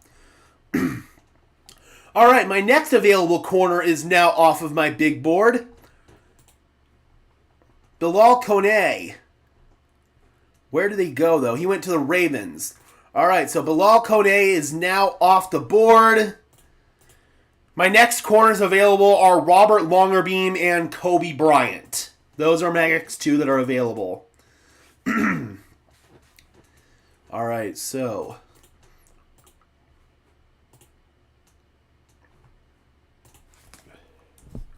this big board is starting to diminish. Lots of good players still available, but there are fewer and fewer of them as time goes on. All right. So now we have got Miami on the clock, followed by the Raiders, the Eagles, the Patriots, the Titans, and the Saints. Denver is not picking for a while. They don't pick till pick 197. We are currently at pick 179.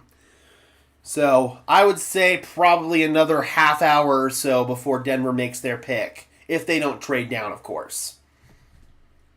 Or trade up.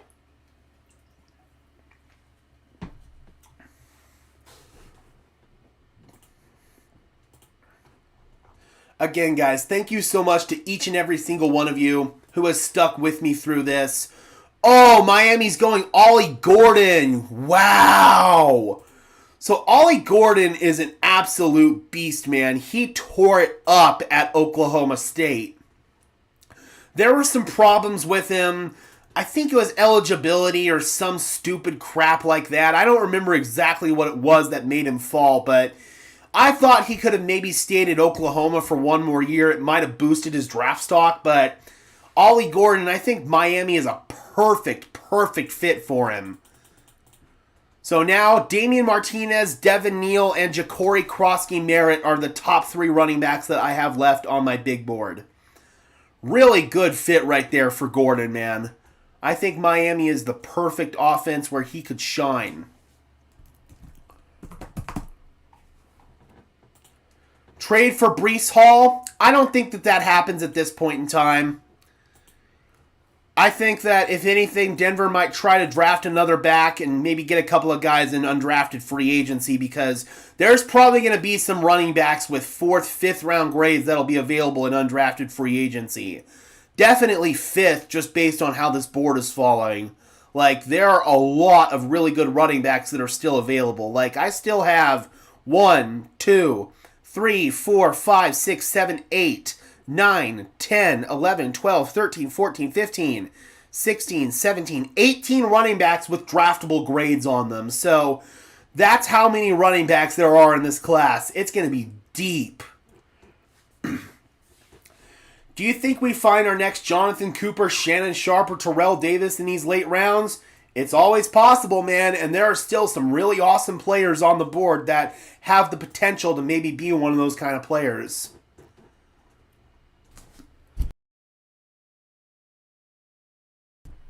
Yes, we do need a tight end, Space Explorer. That's why I'm hoping Denver trades down, because that'll give you a better chance at landing multiple of these players as opposed to just one of them.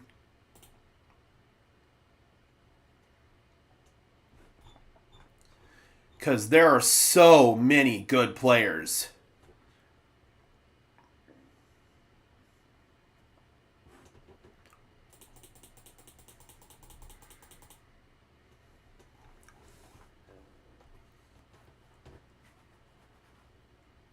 And one thing that's also really cool is that ownership has been heavily involved in this draft. They let the football people make the football decisions, but they are in the room showing their support for George and Sean. That's really cool.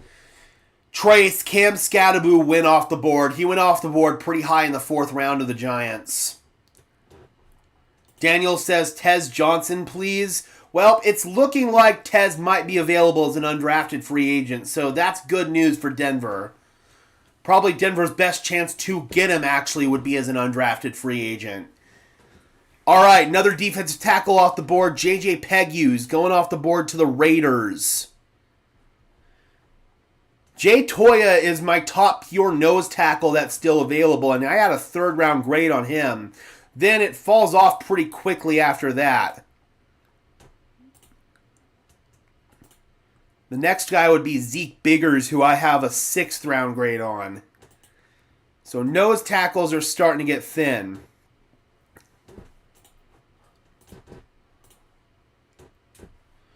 When is our pick? We pick in the 21st pick of this round. We're at the 5th pick now. Pick 197 overall. Who do you think you'll pick next if I had to choose? I'd trade down. That's what I'd do. Because there's a bunch of players on the board that I still like. Damian Martinez, Luke Lachey. You still got a couple of tackles. Holland Pierce is available. I really like him. Even Tez Johnson, but I probably wouldn't take him here. You know, there's still a lot of really good players. One of the other running backs, Ja'Cory Krosky-Merritt. I wouldn't hate going Ja'Cory here. Devin Neal. So yeah, there's a lot of different directions you could go. That's why I really want them to trade down. Kyle McCord to the Eagles. Wow. Okay. So McCord definitely has some physical tools to him. He's probably not going to be much more than a backup, especially starting his career in Philly, behind both Jalen Hurts and Tanner McKee. But not a bad value pick, man. At worst, you've got a high-end backup quarterback or 3rd-string quarterback. Okay, I can get behind that. I could totally get behind that. That's a solid pick. This is where I think we could also see some of these other mid-tier quarterbacks start to come off the board as well. Maybe a Max Brosmer out of Minnesota. Jay, thank you so much for the $2, my friend. Really appreciate it. Help keep the lights here on Broncos Syndicate on. God bless Bo Nix. Thank you so much, my friend. Really appreciate it. Yep, Giddens went off the board a while ago, Crumble.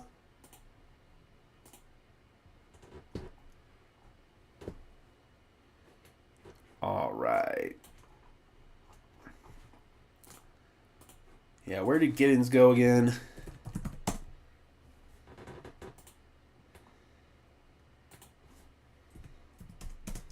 He went to the Colts. So, yeah, he's been gone for a while. Patriots are now on the clock, followed by the Titans and the Saints. We are at pick number 182. Denver picks at 197. And then once all of the draft festivities are over today, guys, we will be streaming Sean Payton and George Payton's post-draft press conferences, and it's looking like this is going to be a freaking loaded undrafted free agent class. So, I'm figuring I'm going to be putting out a bunch of videos later tonight on all the undrafted free agents that Denver comes away with. We're going to be making a ton of content even after this stream is over, guys, so please stay tuned. We're going to be getting a lot out today. I can promise you that. We got Mundungus Creevy in the house, my co-host on the 5280 podcast. Sorry, just now jumping in. Shedeur the Browns is a great fit. I agree. I just can't believe that they took him and took Dylan Gabriel ahead of him. Lower draft spot takes the pressure off and allows him to sit behind Flacco and learn for a year. Good pick. I agree, and at worst, even if the Browns don't view Shedeur in their long-term plans, they can probably flip him for a draft pick. So, honestly, really, really solid value in my opinion.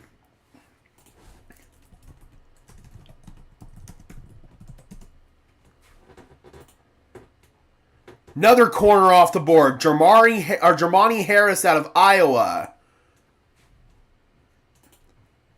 All right. So that is another corner not named Kobe Bryant off the board.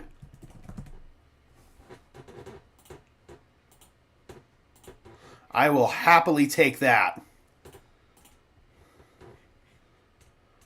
If the Broncos were to go corner, Kobe Bryant would be the one player I'd be okay with. I agree he's the second best quarterback on the roster, but do the Browns see it that way? I don't think so.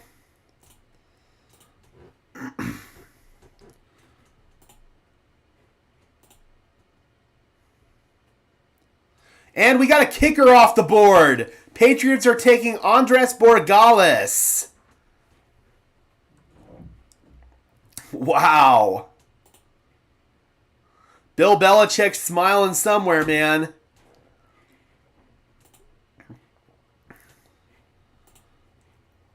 All right, and the Titans. I'm good. Thank you. Yeah, sure. Thank you. Mims superstar year incoming.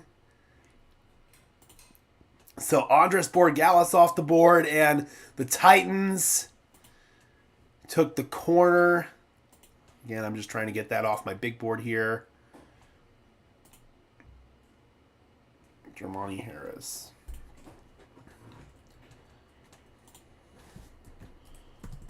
There we go.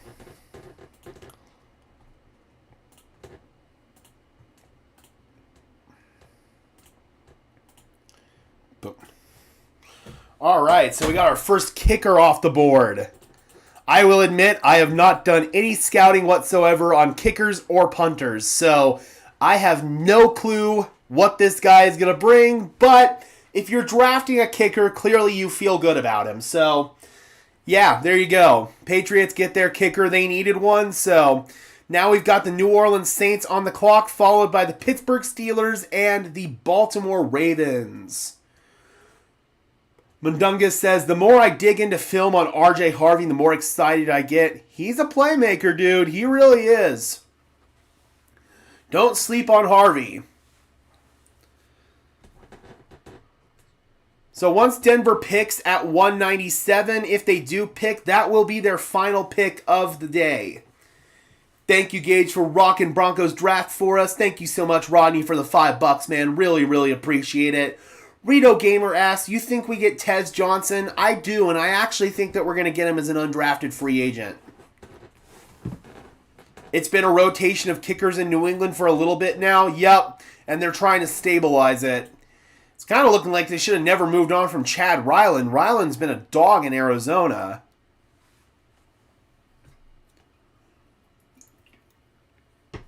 And I'll never forget that game winner that he kicked here in Denver on Christmas Eve that eliminated the Broncos from the playoffs and ended the Russell Wilson era here in Denver. So Chad Ryland will forever be a kicker that is living in Broncos infamy. All right, what do we got for us, New Orleans? So it goes New Orleans, then Pittsburgh, Baltimore, Houston, Tennessee, and then back-to-back picks for Indianapolis. Again, my gut is still telling me that the Broncos trade down. I don't know that, obviously, but I think that George Payton wants another pick. Thank you so much, Jackie. Good to see you.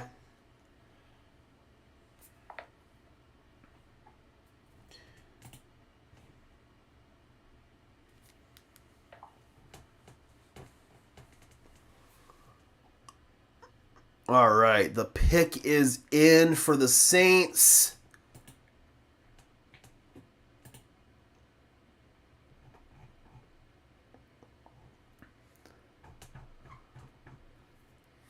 Help get rid of Russ. Sounds like a damn good kicker. Damn straight. No! Devin Neal's gone. He is a New Orleans Saint. Boo! One of the last few 3-down running backs that's still available. I can't believe that Damian Martinez is still on the board. That's crazy. So right now, I'm looking at Damian Martinez and I'm looking at Ja'Cory Krosky-Merritt. But bye-bye Devin Neal. And of course it's the Saints, man. Of course it's the Saints. Boo! I love all the Tez Johnson questions. Shows Broncos country's love for Bo. Fuck. Shows Broncos country's love for Bo. I cannot talk today. Absolutely. Absolutely. Does it get stuffy in the closet streaming for that many hours? Yeah, it does. It definitely does. I'll open the door from time in and time out.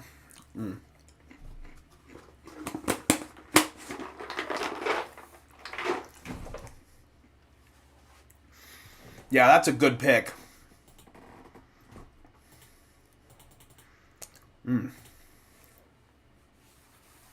I cannot believe Devin Neal went to the Saints. That sucks.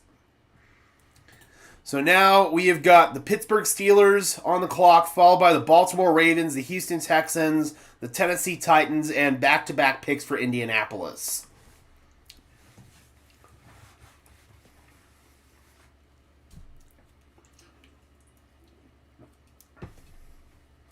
It's 2025. No need to be in the closet. Oh my God, Richie. Honestly, Bobby, I feel like the Broncos just were higher on that pass rusher. They were higher on Q Robinson than they were on Devin Neal. They had already taken their running back in RJ Harvey. They've got Audric Estime, who they feel high on. I'm hoping that they still take a running back here, but it's very possible that they are content with that position group as of right now. Where's my cat? Oh, she's elsewhere in the house. Probably taking a nap somewhere. Or fighting with the other cats. Oh, wow. The Steelers get their quarterback. It's Will Howard. Oh, my God. So Will Howard goes to the Pittsburgh Steelers. Everybody was thinking that the Raiders would be a destination for Howard. But now he's in the black and gold. Oh, wow. I mean, Howard's okay, I guess, but now your quarterback room consists of Mason Rudolph and fucking Will Howard. Oh my god. I think we all deserve and would love to see one massive bong hit. Nope. That would immediately get the entire channel demonetized. Trust me, I wish I could smoke on YouTube. I'd have a whole channel dedicated to it, but I can't. Not if I want to make money off of it, and I obviously want to make money off of it.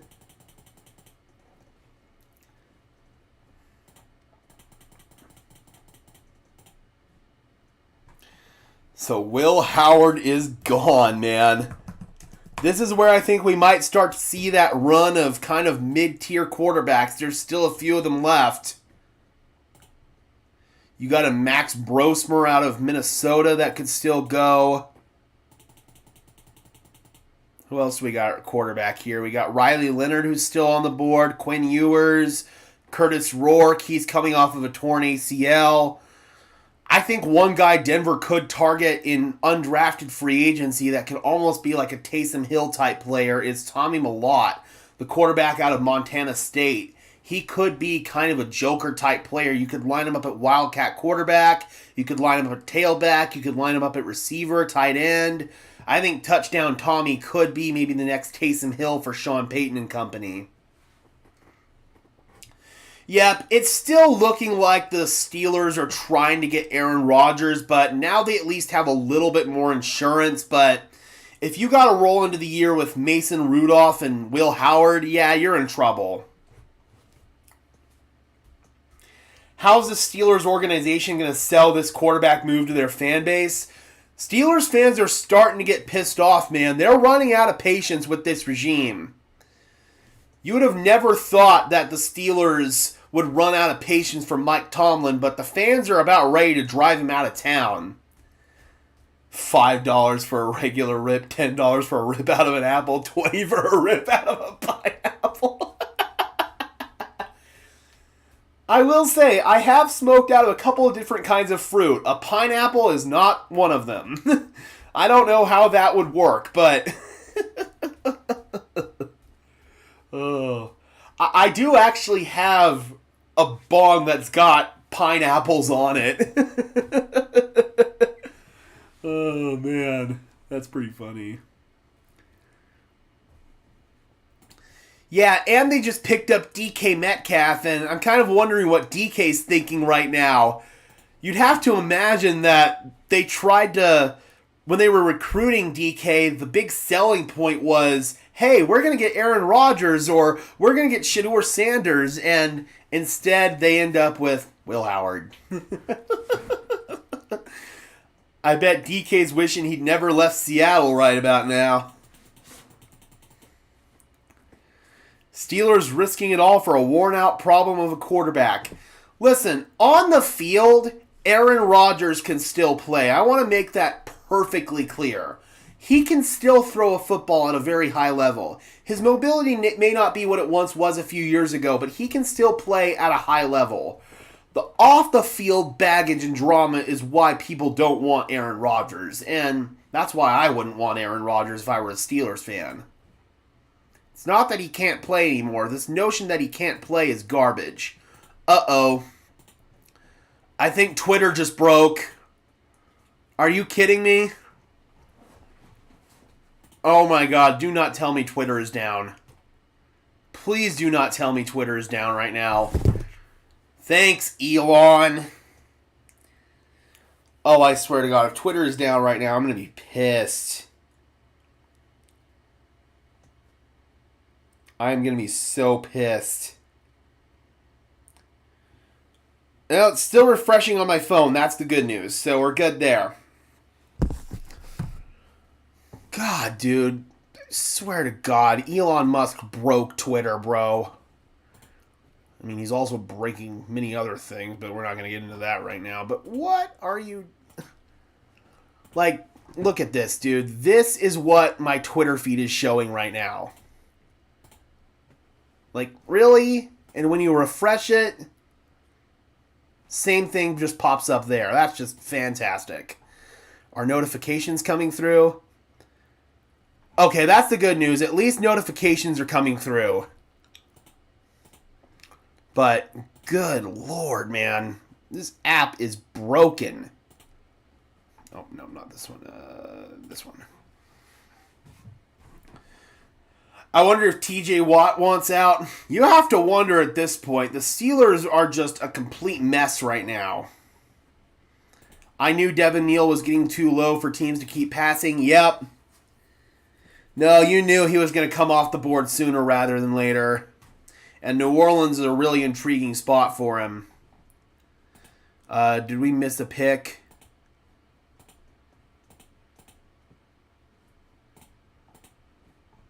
Dude, I think Draft Diamonds is like way ahead now.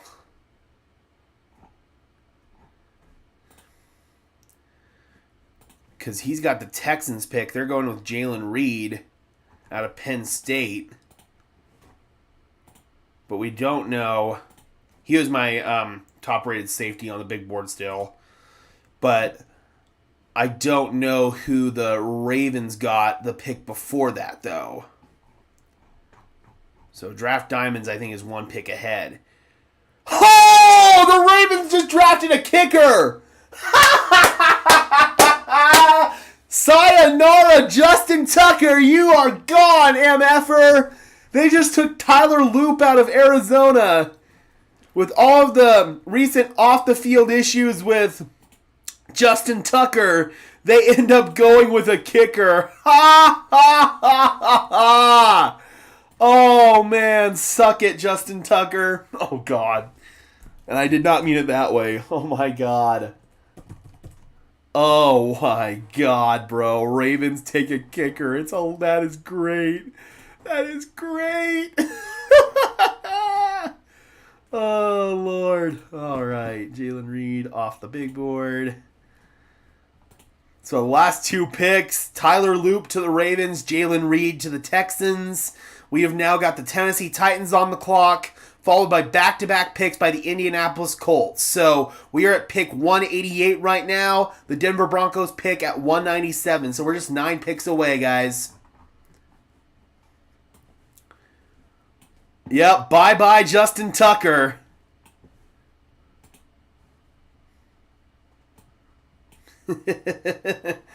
Uh-oh.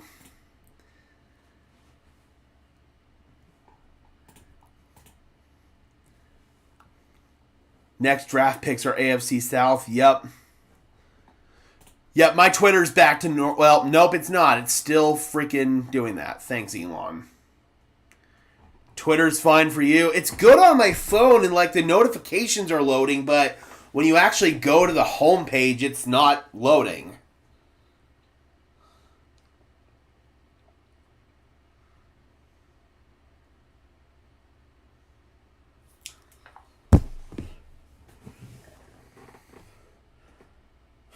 That Tucker 30 for 30 is going to be something. Sheesh, man. Talk about a fall from grace.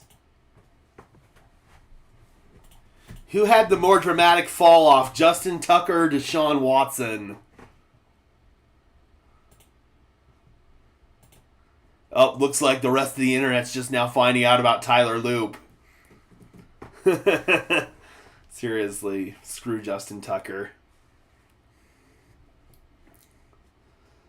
All right, it says the pick is in for Tennessee. Tennessee is having a really good draft. Yeah, I'd say Deshaun too. Just because where he was viewed before all the stuff came out, I mean, he was viewed as a top 5 quarterback in the league.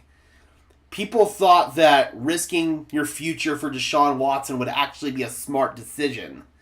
And at the time, it looked like it would have been, but not playing for almost 2 years after all of those off-the-field issues, he just completely fell off a cliff in terms of skill set. Mike wants Fedoni. I do like Fedoni. I think that could be an option. All right, another running back is off the board. Mullings out of Michigan.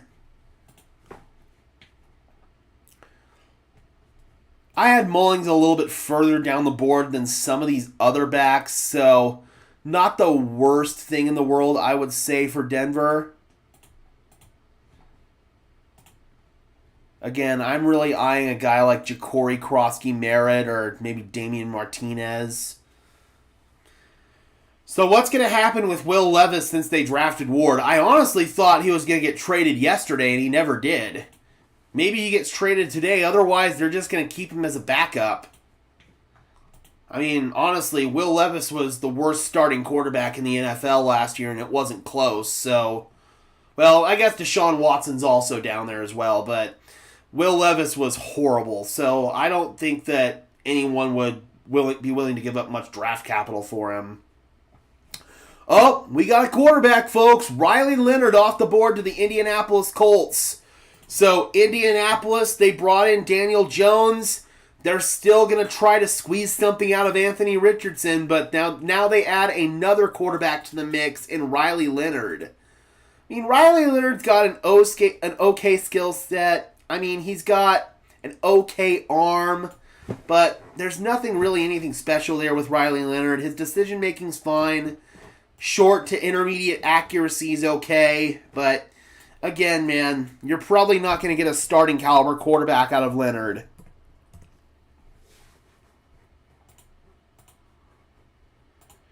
But just in case both Daniel Jones and Anthony Richardson suck, you get another bad quarterback in the building. Desmond Watson, he could just sit down in the middle of the line. You'll probably get an opportunity at Desmond Watson as an undrafted free agent. I don't think an almost 500-pound football player is going to get drafted, but some team might give him a chance as a UDFA. He weighs 464 pounds, Roan. 464 pounds. All right, so Indianapolis has another pick coming up here at pick 190. Then it's the Eagles, the Seahawks, the Bengals, the Jaguars, the Bears, the Lions, and the Broncos. Yes, Rodney, Kobe Bryant is still available. And I'm very surprised he's still available, actually. All right, so we're waiting on the next pick from the Indianapolis Colts.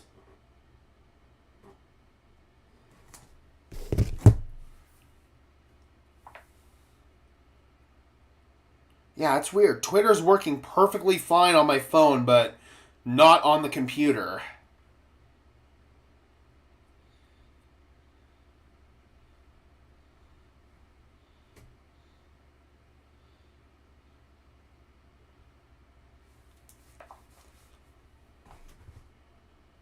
Do you think the Broncos are going to trade Sutton since they drafted, I'm assuming you mean Pat Bryant for wide receiver there? No, I don't. I think that next year Sutton will probably be gone. 460 pounds gives new meaning to Boulder, Colorado? No kidding, dude.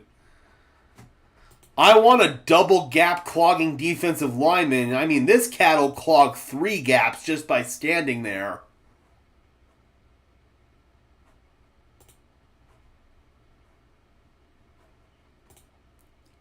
Okay, great. The Eagles are taking Miles Hinton, but who are the Colts taking with their second pick? Draft Diamonds is completely ahead right now.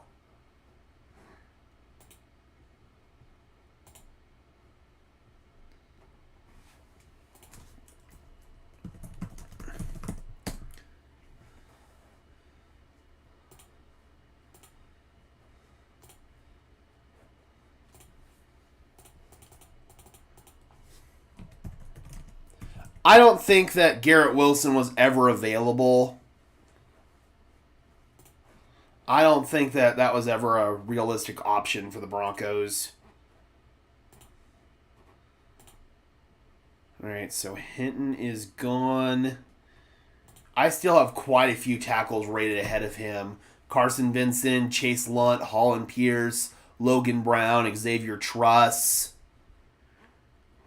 Pat Bryant is a power slot, and that might be where they intend to use him. I view him as an X personally. I think that he could be an X, but I could also see power slot for sure. Either way, it makes sense given his build.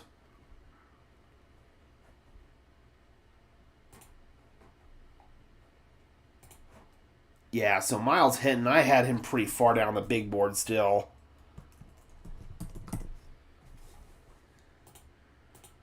I think there's still a lot of good players left. I even have a few like 4th and 3rd round players that are still on the big board.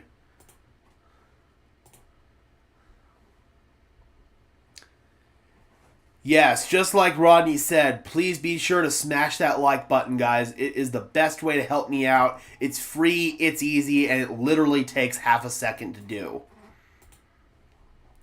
All right, what's the second pick here for the Colts? Oh, stupid. What is the second pick here for the Colts?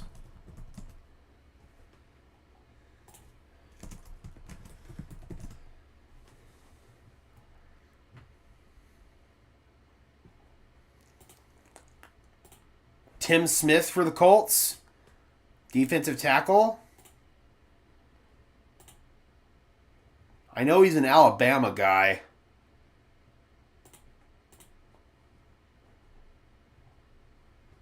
Don't know much about him outside of that. Nope, Luke Lachey is still on the board. So is Josh Simon. So those are a couple of options there. Lachey is probably my top option at this point in time.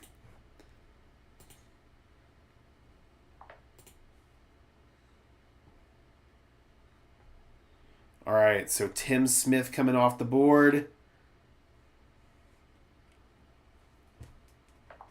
Who could you see at 197 if they stay there? I think it could be one of the running backs. If Damian Martinez is still there, I'm taking Damian Martinez. If Ja'Cory Krosky-Merritt was there, I'd take Ja'Cory there happily. Let's look at the big board here. Who else is like towards the top of the big board that could just be good positional value? Jared Wilson, that's a possibility. Seth McLaughlin at center, that's another possibility. Jay Toya, he's probably one of the better nose tackles that's still available. Oh, here's a guy who already went off the board. Black him out. Aeneas Peebles, that's another one on the D-line who could be fun. That's why I want Denver to trade down, because there are a bunch of players that I would happily take right there. So I really want Denver to try to maximize their value and try to get a couple of players here. So Seattle is now on the clock, followed by the Bengals, the Jaguars, the Bears, the Lions, and the Broncos. We got David Talks Broncos in the house. Good to see you, my friend. Hope you are doing well. Yeah, I really do think they're going to trade back shy. I really do. That's just the way George Payton likes to operate. Have as many draft picks as possible.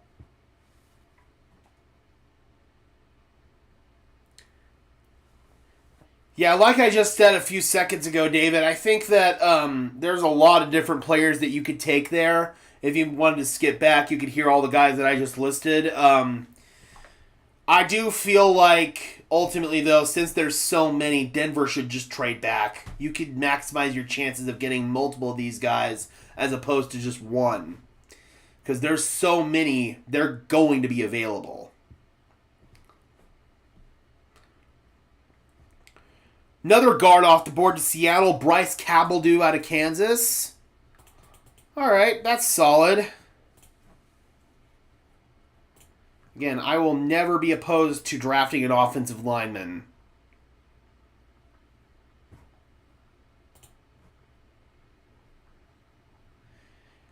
Outside of that, though, can't really tell you a whole lot for this particular player. Didn't do a whole lot of scouting on him. I still think Tez Johnson is going to be an undrafted free agent, Miggy.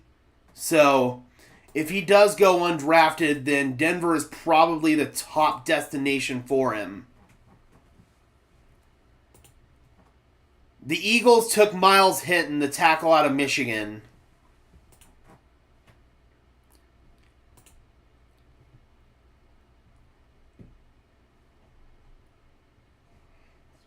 The Eagles took Martinez?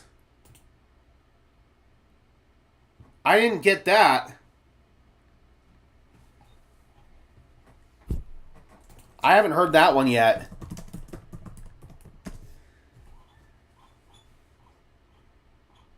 Yeah, I don't think the Eagles have taken Martinez.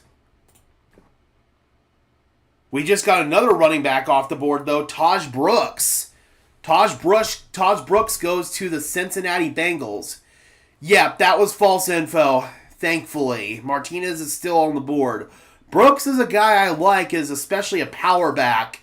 He probably profiles pretty similarly to Audric Estime, so that is kind of a bummer, because I really like Taj Brooks, but he probably was never in play for Denver for that very reason. But I'm still looking at Ja'Cory Krosky-Merritt, and I'm still looking at Damian Martinez.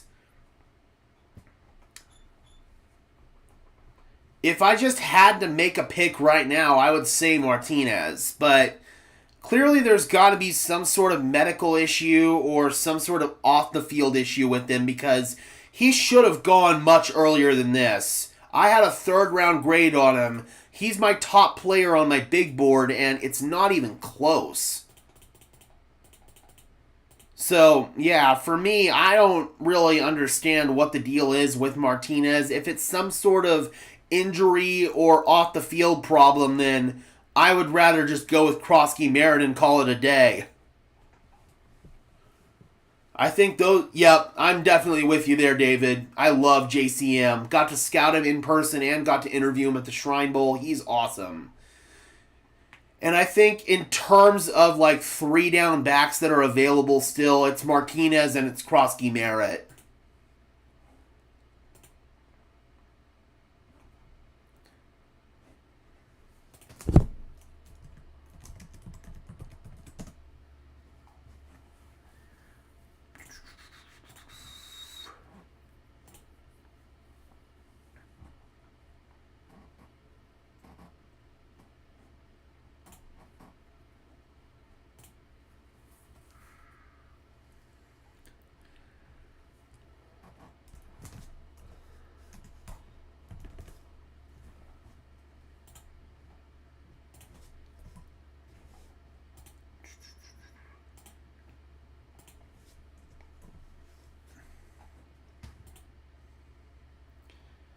And we've got the next pick in. It is Jalen McLeod. Who's that? Auburn linebacker. Did not scout him. Not sure about that one.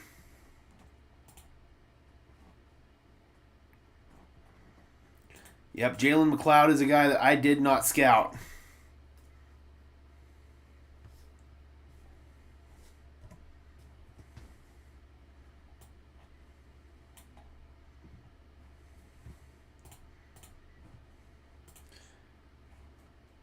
All right. I do want to make a note of him, though. Any of these guys that are gone that weren't on my big board, just so that way I can make a note of it. To pay attention who is off the board here.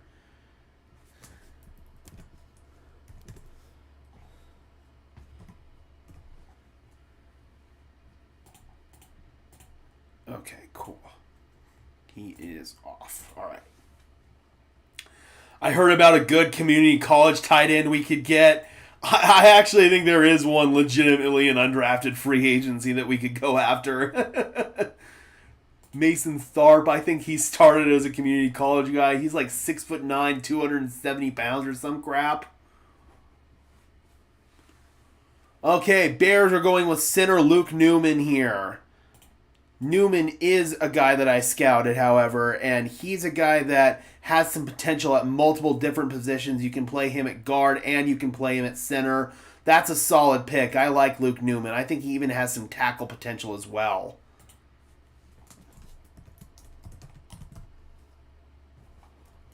Where did I put him? Ah, there he is. Yep, not bad. I think that Newman's a fine, solid enough run-blocking center. He's a smart guy. And he now comes off of my big board. He was a little bit further down there, though. And we are on the clock. Okay, guys, we are on the clock.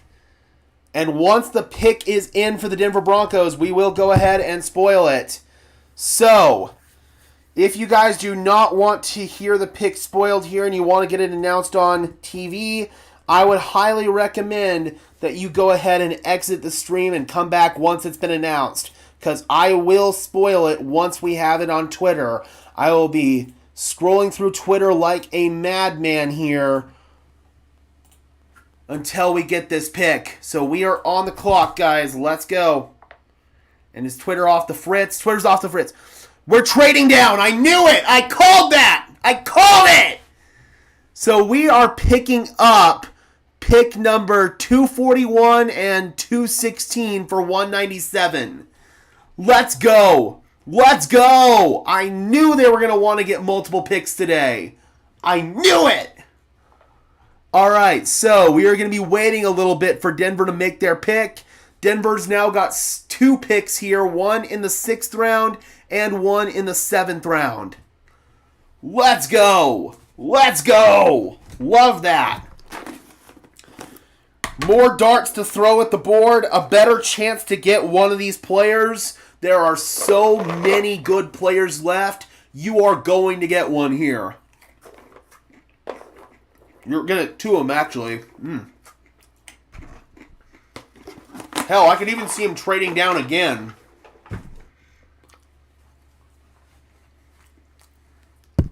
This is going to be an epic undrafted free agent class, man. Let's go.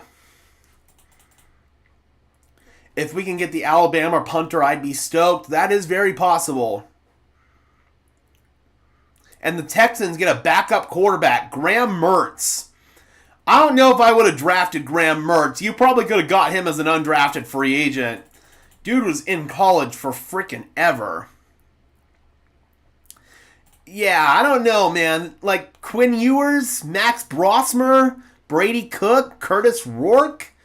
Why not one of those guys? Why are you picking Graham Mertz?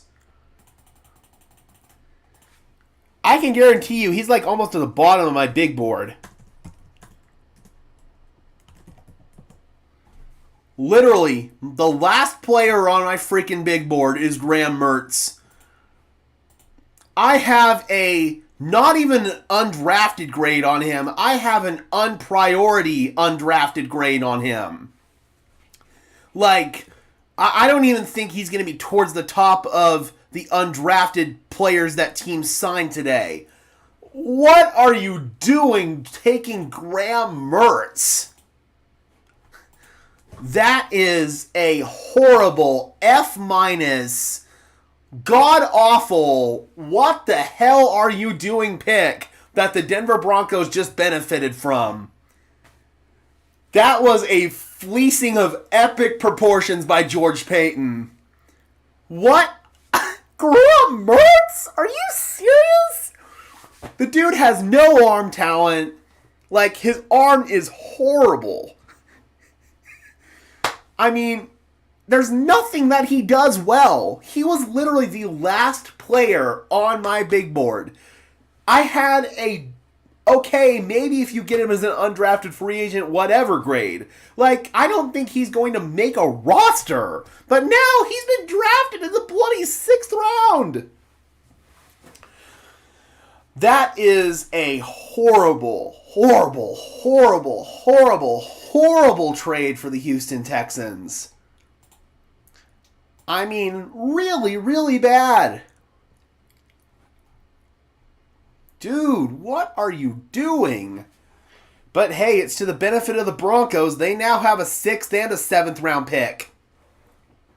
And they will have officially accumulated 7 picks, which is the exact total that they came into this draft with. So that's what George Paton, I feel like, wanted from the get-go. But they could trade down and get even more picks. That is not out of the realm of possibilities here. I cannot believe they took Graham Mertz. And before that, the Detroit Lions took Ahmad Hassanin. Finally, they get their edge rusher. My guy over at Lions Syndicate is singing praises. They finally get their edge rusher.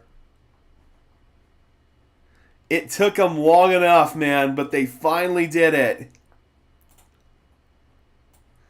You stupid piece of garbage. Stay right there. All right, so Hassanin comes off the board. Seriously, good for the Lions, man.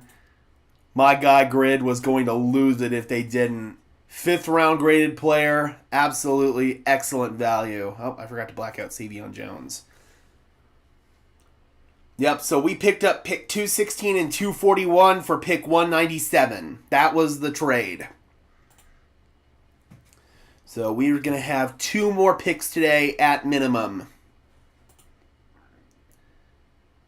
All right, so Hassanin is off the board.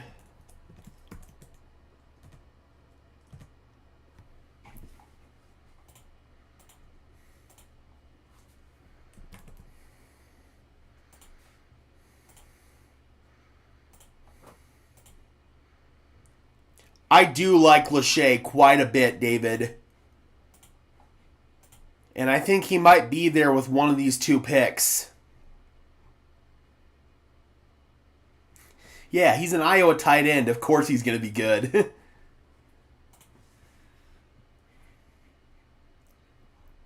So, good trade there for the Broncos, man. So, we've now got the Green Bay Packers, the Chargers, the Jaguars, the Vikings back-to-back, the Ravens, the Cowboys, the Commanders, the Bills. Or wait. Oh, wow, okay, so we traded all the way down to the bottom of the 6th round. Okay, so we picked up the very last pick in the 6th round, and then we've got a 7th round pick as well. The 7th round pick is... That's going to be towards the middle of the 7th round. So, it's going to be a little bit more time here before we see the Broncos make their pick. Again, man, they wanted to pick up 2 picks, so solid trade, especially when you consider that Graham Mertz is the guy that Houston traded up for. Yep, I think that we will get Tez as an undrafted free agent, Zach. I think he is going to go as an undrafted free agent, and Denver would be the spot that makes the most sense for him if he does go. Mm-hmm.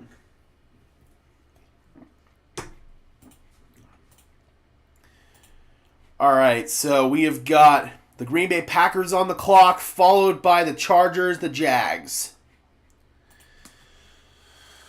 Oh, boy. You know what I'm going to go do, guys? I am going to get up and go stretch my legs for a second here, so give me 1 second, and I will be right back.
we're back. Let's go. Yeah, I also like Brenningstool quite a bit, David. That could be an option for Denver for sure. Excuse me. Yeah, Brenningstool could definitely be an option. The Broncos have now made 4 trades in this draft featuring 20 total picks. Number 20 will be the only of their original selections that they actually ended up using. That's crazy. All right, let's see. Did I miss the last pick here? So we got Green Bay, I believe, still on the clock. Yep, it's Green Bay, then the Chargers, then the Jags, and back-to-back picks for the Vikings. George Paton is doing his thing, man. He loves those trade downs. He loves to accumulate as many darts as possible to throw at the board, and that's been a sound strategy for the Broncos so far.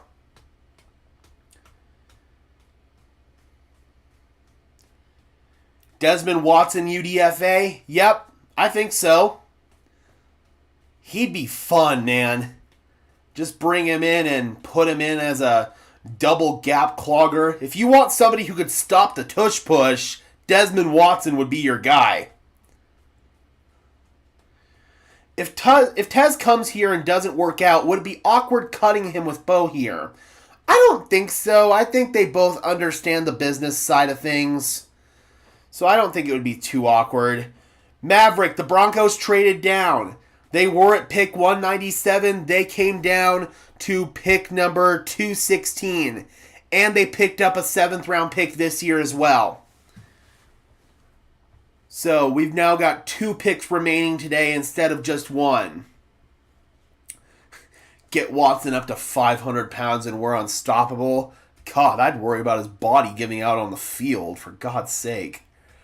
When do we sign Nick Chubb? Monday morning? Well, first you'd probably have to bring him in for a physical just to see where he's at health-wise. That's the big thing with Nick Chubb. Appreciate you, Zach. Really do, man. Really, really do. I appreciate each and every single one of you guys who have tuned into this and stuck with me through this multi-hour marathon. And we still have at least another hour and a half to go. And then we got undrafted free agent videos after that. We've got Sean and George's press conference. So we've still got a ton of content that we're going to pump out today. I would prefer probably Dobbins. The injuries are a little bit less scary with him. I mean, the injuries that Nick Chubb has suffered, he's blown his knee up twice. Plus, he broke his foot. He's had other injury problems as well. Dobbins has had his injury concerns. I mean, he tore his Achilles and stuff like that, but I don't know, man. I'd rather take a flyer on Dobbins than Chubb at this point. No worries, Maverick. All the content will still be up there. You can get caught up later.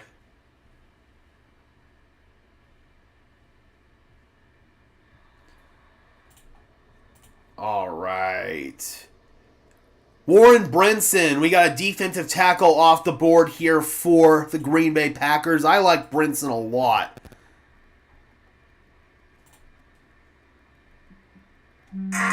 Oh. My buddy Robbie.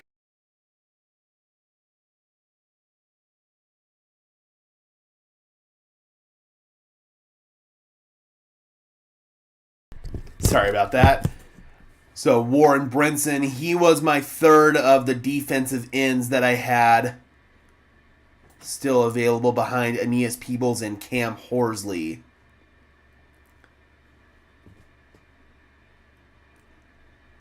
Yeah, I think Dobbins makes the most sense. All right, so we've got pick in for the Chargers, followed by Jacksonville, and back-to-back picks for Minnesota. That's funny, Kenneth. Yeah, I need to get a new phone. This one's falling apart.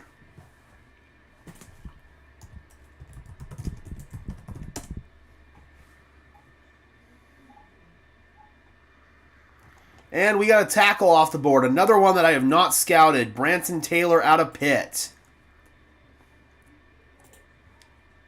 Heard some good things about him. I just never got around to him. So we got another tackle off the board. 3 of my top ones entering today are still available. Holland Pierce, Chase Lunt, and Carson Vinson. So if Denver wanted to add some depth to their O-line with one of these 2 picks, those 3 could be really excellent value type picks. Logan Brown is another one. I like Brown as well. All right, says the pick is in here for Jacksonville. Again, man, new Jags GM James Gladstone, he's been cooking. Made that trade with Cleveland to come up and get Travis Hunter. I mean, this young cat is not messing around, and Sean McVay said it on Pat McAfee. He warned us not to sleep on. So let's see what old Gladstone wants to do here. Thoughts on Q Robinson?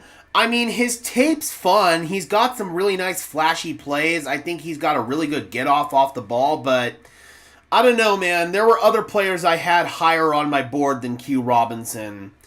That one felt like a reach to me. But again, nobody's going to give 2 craps about that if he ends up being a good player. So we can all say this now, but if any of these guys end up being good players, then nobody's going to care where they were drafted.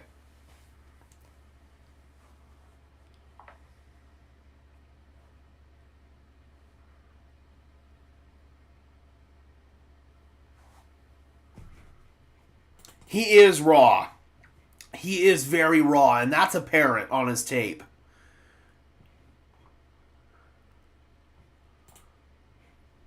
All right, we got our next pick.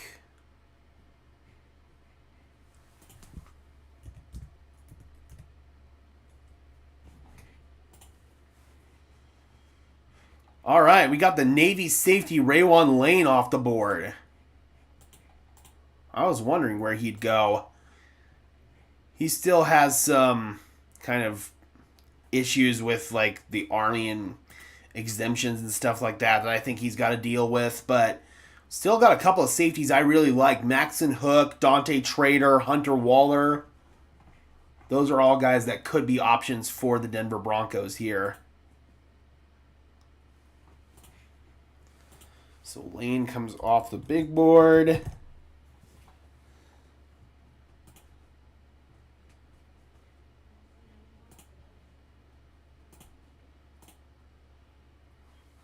There are a lot of good players left. Hell, I wouldn't even be upset if they traded down again. Because there are so many good players.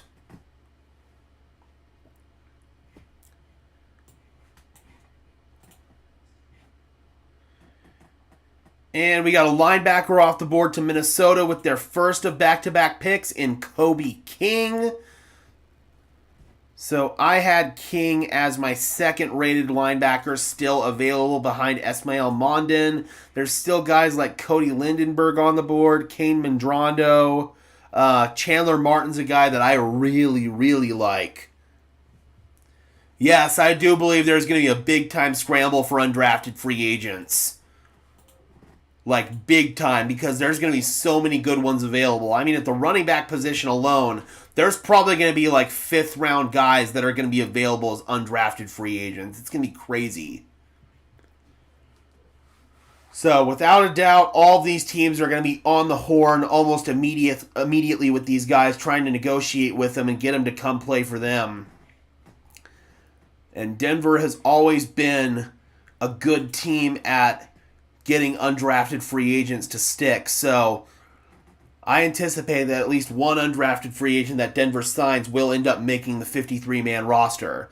And we got Gavin Bartholomew, the Pitt tight end, off the board.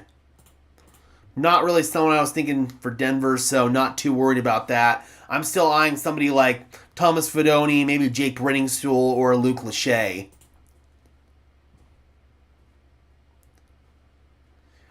I don't know if they're going to need to draft a punter. They could probably just get one as an undrafted free agent.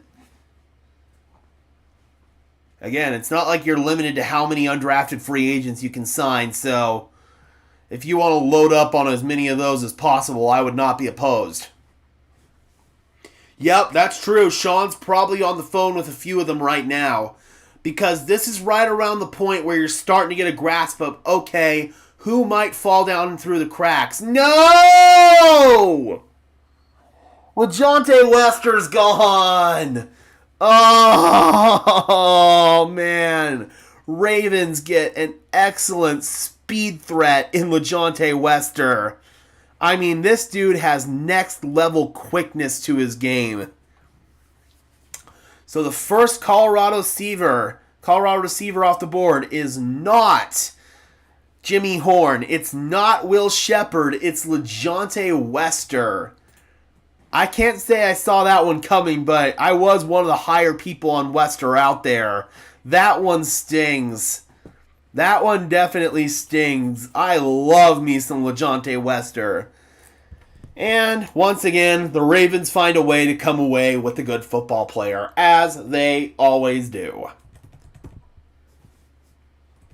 Great fit for Wester, man. It really is. Just that makes me really, really bummed. Bow, bow, bow, bow, bow, bow. Oh, damn, that sucks. We have incredible depths at both. We have incredible depth at both DB and edge/interior. Holding on to McMillan so far, he and Jones will be able to learn from Allen, JFM, Roach, and Tillman. We don't have a single weakness on D. I still think you need some depth at linebacker and D-line, but I think your defense isn't about as good of a position as you could ask it to be in right now. Yep, Ravens are one of the best teams at drafting in the NFL. Same thing with the Philadelphia Eagles, man. Those are two of the front offices that I seriously look up to in the NFL. Oh, we got an Oregon tackle off the board here. Johnny Cornelius to the Dallas Cowboys. I had a 7th round grade on Cornelius, so maybe a little early here, especially when you consider you got guys like Pierce and Vincent and Lunt. Hell, even a Logan Brown or an Xavier Truss. So, honestly, that feels like a reach for Dallas. Good thing for Denver is we have the richest history of undrafted free agents and paying undrafted free agents. So, Denver is on their eyes because we're serious. Absolutely. If I were an undrafted free agent, Denver would be one of the first teams that I would look at.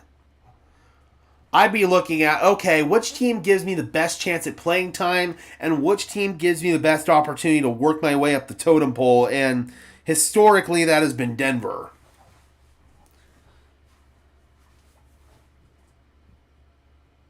Yeah, seriously, we are like one of the best teams at picking out undrafted free agents in the league, so it really is almost like the 8th round of the draft. Just because these guys didn't get drafted doesn't mean they're not good football players, and it doesn't mean that you're not going to find maybe even a starter in these undrafted free agent rounds. It really is like the 8th round of the draft. Hell, even sometimes the 9th round of the draft, because you're going to have your first wave of undrafted free agents get signed, then you're going to have your next wave after that. So it really feels like the draft goes 8, 9, maybe even 10 rounds as opposed to just 7 because of undrafted free agency.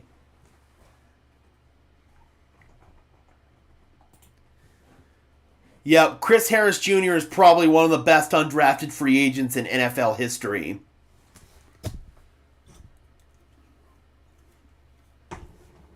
Alright, so we've got the Commanders on the clock, followed by the Bills, the Eagles, the Panthers, the Eagles again, and then the Ravens again.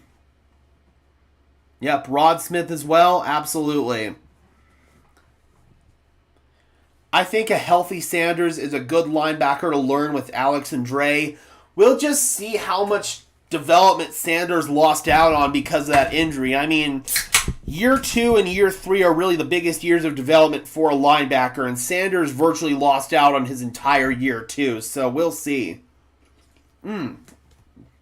Lavelle Bailey as well. That's another guy that the Broncos are quite high on as an undrafted free agent from last year. So I can understand if linebacker is a position that they might leave alone. Hell, at this point, it's looking like one of these guys, like maybe Chandler Martin, might slip into undrafted free agency and you could just pick him up there. Weren't they talking about expanding the draft again, more rounds? I haven't heard that, but honestly, I could see it just because of all these good football players that end up going undrafted every single year. I think we could maybe use at least one more round, personally. Kane Medrano, UCLA linebacker, off the board. He's going to the Washington Commanders. So he'd be my third linebacker left on the big board behind Mondin and Lindenberg. I also have Chandler Martin pretty high up there as well. Who do I think the Broncos will pick? I think that tight end is very much in play. Running back is very much in play. Offensive tackle is very much in play here. Again, having 2 picks is really, really important because it gives you a better chance of hitting. It gives you a 1 and 2 chance of hitting as opposed to just a 1 and 1 chance of hitting. Yep, Isaiah Bond is still up there. I would say that Lachey is about on par with Helm.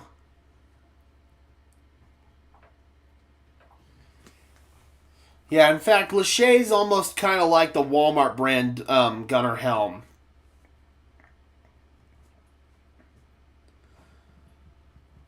Well, they did get a Florida boy in R.J. Harvey. He went to Central Florida. Maverick says, Lachey and Majors, please. I'd be good with that. I'd be good with that all day long. I'd still love to see another running back. I'd love to personally see Ja'Cory Krosky-Merritt. Well, one of the tackles just came off. Chase Lunt. Alright, so Lunt was my top tackle on the big board. Now we're looking at Vincent and Pierce here for the next 2 guys at tackle. Took long enough, man. I thought that Lunt was going to be going pretty early today. Martinez is still available. Would not be upset with that at all. But it's pretty clear that there's something up with him because he should have already been drafted. So I don't know if it's medicals. I don't know if it's off the field. If there is something up with Martinez, then I want to go after Ja'Cory Krosky-Merritt.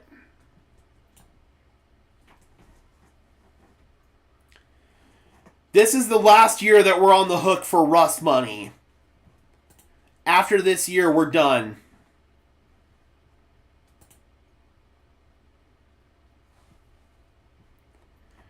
Alright, so Chase Lunt off the board finally. We are now about 9 picks away from the Denver Broncos making their selection. We're at pick 207. The Broncos pick the very last selection of the 6th round. Pick 216. And a lot of good football players are falling right into the lap of the Broncos here. So we could see Ja'Cory Krosky-Merritt. Could see one of the tight ends. Or maybe we could see one of the tackles here.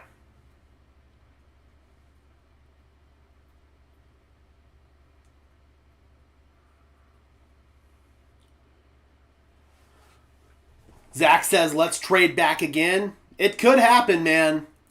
Pick up even more darts to throw at the board. There's so many good players on the board that even if you traded down again, you would still end up with some good players.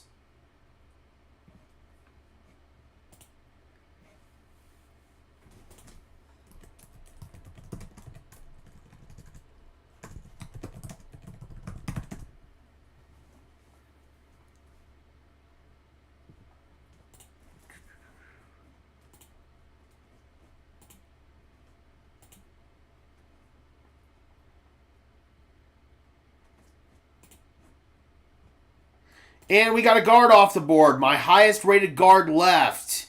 Cameron Williams is gone. All right, so guard market is getting really, really thin. Hayden Connor, Nash Jones, Marcus Tate, Garrett Dellinger, those are some guys that are still left, but the guard market is definitely starting to get thin. So now we got the Panthers on the clock, followed by the Eagles again.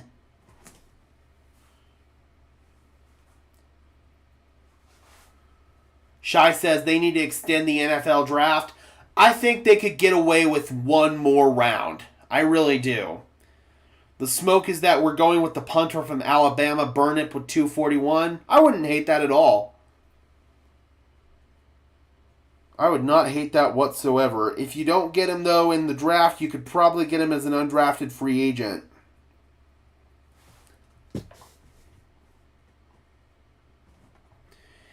Yeah, Seth McLaughlin is coming off of an injury. That's like probably the biggest concern with him now, I would say. When do you think Denver will be looking to replace Garrett Bowles? They just signed him to a long-term extension, so it's not going to be for multiple years. You think Jimmy Horn will get taken before the end? I don't know, man. There's still some good receivers left on the board. Jimmy might slip through the cracks.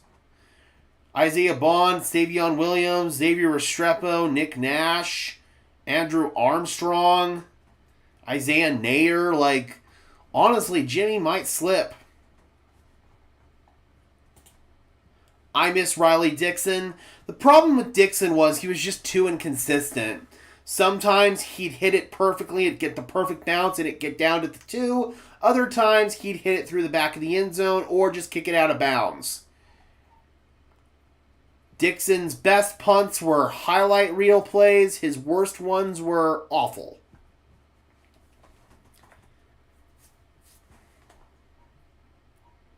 All right, so we have got the pick in for Carolina. NFL.com says I don't have it yet. Yeah, Horn and Tez both could be fun if they go undrafted. Realistically, you'd probably only end up with one of them, and I think the guy who has the upper hand is Tez, just because of his connections here. But obviously, bringing Horn back to Colorado, that could be another thing too.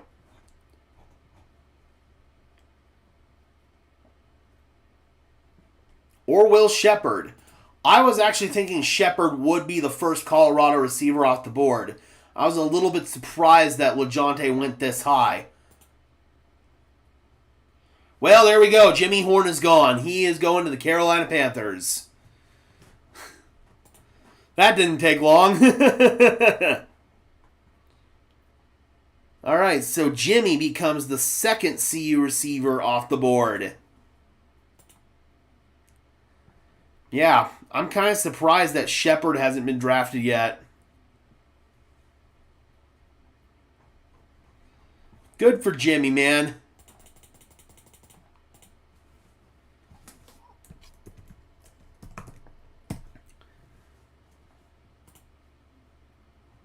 There he is. Get him off the big board. Bye-bye, Jimmy Horn. Bow, bow, bow. All right, so we got Philly on the clock, followed by Baltimore, Arizona, Baltimore again, the Raiders, the Chargers, the Raiders again, and then Denver. Okay, well, outside of Travis Hunter, of course, he's his own special set of circumstances.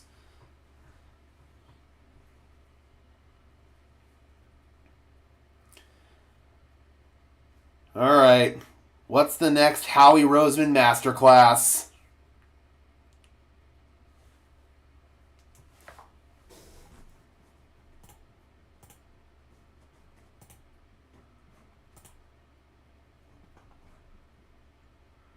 I'm still pissed Royals got picked up by the Chiefs. Yep. That one definitely sucks. Oh, wow, we've got our first undrafted free agent deal before the draft even is over. I don't know if I've ever seen that before. The Jags are signing UConn DB Jordan Wright. I don't think I've ever seen a UDFA signed before the draft was even over. Looks like this guy was pretty definitive that he wasn't going to get drafted. Oh, Antoine Powell-Ryland. Okay. Antoine Powell-Ryland. I'm kind of surprised he lasted this far. I had a 4th round grade on him. A couple more other edge rushers still available. Fadil Diggs, Jaw Joyner, RJ Oben, Johnny Walker, Chaz Chambliss maybe.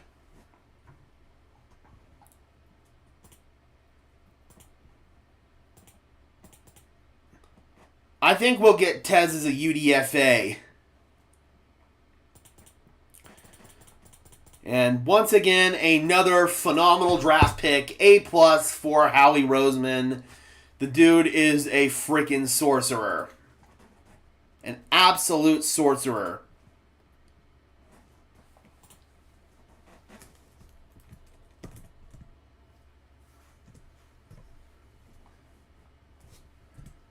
There he is.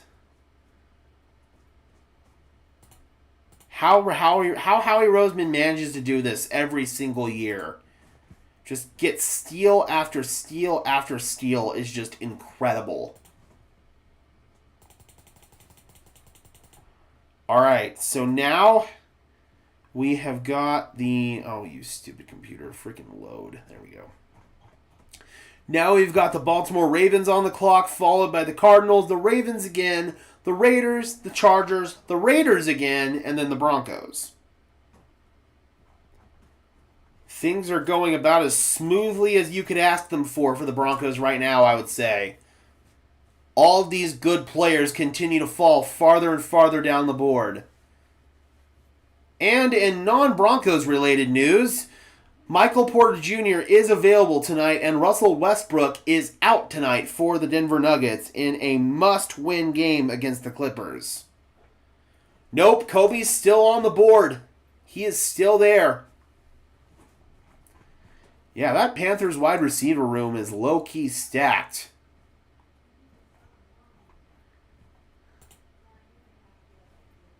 All right, what has Baltimore got up their sleeve? Another elite team at drafting.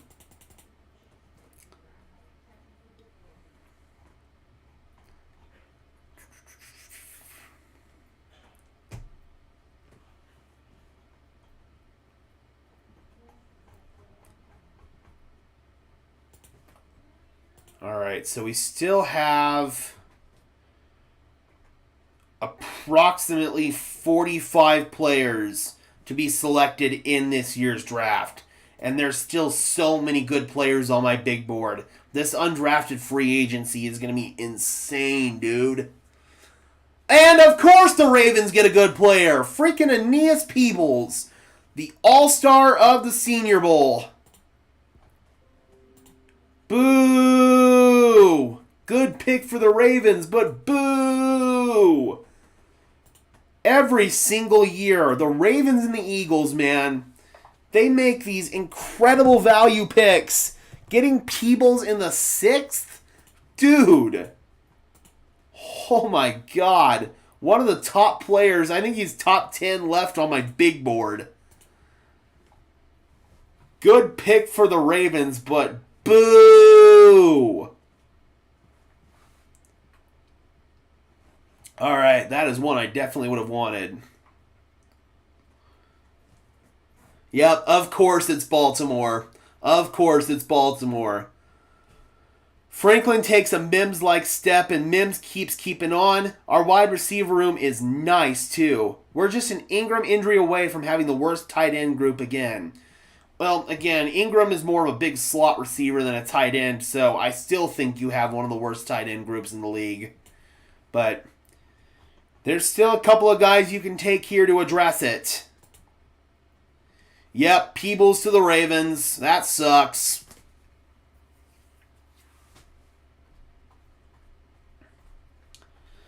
So next up, we have got the Raiders. Or wait, I'm sorry, no, the Cardinals, then the Ravens, then it's Raiders, Chargers, Raiders, Broncos. And just a reminder, guys, once the Broncos are on the clock, the tweet can come through at any time with the Broncos draft pick on it. So if you don't want the pick spoiled and you want to hear the pick announced on TV, I would recommend dipping out of here and then coming back once the pick has been announced, because we will spoil it as soon as we have it. How many times will teams get past the 50-yard line on defense this year? I mean, it might only be a couple times a game at this point. Like, this defense is nasty.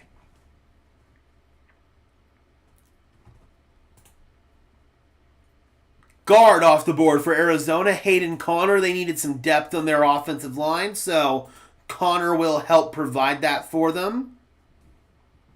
My top guard that was left had a 5th-round grade on him. Guard market's getting thin. You got guys like Nash Jones, Marcus Tate, Connor Colby, and after that, it's getting pretty thin.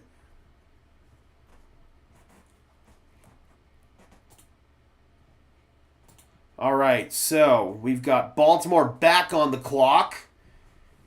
Then it's the Raiders, Chargers, Raiders again, and then the Broncos. And again, I don't think it's out of the realm of possibilities that the Broncos trade down again just because of how many good players there are. You can get 3 or 4 of these good players, but they could also view it as, we also probably have a good chance to get some of these players as undrafted free agents. Because again, this undrafted free agent class is going to be nutballs.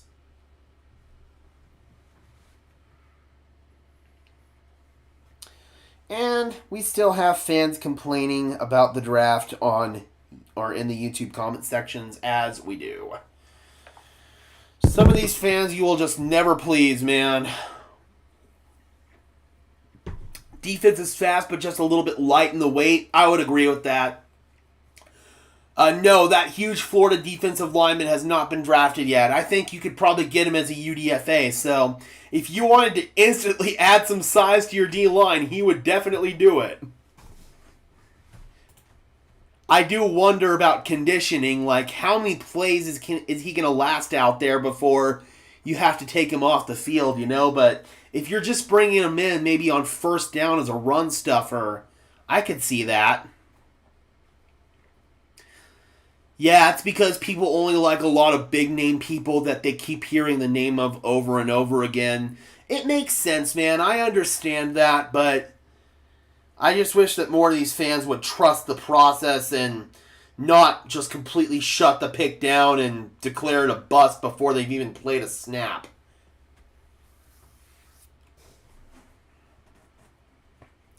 I don't know, Rodney. George Payton does a pretty good job of stacking picks. And he does an even better job at manipulating the board to get more of them. So, I think George does a really good job in that regard. With the Ravens, they're not afraid to move on from players a year too early. They'll trade guys if they need to. First and second down, then give him a breather. Hell, I don't even know if he'd last 2 reps in a row. Yeah, and that's exactly what it is. They listen to the media and they don't scout themselves. Like, I almost could guarantee you that a lot of these fans that are complaining right now haven't watched a single snap of any of these guys in college. Like, at least watch a highlight reel if nothing else. Highlight reels aren't great, but at least they give you something. Like, seriously, bro, a lot of these guys just, they pay no attention whatsoever to any of the film, and they just end up rolling with what the national media says. And I know I'm going to throw some of my colleagues under the bus by saying this, but I'd say probably 70% of the national media doesn't know what the hell they're talking about. Literally. Like, there are so many guys who I see that have big network contracts to talk football, and they don't know ball. Like, the only ESPN show that's watchable is NFL Live because you have actual analysts there who actually know the game. Mina Kimes, Dan Orlovsky, freaking Marcus Spears. All these people are actual ball knowers. They're not just talking heads that don't know the actual game. Robert Longerbeam off the board to the Ravens. And once again, Eric DaCosta nails it. Longer beam is my top corner that's left on the board. Kobe Bryant is now the top corner that is left for me. So, if the Broncos wanted to get Kobe Bryant, I would not be upset with that at all. So, longer beam is gone. Another excellent A-plus pick by the Baltimore Ravens. Any good radio stations that cover the draft? Certain programs on 104.3 The Fan, like Cecil Lammey, I think does a really good job covering the draft. But in terms of like local radio, I don't really consume a lot of that material, so I couldn't tell you. I don't have a car. I don't drive, so I don't really listen to the local radio. Well, I do drive, but I don't have a car right now, so I don't really listen to the local media. In fact, the last time I really listened to sports talk radio at all was when I was in Dallas. I was driving around there listening to Dallas radio. Yep, Zach Stevens is a good one. Ben, Sports Talk Denver, that is also a really good one. Oh, whoever the Broncos' best player in the draft. I don't know, man. I think that Ben does a good job, and I think Stevens does a good job covering the team. I have no complaints with them, but in terms of maybe actual analysis, that's fair.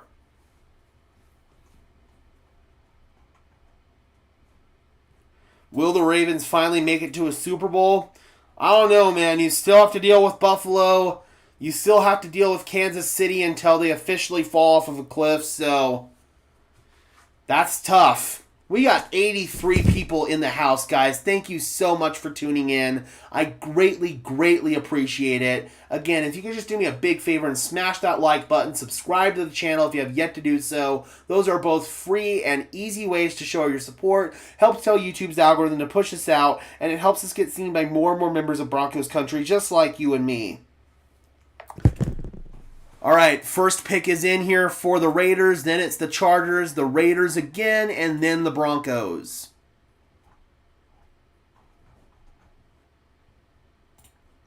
But yeah, in terms of like mainstream Broncos media, I think that Orange and Blue today, Cecil Lammey and Andrew Mason, they do a fantastic job.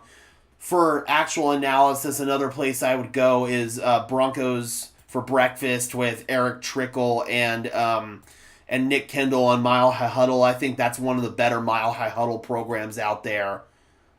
So those are ones I would definitely watch as well.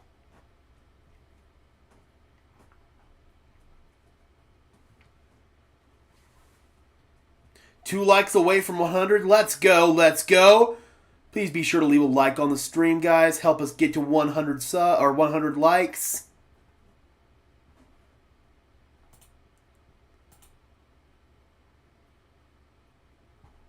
Zach By and Philip Lindsay, I'll be honest, I haven't really heard them too much together.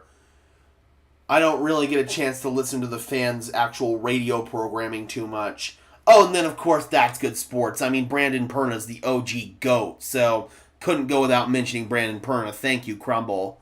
Tommy Mellott to the Raiders, and they drafted him as a wide receiver. So he's a guy who played quarterback at Montana State, but he's a freak athlete that can play a lot of different positions. Wildcat quarterback, wide receiver, tailback, maybe even tight end. Dude, that is a really, really fun pick for the Raiders. I was hoping that Denver could get him as an undrafted free agent. I wouldn't have drafted him. Let's just make that perfectly clear. I would not have drafted Tommy Mellott, and this is a reach by the Raiders drafting him, but I do think he's a fun football player, and if he works out, that could be a really, really fun addition for the Raiders. So we got the Chargers on the clock, and now the Raiders again back on the clock before it is Denver. And again, just a reminder, I will spoil the pick as soon as I have it on Twitter. So if you don't want the pick spoiled and you want to find it out on TV, then I would recommend exiting the chat and coming back once the pick is announced. Richie says, the Ravens drafting well is like saying the sky is often blue. Yep, Ravens and Eagles.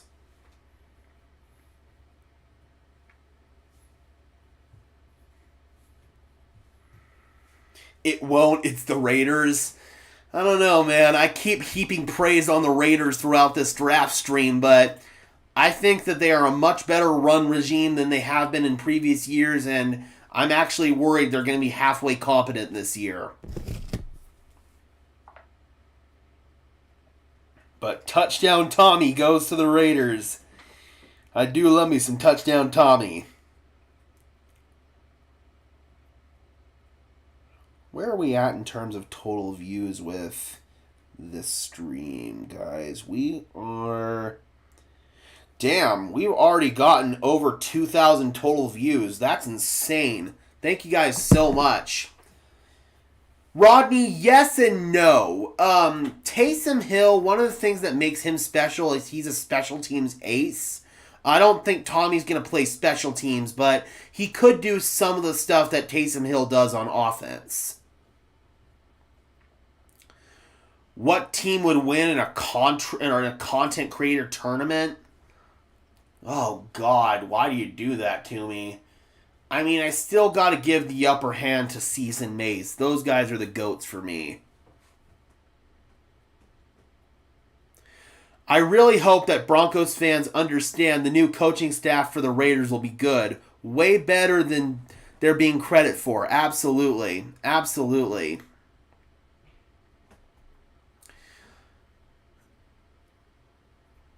Okay, so according to the trade value chart, the Broncos did kind of lose out a little bit on trade value by trading down. But with all these players on the board, that doesn't take that into account. You can find a starter here with one of these picks here in the 6th and 7th. So I got to be honest, I don't think they actually did, especially when you consider guys like Luke Lachey is still on the board. All right, the pick is in for the Raiders. The Chargers went R.J. Mickens, the safety out of Clemson. The pick is in for the Raiders. The Denver Broncos are on the clock, guys. So I could get the pick at any time. If you guys do not want me to spoil the pick, then I would suggest you leave now and come back once the pick has been announced. I could get the pick at any given time. Give me your guess as to which player we're picking. I still am going to go with Damian Martinez. He's the best player available on the board. But I could also see tight end. I'm going to maybe just say Luke Lachey as well. But they could really go in a bunch of different directions, including trading down again. But we are on the clock, Broncos country. Here we go. I don't think it's going to be Tez Johnson here. I still think you can get Tez as an undrafted free agent. I wouldn't hate trading down here, Crumble Cookies. I would not hate trading down here. The front office, Manny, is completely different outside of ownership. New GM, new assistant GM. The front office is completely different. And it looks like Mark Davis has actually taken a step back this time, and he's letting the football people make the football decisions. Once I have the pick, guys, I will let you know who it is. We are at pick number 216. The Denver Broncos are on the clock. I could very easily see a trade down here just because of how many good players are still on the board. Rodney says, I think 9 wins for Vegas. That's about where I have them as well. I honestly think all 4 teams in the AFC West could make the playoffs this year.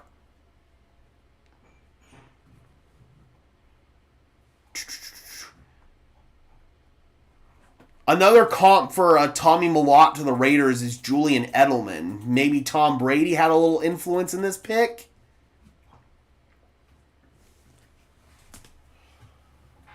Imagine another quarterback for the Raiders.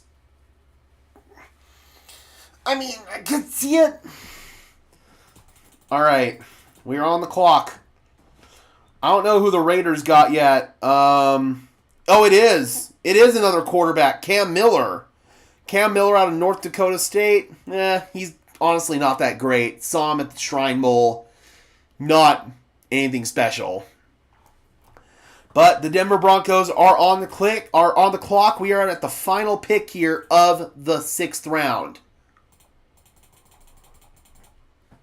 What do the Denver Broncos want to do? And again, I will let you know as soon as I have the pick.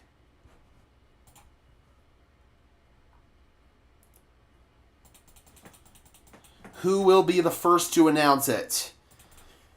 Or will they trade down again?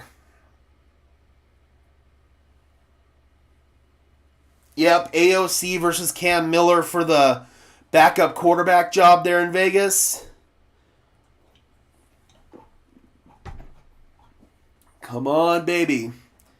Kobe Bryant is still on the board. That's another one who I'd be perfectly happy with. And I know if the Broncos took Kobe Bryant here, a lot of fans would lose their mind at them taking another corner, but he is such a good football player, he might be hard to pass up. Brashard Smith's still on the board, but I don't think Denver's going to be interested in him. He profiles very similarly to RJ Harvey. Come on, baby. Come on, baby. Give me the pick. Give me the pick. 88 people in the house. Okay, the pick is in, Broncos country. I will give you a couple of seconds if you want to exit, because I know some people want the Denver Broncos or want to hear the pick on TV, but the Denver Broncos pick is in. All right, we are ready to announce it in 5, 4, 3, 2, 1. With the 216th pick in the 2025 NFL Draft, the Denver Broncos select Jeremy Crawshaw, punter, Florida. There we go. There's our punter, guys. Haven't scouted him at all. I don't know if he's a good punter or not, but he's getting drafted by Darren Rizzi. They believe in him. Andrew Mason, who is obsessed with punters, said he was blasting howitzers down at the Senior Bowl. So we are getting apparently a really good punter here at altitude. All right, I'll take it, man. Got to be able to flip the field when your offense isn't able to get anything going. Got to have a good punter. Love it. All right, guys.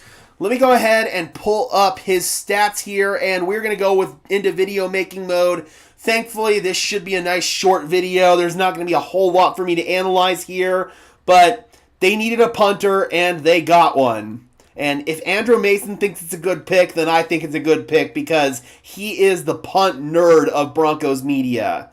All right. They're not firing George Payton. That's ridiculous. All right. Yes, this is the first time the Broncos have drafted a punter since Riley Dixon. This is not the punter I was expecting them to draft, though. I was thinking it was going to be the Alabama punter. But I trust Darren Rizzi to make this decision here. If Crenshaw's his guy, then Crenshaw is his guy. Crenshaw. Or Crawshaw. Crawshaw. Crawshaw. Stats.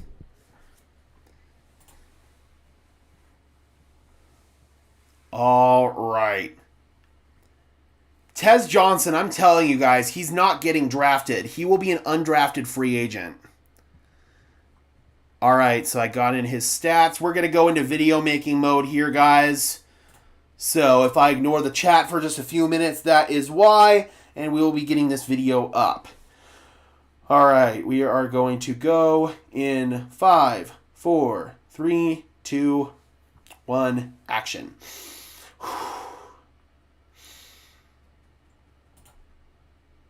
The pick is in, Broncos country, and without further ado, let's bring it...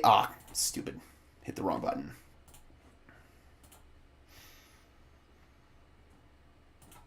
All right, Broncos country, the pick is in.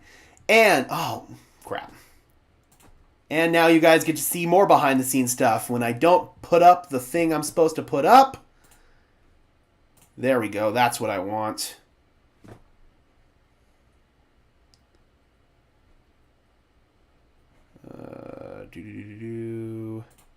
Again, this is a live look at how things go behind the scenes here at Broncos Syndicate. Let's make sure I got the right one up. Okay, let's try that again. Take 3.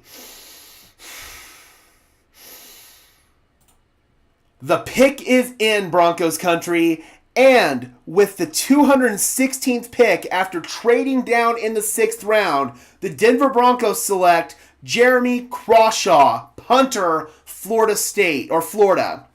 So Jeremy Crawshaw is a guy that the Denver Broncos really felt good about. Clearly you have to feel good about a punter in order to take him in the 6th round, but the Denver Broncos find their punter of the future. New Denver Broncos special teams coordinator Darren Rizzi was no doubt in on making this pick. I was expecting them to maybe go after James Burnip, the punter out of Alabama, but instead they go after Crawshaw. Let's go ahead and quickly profile his stats here.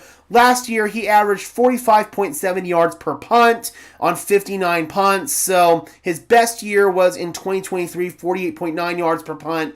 According to Andrew Mason of 104.3 The Fan, he's the local punter nerd for the Denver media community. He said that this guy was bombing balls down at the Senior Bowl. So if the Denver Broncos got a really good punter that can flip the field in key situations, then it will absolutely be worth spending a draft pick on. I know some people aren't going to like it. They wanted them to go with a skill position player or a defensive player, but at the end of the day, man, you need a punter. You need a punter. If you don't have a good one, you're going to be in trouble.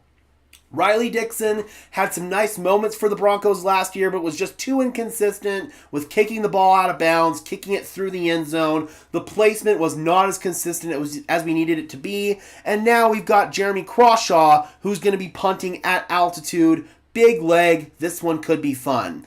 Alright guys, be sure to leave a like on this video as well, subscribe to the channel, and until next time guys, I'm your host Gage Madrid, saying peace out. Alright, video recorded, bring me back in, and we will go ahead and get this video uploaded, and we will start addressing your comments and concerns in the chat. And the 7th round is officially underway.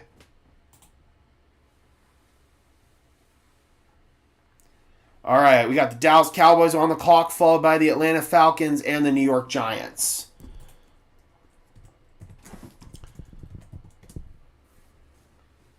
So that is not the punter that I was expecting. I was expecting it to be James Burnip out of Alabama. But again, man, you have to have a punter. And if this is the guy that they like, then I trust Darren Rizzi's evaluation on that.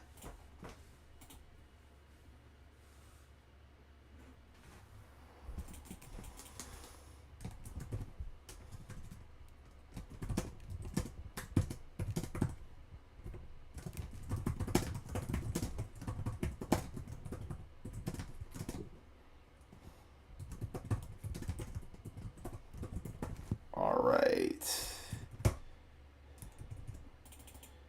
Copy that. Denver Broncos are slated to make. And there are still some good football players falling down the board. And there'll even be some good football players available. Paste that. All right. Just got to do the thumbnail. I'm almost done.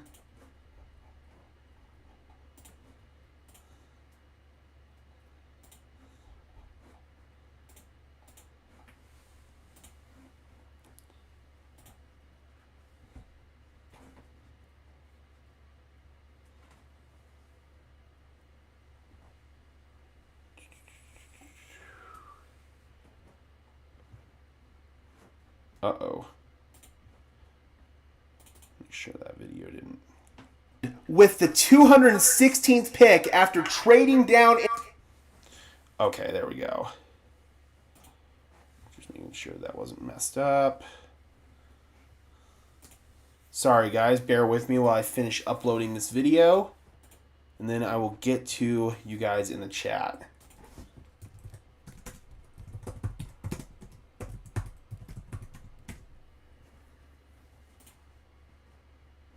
I will say, this man has an epic mustache. Like, seriously epic.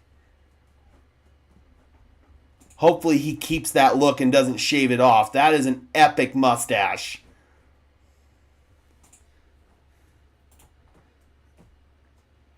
Yep, I already know that the Fans in the comments section, the casual ones, are not going to be happy about this.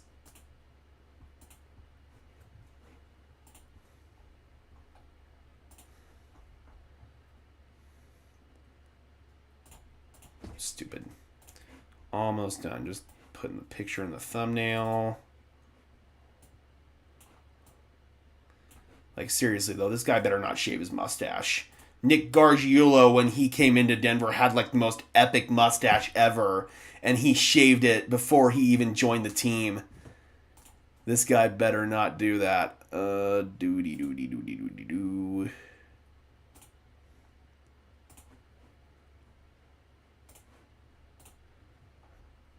And the video is live. Awesome. All right, we are all good to go. Again, man, gotta have a punter. So for those of you saying this is a wasted pick, you've got to have a good punter. And if you don't, then you're not going to win a lot of football games. You've got to be able to flip the field in key situations when your offense isn't able to score. And that's what Crawshaw is able to do for you. I already know that people are going to be upset about this on the YouTube comment section. Yep, needed a punter. Gotta have one. Oh, shoot, he's an Aussie? I didn't even know he was an Aussie. All right, well, there you go. You know he's going to be a good punter now. He's from Australia. I didn't even know he was from Australia. Full disclosure, do not scout kickers. I do not scout punters. If we get one, we get one. And I'm just like, oh, yeah, who? We got that guy. Okay. Okay, so we did have a couple of good names come off the board here, though, when we were in intermission. Thomas Fidone is gone. He is a New York Giant. That is unfortunate. Jay Toya, my top nose tackle that was left, is now a Dallas Cowboy. And Jack Nelson, the tackle, goes to the Atlanta Falcons. So let me go ahead and just update that real quick. Fidone was my top-rated tight end that was still available, but you still have Luke Lachey. And a lefty as well. Okay. I'm liking this more and more. Jake Brenningstool is still there at tight end as well. Who did Dallas go with? They went with Jack Nelson.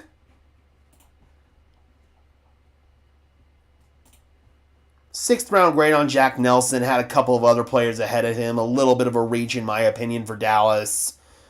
And it was also Jay Toya.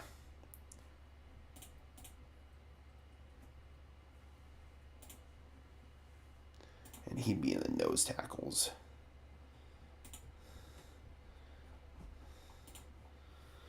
So Toya is gone. 6'4" rugby player, probably going to run some returners and lay them out. Run down some returners and lay them out. I'm down for that. Marquette King wasn't a lefty. The last lefty punter we had was Corliss Waitman. He didn't do great here, but last year he was really good for the Steelers. I just think the Broncos had incompetent special teams coaching at that time. I mean, freaking Tom McMahon was awful, and before that, Dwayne Stukes was also awful.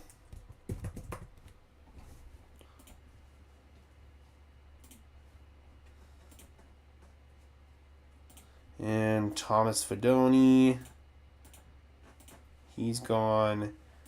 And Jack Nelson is also gone.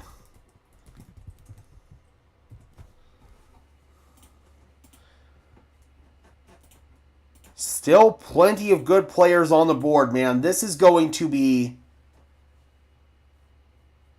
I don't think King was a lefty. I'm pretty sure King's a righty. I watch him play still in the UFL.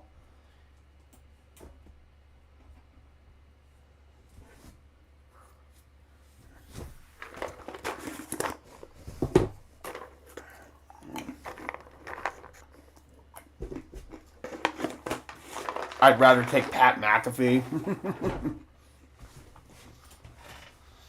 Have to see how McAfee feels about this pick, actually.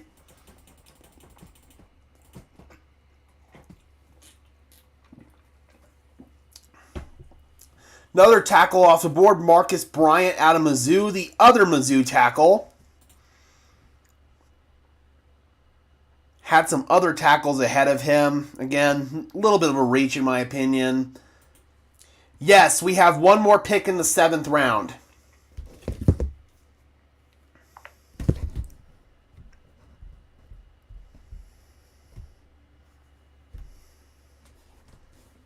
Yep, fans are not happy about this pick from what I can tell. All right, so Bryant is off the board. Still have guys like Carson Vincent and Holland Pierce at tackle.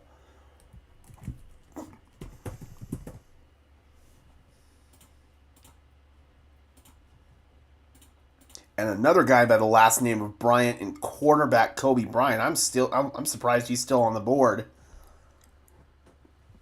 We have one pick in the 7th.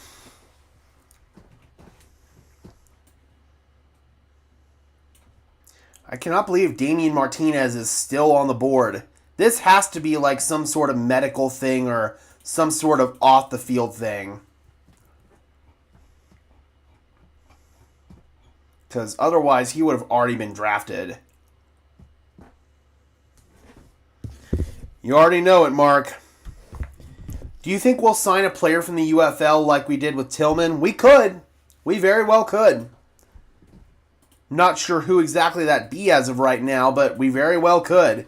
That happens at the end of every single UFL season. You'll get a bunch of players that'll sign with the NFL.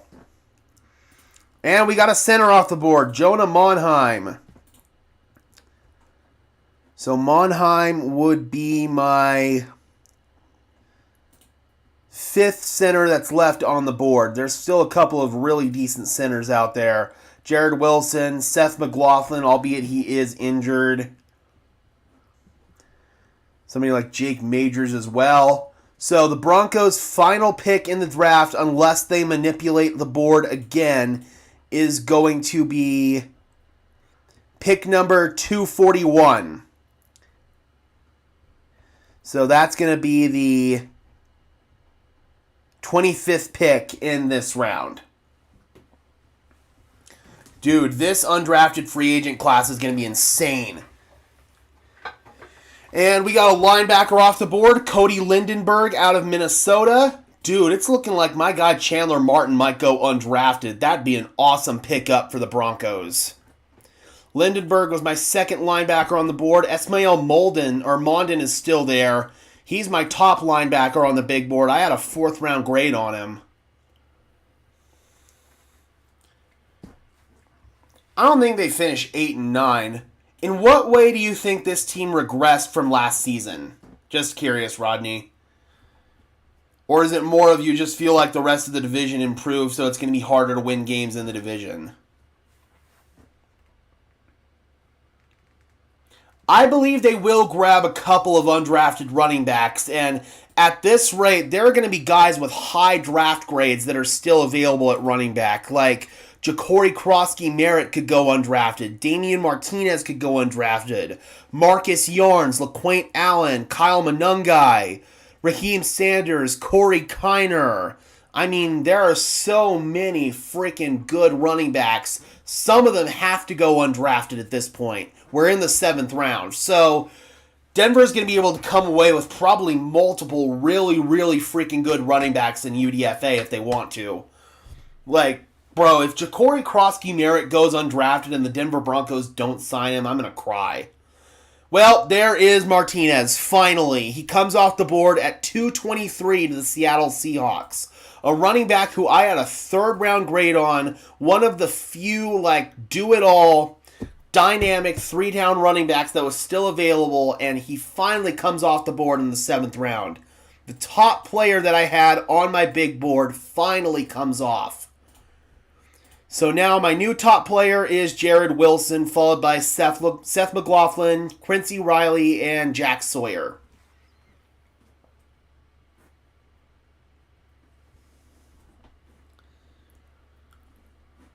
Chargers and Raiders will beat us bad and maybe split with KC. I don't think that they're gonna end up being swept by both the Chargers and the Raiders.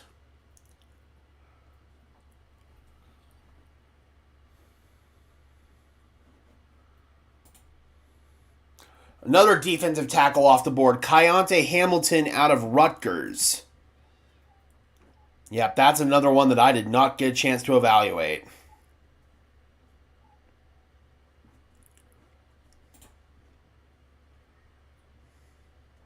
So I cannot speak to if that is a good pick or not. I have no clue.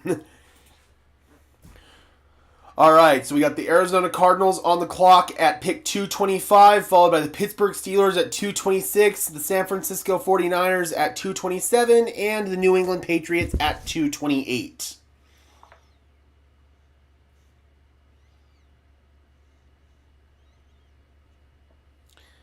God, some of these fans are the worst, dude. Seriously. You will never please them. The Denver Broncos could come away with 5 all-pro players in this draft class, and they still won't be pleased.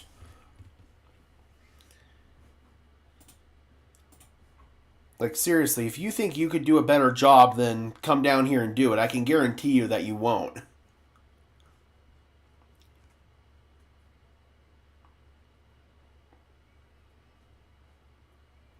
Hey, man, don't sleep on Geno Smith. I'll say it once and I'll say it again. Do not sleep on Geno Smith. If you do, then you're going to get burned.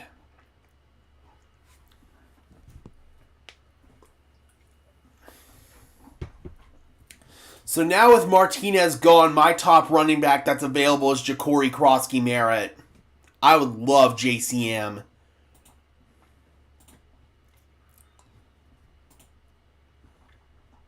All right, says the pick is in for the Arizona Cardinals. Yep, Geno's beat the Broncos twice. And I legitimately believe that Geno is a top 10 quarterback in the NFL. Turn on the film and the film will tell you that. His ability to throw with anticipation, timing, and touch. His deep ball is one of the best in the NFL. His leadership qualities are off the charts. And his ability to understand pass protection and set protections. I mean, he made easily the worst offensive line in Seattle last year look like at least a halfway decent unit for a part of the year.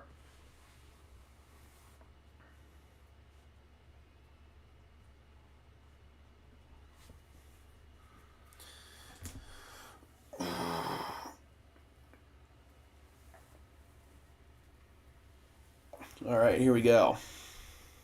Oh, wow. So here's what Nick Saban had to say about Q Robinson, who the Broncos drafted out of Alabama. He's been a core special teams guy for us and one of our better special teams players probably ever here.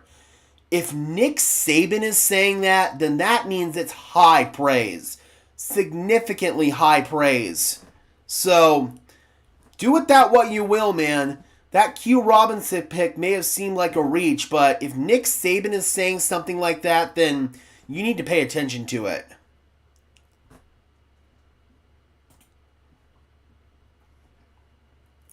Another safety off the board, Keaton Crawford goes to the Arizona Cardinals at 225. We got the Steelers on the clock at 226, followed by the 49ers at 227.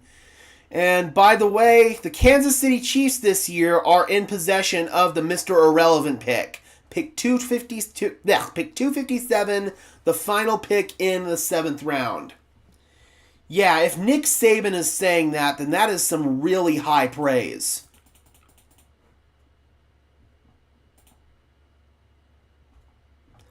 All right, so Keaton Crawford comes off the board here to Arizona.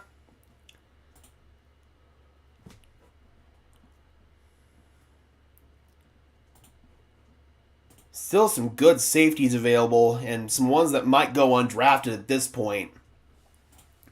Like, I have a lot of really good players that are still on my big board.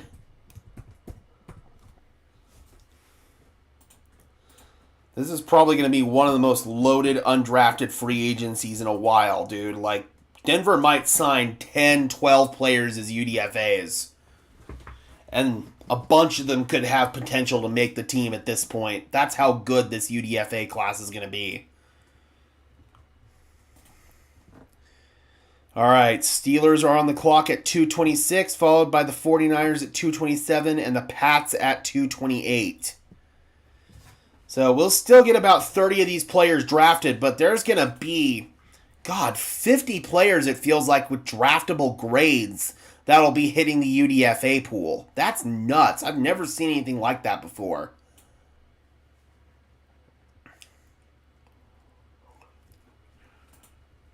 All right. Let's go. We've already seen one UDFA get signed. How did I become a Broncos fan? So, I grew up in southwestern New Mexico where it's all Cowboys fans, Raiders fans, Steelers fans, or Broncos fans. And I had family here in Denver. I knew I didn't want to be a Cowboys or Raiders fan or a Steelers fan, so I became a Broncos fan.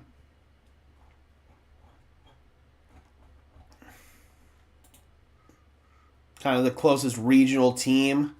I mean, the Cardinals are technically closer in terms of distance, but nobody really cheers for the Cardinals down there. It's all like the bandwagon teams.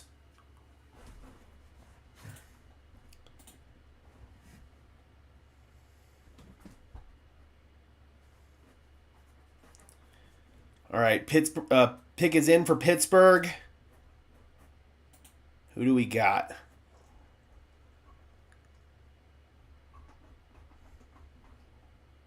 Rodney, your wife's a Raiders fan? How did that happen? A Broncos fan and a Raiders fan getting together? That must make for an interesting couple of days a year when the two teams play each other.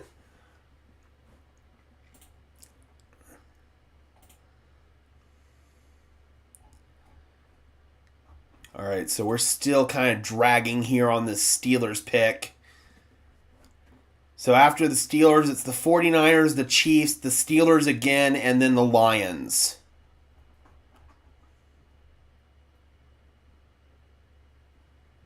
Did I ever see Elway play in person? Dude, I'm only 25 years old. John Elway retired before I was even born.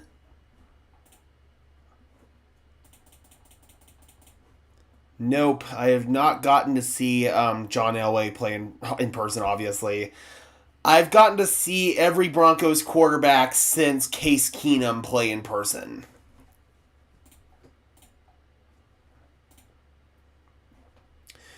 I think that's a fine pick, Shy. Like, you need a punter, and this is one of the better ones in the draft. I didn't scout him. I don't scout kickers and punters. But, again, man, if Darren Rizzi trusts this pick, then I do. Because I trust Darren Rizzi to make the right decision for special teams. All right, so the Steelers go with Carson Bruner, the linebacker out of Washington. Another player that I just never got around to. So many linebackers that I was never able to get to his tape. I had him down on my list, but there's probably about 20, 30 players that I never got to, I never got a chance to evaluate. Yep, I've only seen 2 of Denver's Super Bowl appearances, and I only got to experience the one win.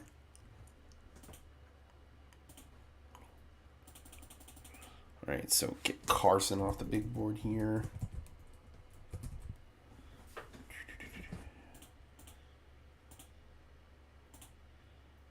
Oh, there he is.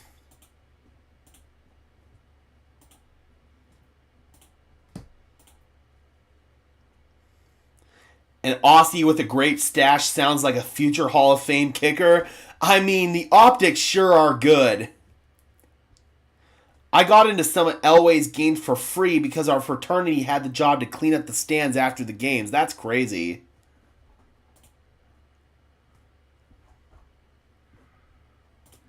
But, yep, never got to see Elway play live.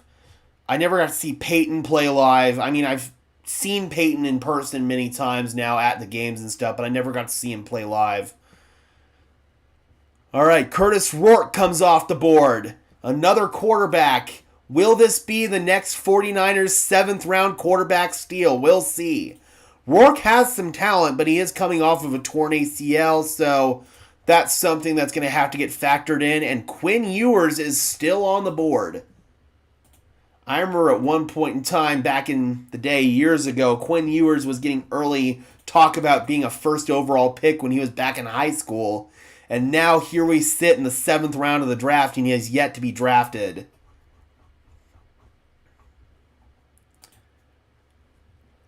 But hopefully I get to develop with our next franchise quarterback in Bo Nix, and I'll be able to say I went to Bo Nix's games. That's crazy that Quinn Ewers is still on the board. I thought someone would have taken him by now. I thought he would have gone like round 5. I'm not surprised that Tez is still on the board. Again, I'm pretty sure Tez is going to go to UDFA. And that's good news for the Broncos because the Broncos' best chance to get him probably is as a UDFA. Like, where else would he sign? Why else wouldn't he come to Denver? I mean, just come play with your brother. Come play with Troy Franklin again. And the Chiefs went with Brashard Smith. Damn, a really good football player going to Kansas City right there. Brashard Smith profiles pretty similarly to RJ Harvey, so I don't think that he was ever on the board for Denver, but that does suck that he's going to Kansas City.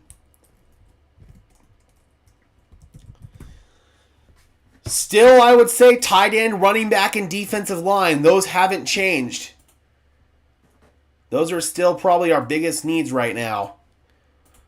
But this is just the point where you're taking the best player that you think you have available on your board. These are all just lottery tickets at this point, and with so many of these guys pretty much destined to hit undrafted free agency, you're going to be in really good shape. I would not say Tez is a scrub. In fact, I like Tez coming out of college better than I like Troy Franklin.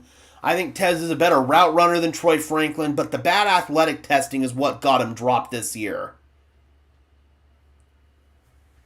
No, you cannot return to college and then re-enter the draft. Once you enter the draft, you waive your eligibility. People were talking about that with Shedeur today. If he had gone undrafted, could he just go back to Colorado? He could, in theory, challenge it with a court, but no, once you enter a pro draft, and this is with any NCAA sport, you forego any remaining eligibility. All right, another corner off the board. It's not Kobe Bryant. It's Dante Kent out of Central Michigan. How in the hell has Kobe Bryant not been drafted yet? Seriously, I had an undrafted free agent grade on Kent. Like, a pretty deep undrafted free agent grade as well.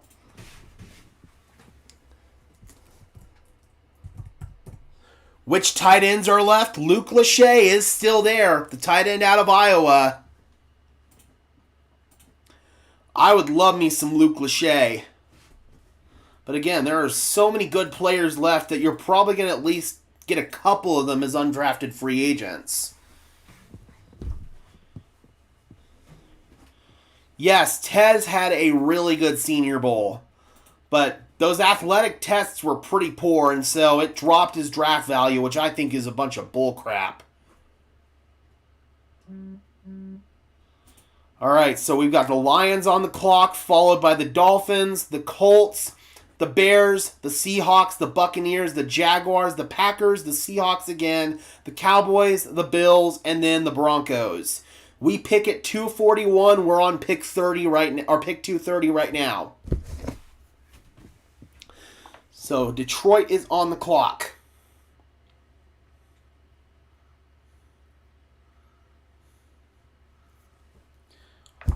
I mean, Noah Fant didn't really develop into the prospect that we thought he would here in Denver, but he wasn't a bad player. He was still a fine player. He just didn't become the superstar that we were hoping he would. So I wouldn't say that Iowa tight ends have been bad for us, just Fant didn't become the superstar that people were hoping he would be. He became a more than adequate tight end in Seattle, but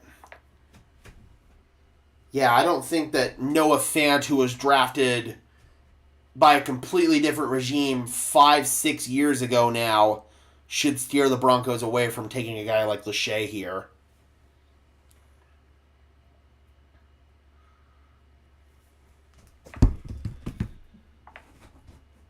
NFL.com says the pick is in for Detroit.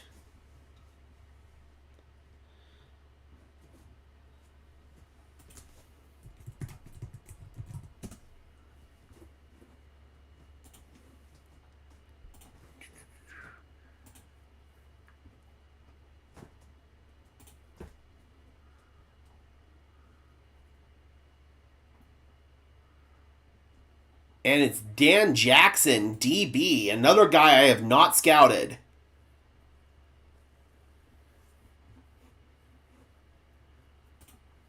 Yep, no clue about Dan Jackson here for Detroit. But that's good news. It pushes Kobe Bryant further down the board and closer to undrafted free agency. So we have now got the Dolphins on the clock, followed by the Colts, the Bears, the Seahawks, and the Buccaneers. We are at pick 231 of 257. And that's the crazy thing about Noah Fant, was that he was marketed as a yak guy coming out of college. His biggest problem was that he couldn't really develop as an inline blocking tight end. And that's the problem that I have with the Broncos' current tight end room.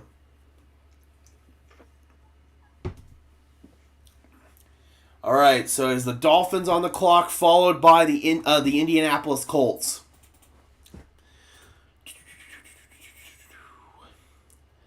We are getting closer and closer to the Denver Broncos making their final pick of the draft and putting a bow, no pun intended, on the 2025 draft class. God, these fans are the worst. On some of these videos, I'm almost halfway tempted to turn comments off, but that's not fair to the fans that actually want to make a legitimate, insightful comment. But then when you just have these idiots that are trashing on the players and calling them bust before they've even played a down of football in the NFL, it's just crazy to me. But that is the life of a YouTuber, having to deal with annoying fans like that. Oh, they're just saying that it's a horrible effing pick and this guy could have been picked up after the draft and George and Sean should be fired and just typical annoying fan garbage. You know how it is. There's just a sector of fans out there, man, that you can never please them no matter what you do.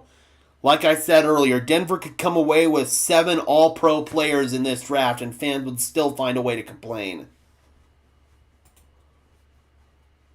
And the Quinn Ewers slide stops. He goes to the Miami Dolphins. So, the Dolphins now have a QB room consisting of Tua Tagovailoa, Zach Wilson, and Quinn Ewers.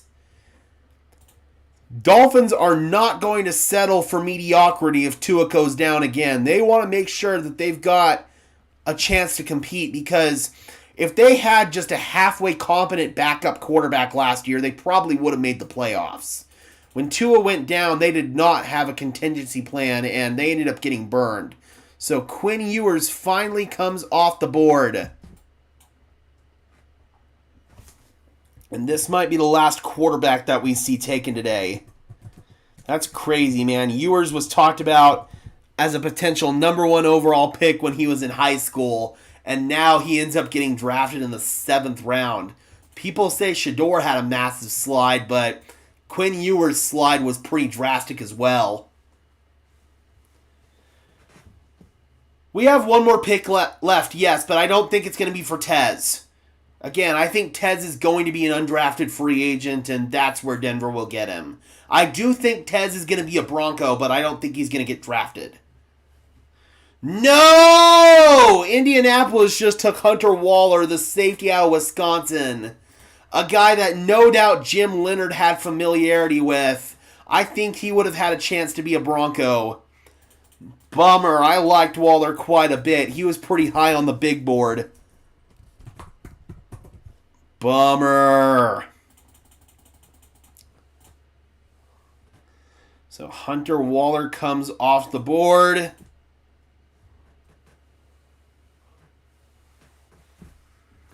Oh, trust me, those fans, I don't take anything they say personally. They're just fans, but they are annoying as hell. So Hunter Waller comes off the board. They're announcing it as a linebacker, but I think he's going to play safety. That's what he played in college. All right, so now we've got the Bears, the Seahawks, the Buccaneers, the Jaguars, the Packers, the Seahawks again, the Cowboys, the Bills, and then the Broncos. Who are the Broncos getting? Probably my top guy who's available right now, just in general, is Ja'Cory Krosky-Merritt. I would love Ja'Cory Krosky-Merritt here. Or Luke Lachey.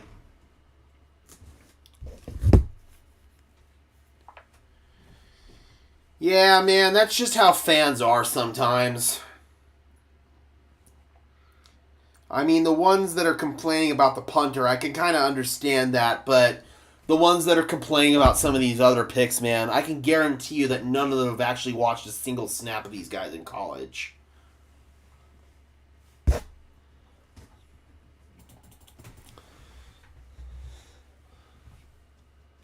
And we got to back off the board. Kyle Monangai goes to the Bears. The running back out of Rutgers. I like Monangai, but I like Ja'Cory Krosky-Merritt a little bit more. So he's the guy that I'm really eyeing here, that if we don't take him, I'd love to get Ja'Cory as an undrafted free agent. He did talk to the Broncos at the Shrine Bowl. He told me that when I interviewed him, so that could potentially be an option there. And he is somebody on Denver's radar.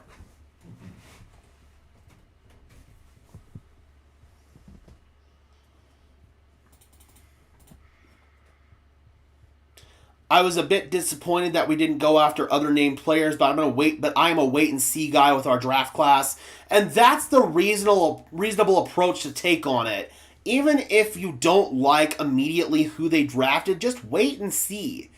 Clearly, the Broncos had reasoning behind drafting these players, and they feel that these guys are going to end up being good football players. And this Broncos regime has been correct more often than they haven't been. So I'm willing to give them the benefit of the doubt, even if there's a couple of picks that they may have made that I don't necessarily agree with.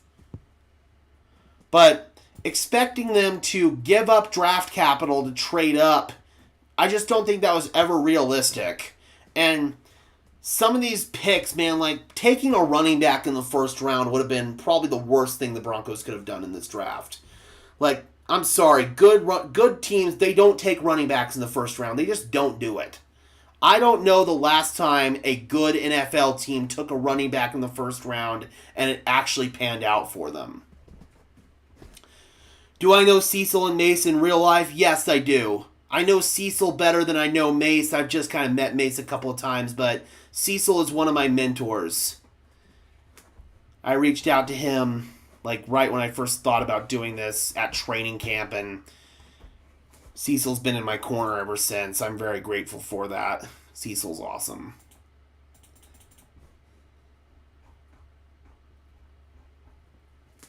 But I have, yes, met Mace as well in real life. I met him at training camp a couple of times and then at the Shrine Bowl as well this past year. Mace is cool as well.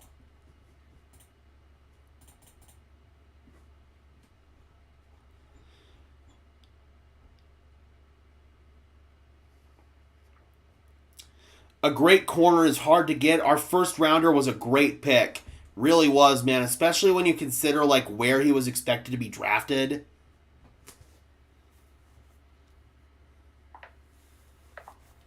It was surreal hearing Cecil and D-Mac on the radio when I came up for the Panthers game last year. Yeah, it's pretty crazy when you first do. All the guys that you had been listening to from a distance. Yes, Sanders is off the board. He got drafted by the Cleveland Browns. All right, we've got another tackle off the board, Mason Richmond out of Iowa. That is another guy that I never got around to scouting.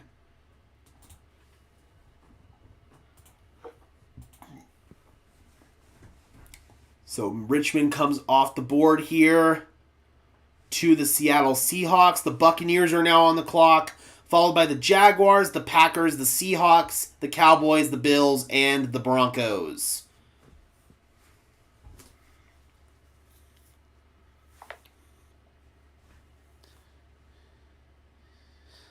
Yeah, so I consume a lot more of the fans like YouTube content with the show that Cease and Mace do, as opposed to like their actual like radio content. They do a good job of posting some of that stuff on their YouTube channel now, so I see more and more of it. Dude, Mason Richmond didn't even have a freaking profile picture on NFL.com. That's crazy. Yes, that's the thing, man. This defense got overpowered by some of the top offenses in the league. Well, there goes Tez. The Buccaneers just took him. Damn, that sucks. Tez is gone. I didn't think that he was going to get drafted today, but he does end up getting drafted to the Tampa Bay Buccaneers. And low-key, man, they have got a loaded receiving room there in Tampa now.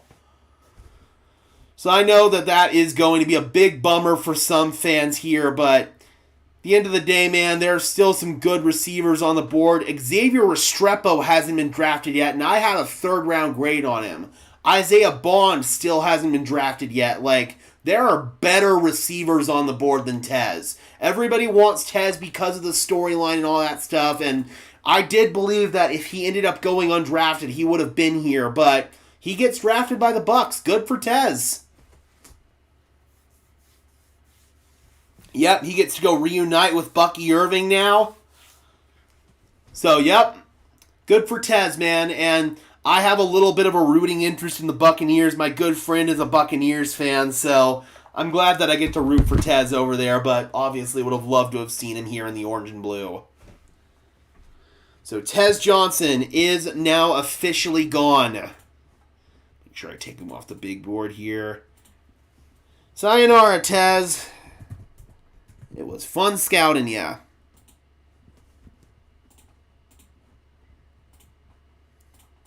And there he goes. Oh yeah, I bet Bo is absolutely stoked, especially that he gets to play with Bucky. I bet Bo is absolutely stoked for his brother right now. Alright, so Tez is off the board, and LaQuaint Allen is off the board, the running back out of Syracuse. One of my top running backs that I still had available. That's okay, though, because Ja'Cory is still on the board. And let's make sure we get Allen off of the big board. There we go. Nope, Majors and Kobe Bryant are still there, Maverick. Any safeties that fit our defense? The only one that I was really eyeing was Hunter Waller, and he just got drafted. Lachey is also still on the board.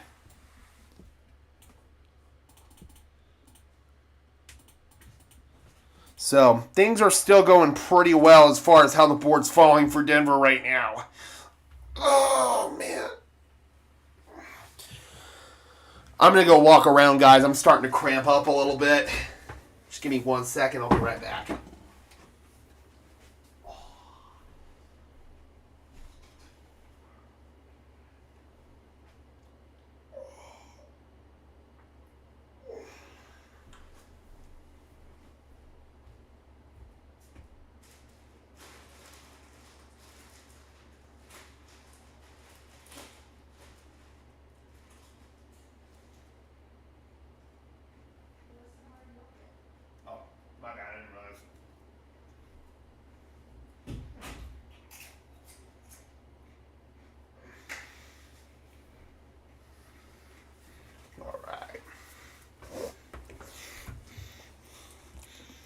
Yeah, we should probably be able to get Travis Hunter as a UDFA. I'm pretty sure he'll be there. Yeah. So it's looking like at this point, Ja'Cory Crossky-Merritt or Luke Lachey. Long snapper out of the hood. All right, so we have got the Green Bay Packers on the clock, followed by the Seahawks, the Cowboys, the Bills, and the Broncos.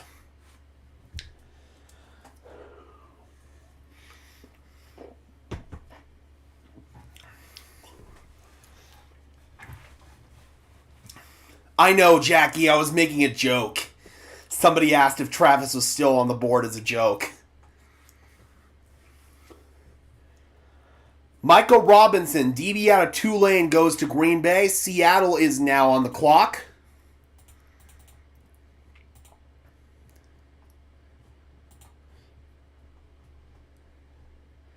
Yeah, Robinson, I was a little bit lower on than some, so this makes sense that he's going here in the 7th. Kind of thought he'd be a UDFA, honestly. Not really a corner, not really a safety.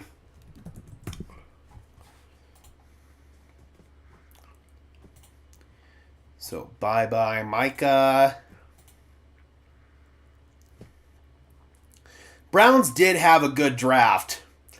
Yep, come on, Tyler Warren to Denver. Let's go.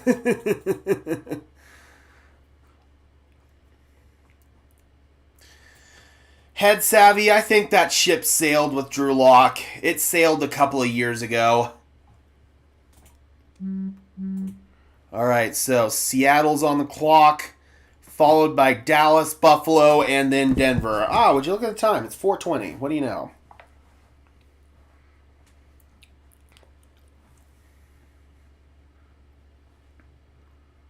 Yeah, Drew Lock, he's officially entered his backup saga of his career. Any chance of him being a starter has flown out the window at this point. Oh, dude, there's so many good undrafted free agents that the Broncos could sign. Like, running back-wise, you have Ja'Cory Krosky-Merritt if he falls, Raheem Sanders, Corey Kiner, Montrell Johnson, a guy like Ulysses Bennett, wide receiver. I mean, Isaiah Bond's still on the board, Xavier Restrepo, Isaiah Nayer, Efton Chisholm, Ja'Cory Brooks. Tight end, I mean, Luke Lachey if he's available, Carson Vincent, Holland Pierce, Logan Brown. I mean, dude, it's getting crazy how good some of these players are going to be that go undrafted. Zeke Biggers. I mean, there's so many good players. All right, Ricky White, the wide receiver out of UNLV, is gone. I don't think that was a player that was really on Denver's radar. So that is a wide receiver off the board. I can't believe that a guy like Xavier Restrepo is still on the board. Same with Isaiah Bond. I can't believe we're already in like the 7th round and freaking Isaiah Bond is still on the board. Yes, we will be going live after the draft for the press conferences as soon as Sean and George are up. And then after that, we'll be pumping out undrafted free agent videos as they start to come in.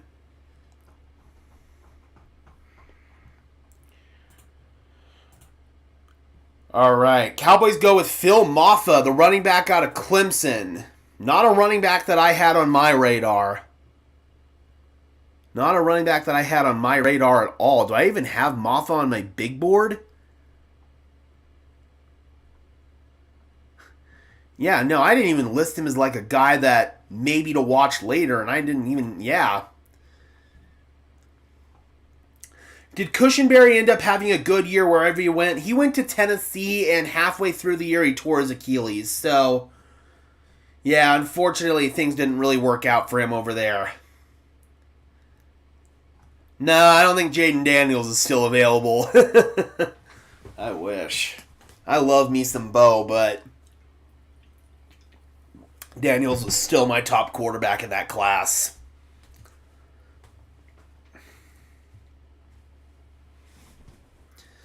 All right, here we go. We are getting so close to the Broncos making their final pick. And again, just because it's their final pick of the draft doesn't mean they're not going to get more good players.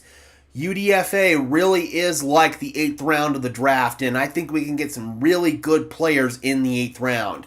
And the best part about the 8th round is you're not limited to the amount of picks you have. You have unlimited picks. Another receiver, Caden Prather out of Maryland. All right. Little bit unforeseen him getting drafted, in my opinion. Just some of the other guys that are on the board. All right, guys, are we on the clock? We're on the clock. Let's go. Fair warning now, guys. If you do not want the pick spoiled, I would recommend dipping out of here. That way you can hear the pick announced on TV. If you're cool with the pick getting spoiled, then we will announce it as soon as it is announced on Twitter. So we are waiting here for the Denver Broncos to make their final pick. And again, guys, even if they don't get the player that you want here, there's still a really good chance that they will get them as an undrafted free agent. So just because Denver's coming away with just one player here, they still have a chance to get a lot of these guys as an undrafted free agent. Yep, unlimited. You can bring in as many undrafted free agents as you want. So the Broncos could have unlimited picks in the 5th round, or in the 8th round, if you will, because that's what UDFA really is. It is the 8th round of the draft. Oh, come on, Twitter, do not die on me now. I swear to God, Elon, I will be pissed.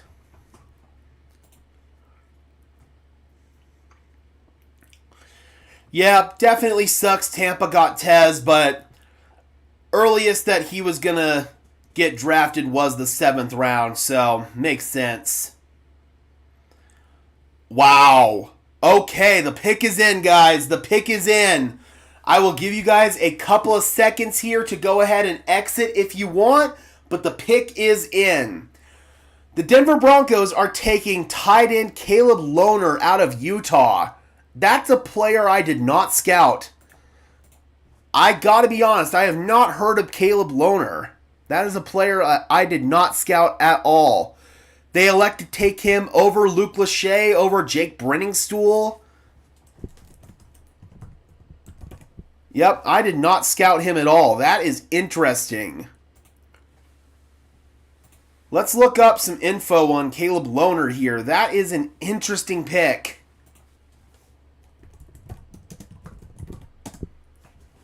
Let's see what the deal is with this guy. He's 6'7", 250 pounds. Looks like a... Oh, okay. So he played basketball for the Utes. He was a forward. Okay, so this is another one of those basketball player convert to tight end type projects. Honestly, I'm kind of cool with that. I mean, this feels like almost like Devon Vele, you know? I was kind of thinking that you were overdrafting Devon Vele, and I thought you could get him as an undrafted free agent. He ended up being a massive contributor on your football team. So, the way I'm thinking about it here is, okay, at least, you know, if you're getting him in the draft here, then you're guaranteed to get him. I don't think he put up a lot of stats in football. I think this is purely like a just pure basketball transitioning situation here. All right. So let's go ahead and get a video up on this, guys. This is an interesting pick that's probably going to piss off more casuals, but I like this as a 7th round flyer. So let's go ahead and get this up here. There aren't really any stats on this player, thankfully. Oh, here's stats. Cool.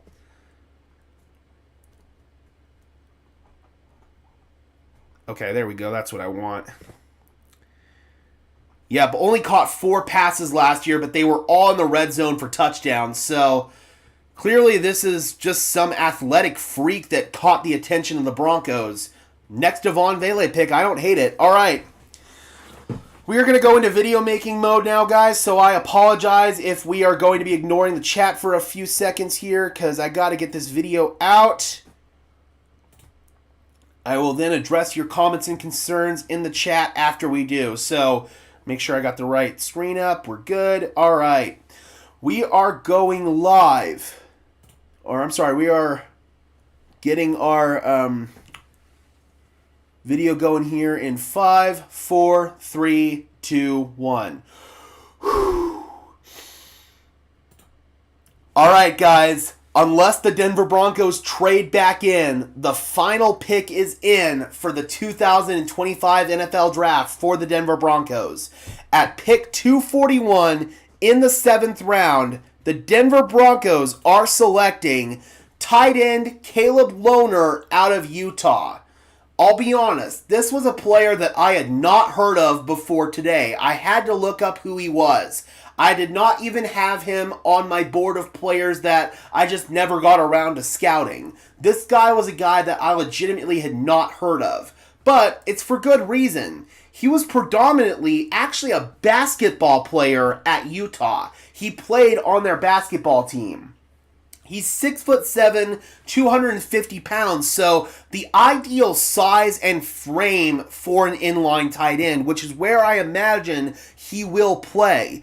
You look at his stats, he only caught 4 passes last year. Again, he only saw occasional action on the football team. It seemed that basketball was his bigger focus in college, but the Broncos liked him enough, his raw athleticism, to go ahead and draft him. And you guys will remember, the Broncos drafted another player in the 7th round out of the University of Utah last year that at the time some thought was a reach, Devon Vele. He ended up becoming a massive contributor for you. In this case with Caleb Lohner, he still has to learn the position of tight end before he can become a contributor, but the Broncos felt like they weren't going to be able to get him as an undrafted free agent, or they would have signed him in UDFA. So this means that they felt the only way that they were going to get him was if they drafted him. Is it a little bit of a reach? Yeah, maybe, but if he pans out, he pans out. So I can't hate on this pick too much. I know some people will, but I think overall, if he pans out for you, he's exactly what you should be looking for in the 7th round. Lottery ticket type players that could pan into future contributors for you. So overall, with that logic in mind, this is a solid pick for the Denver Broncos. I will give it a solid B. Alright guys, be sure to leave a like on this video as well, subscribe and ring the bell so these videos appear in your notification feed. I would really appreciate it guys. Those are both free and easy ways to show your support, helps tell YouTube's algorithm to push us out, and it helps us get seen by more and more members of Broncos country just like you and me. And until next time guys, I'm your host Gage Madrid, saying peace out. Alright, video done. So yeah man, if you get a player here who develops into a solid contributor, then that's all you can really ask for in the 7th round. So he's a lottery ticket type player. Clearly, they felt like they couldn't get him as an undrafted free agent. Kind of like Manny says, 7th round picks aren't really reaches at all, and I would definitely agree with that in this case. So if you felt like you couldn't get him as a UDFA, then you might as well draft him. So overall, man, I like how this draft went for the Denver Broncos. I think they got solid contributors, high football IQ, high character type of players that are going to make an immediate impact on this football team.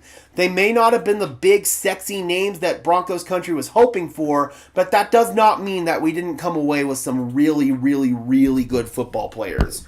All right, guys, let's go ahead and get this video up.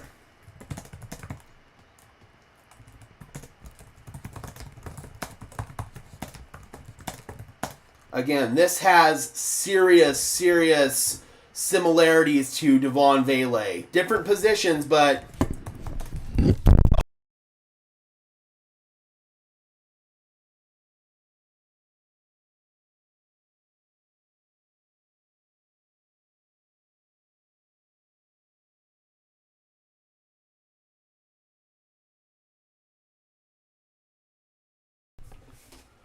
are we back? Is my audio back?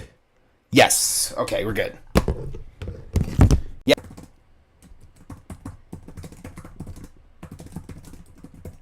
All right, let me just get this video uploaded here, guys. Bear with me for 1 second. Have we missed any picks? Garrett Dillinger went off the board, the guard to Baltimore, and Konata Mumfield, wide receiver out of Pitt, to the Rams. Those are the picks we've missed so far.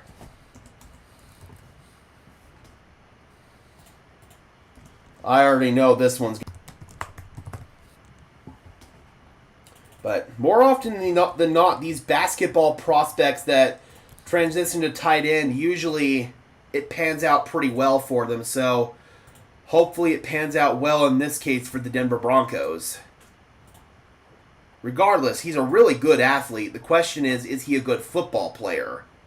That will be revealed in time.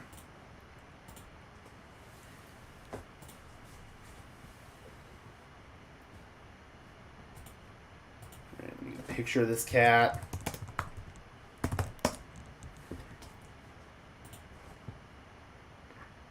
And again, guys, just a reminder, Oh my god, all of his pictures are of basketball. Jesus Christ. Here we go. Here is one picture of him in his football gear. And it's with Cam Rising, the quarterback. I can't even find a single picture of him just alone in his football gear. It's all of him in his basketball uniform. So this guy really has not played a lot of football at all. Oh, dude, and that picture wasn't even... Are you kidding me?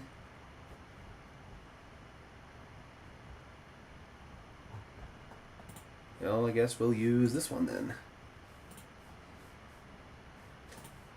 I guess he had a really good pro day. That's another thing that put him on radar, I guess, with NFL teams is this guy supposedly had a really, really good pro day. Dude, you know it's bad when you can't even find a picture of the guy. This is something I normally have to deal with the undrafted free agents.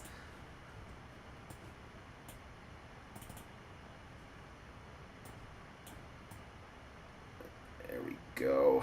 That is literally the best picture that I found of the guy in his football gear. It's all basketball. All right.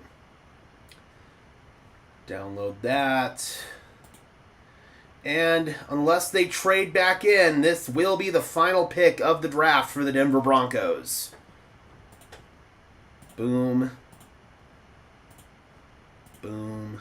Boom. Video is live.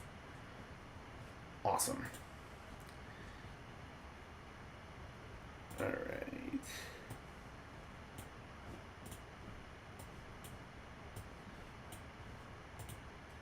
Perfect. We got Michaela Parker in the house. Good to see you, Michaela. Normally a mainstay over at Mile High Huddle. Hope you are doing well.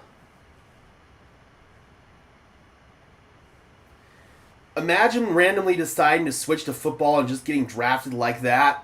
Hey man, if you're an athletic freak, teams will take that chance on you, and clearly this dude's an athletic freak.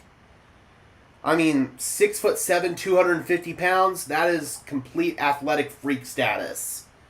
Nope, the Broncos are done with their picks unless they trade back in. So we have officially gotten through all the picks for the Broncos, unless maybe they trade a guy like Jaquan McMillan to pick up a 7th round pick. I could see that. But otherwise, I honestly believe that we're just done. But again, with how loaded this undrafted free agent class is going to be, you're going to pick up some really good undrafted free agents. All right, Dominic Lovett off the board, wide receiver out of Georgia. Kanata Mumfield, the wide receiver out of Pittsburgh. And Garrett Dellinger, the guard out of LSU, have all come off the board. So let me just go ahead and mark these off my big board real quick. Mumfield.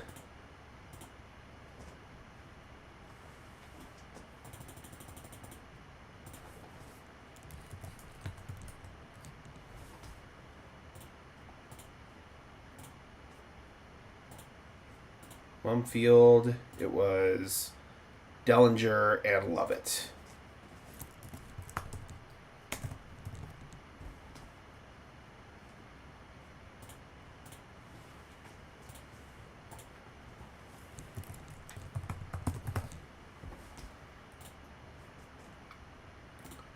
All right, so those are all guys off the board. JR says they'd have to trade a player. Yep. And the only one I could realistically see is Jaquan McMillan if they were to move a player for some draft capital here. But I don't see it. I think the Broncos are done.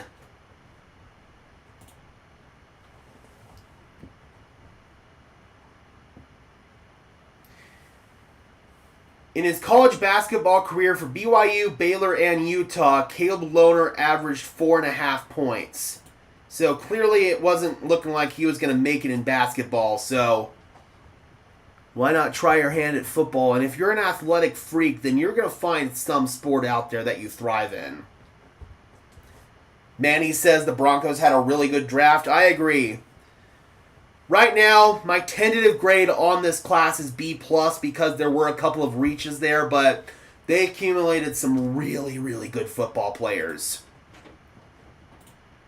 Yeah, and if Loader develops, then he could play the exact role that I'm looking for, which is in-line wide tight end. So, I have no complaints about that pick whatsoever. If he hits, then he will hit big time.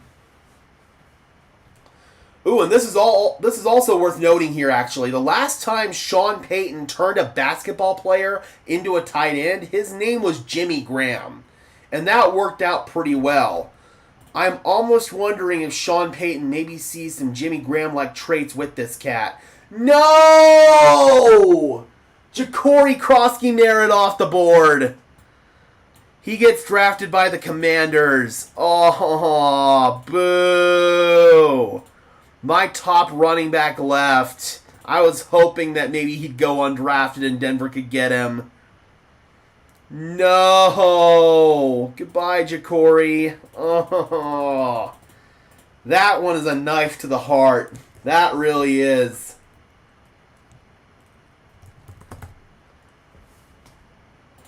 Dude, Washington just got another really good football player. Boo. Luke Lachey's still there, though. Luke Lachey is still there. And you might be able to get him as an undrafted free agent. As far as undrafted backs I like, LaQuaint Allen went. He's gone. Marcus Yarns is still on the board. Raheem Sanders. You got Corey Kiner. That's a guy I really like out of Cincinnati. So there are still some running backs that are available, but Ja'Cory is the big one that really stings. And Corey Black, the corner out of Oklahoma State, goes off the board to the Giants.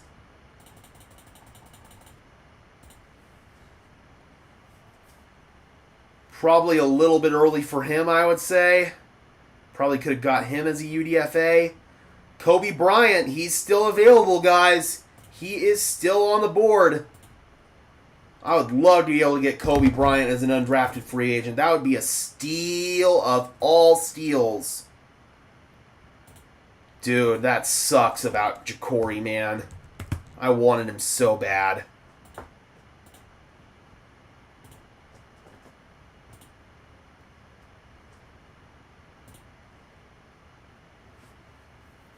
I think we got Lindsey 2.0 in the second round. Same height and can't pass, bro. He's 20 pounds heavier than Phillip was, though. He can take contact unlike Phillip could. That is one positive. And I'd argue he's more shifty and athletic and is a better receiver than Phillip as well. You're making me trash my guy Phillip, man. What are you doing to me, Michaela? Broncos had another basketball player that was a good tight end, Julius Thomas. That is true. I totally forgot about that. I totally forgot that Julius was a basketball player. So, this has had a pretty good rate of working out, turning these basketball players into tight ends. Harvey, I don't think Harvey's in play for special teams here. Now, the tight end they just drafted could very well be a special teams guy. All right, Dallas is on the clock now at 2:47, followed by the New Orleans Saints at 2:48. And we just have a few more picks to go before we officially hit undrafted free agency. And that really is the 8th round of the draft where you can come away with some damn good football players. Just because these guys didn't get drafted doesn't mean they're not good. It just means that they slipped between the cracks for whatever given reason. Injuries, the board just being deep at that position. I mean, there are a lot of good football players that are left that are going to be available for the taking as undrafted free agents. And the Denver Broncos, I fully imagine, are going to take advantage of that. Whew, man, we are approaching 7 hours, guys. Thank you so much for bearing with me here on this stream and grinding this out with me for all 7 hours. I know some of you guys have been in here for the entire time, so thank you guys so much. Really, really appreciate you. And then after this, we will be hearing from Sean and George Payton. We'll get that press conference up as soon as possible. And then after that, we'll be getting up the undrafted free agent videos. And you know what? That actually reminds me, I'm going to go ahead and set up the press conference now. That way I can just go ahead and push a button and go.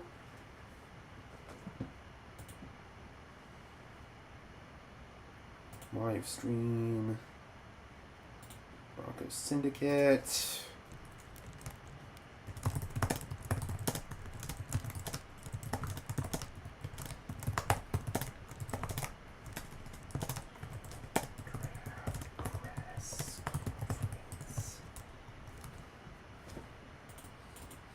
Alright, just get this ready to go here, guys.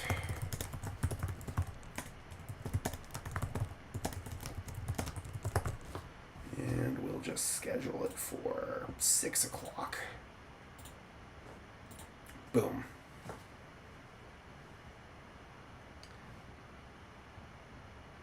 The punter could even be a special teams guy when not punting. Rugby translates better for Crawshaw than Thomas Yasmin.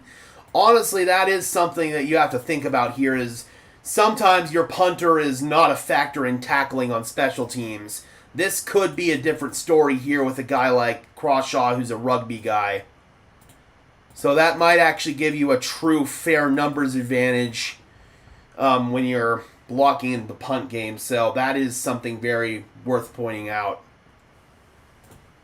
Yep, the Iowa tight end is still available.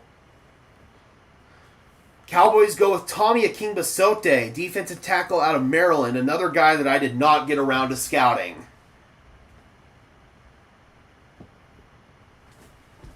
And then the Saints go with tight end Molokai Matavo out of UCLA. That's another one I did not get around to scouting.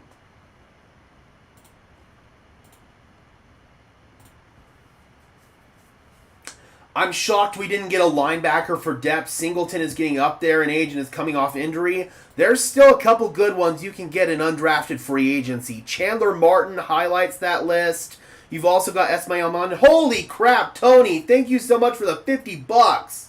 You are awesome, my man. Thank you so much. Thank you for your service, bro. That was a hell of a job you did. Man, really appreciate you. Help keep the lights on here at Broncos Syndicate. Thank you so much, Tony. And thank you to each and every single one of you who has tuned in and who has ridden with me on this draft stream for all 3 days. I really appreciate it. We would not be able to do this if it weren't for this amazing community here on Broncos Syndicate that continues to grow each and every single year. Only bigger and better things to come, guys. Thank you so much. Yes, he can be a serious mismatch nightmare. I mean, 6'7", that's an absolute mismatch nightmare. 250 pounds. So that should fill a role for this team that we don't really have on the rosters right now. Why did Denver get a punter? Because they needed one. Right now, your punter is a street free agent who's not very good in Matt Hawk. This dude that they got is an absolute howitzer. So that's why they got a punter. And Darren Rizzi, the Broncos' new special teams coordinator, is one of the best out there. I trust him and his analysis of all the punters. So if they felt like they needed to draft their guy to get him, then so be it. I'd much rather draft a guy and have him as my punter for the next 10 years than have a revolving door at punter every single year like the Broncos have for like the last several years now. We got a guard off the board. Connor Colby goes to the 49ers out of Iowa. Let's see, where did I have Colby left on my big board? He was my third guard that I had left on the big board. Nash Jones could be an intriguing option at guard in UDFA for the Broncos. Thank you so much, D-Rock. Really appreciate it, man. Thank you for being one of the OGs here on the channel, and you've been sticking with me for all these years, man. Thank you so much. Whew. Man, what a day.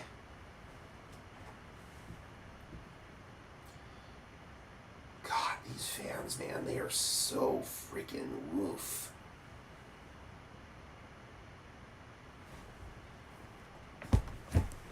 Yes, Isaiah Bond is still surprisingly available. I did not think he would last this long at all.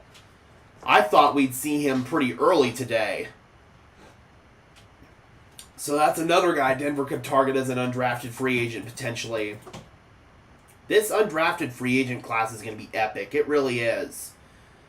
John Williams, guard out of Cincinnati, comes off the board to the Green Bay Packers. Now we got New England on the clock, followed by San Francisco, Miami, New Orleans, Houston, the Chargers, and then New England again. Dude, Michaela, thank you so much for the $50 again. Oh my God, thank you. That is absolutely incredible. You don't know me or much, but great job and thank you for the hard work. Thank you so much, Michaela. I know you are a mainstay over there at Mile High Huddle, but thank you for jumping into Broncos Syndicate tonight. I really appreciate it.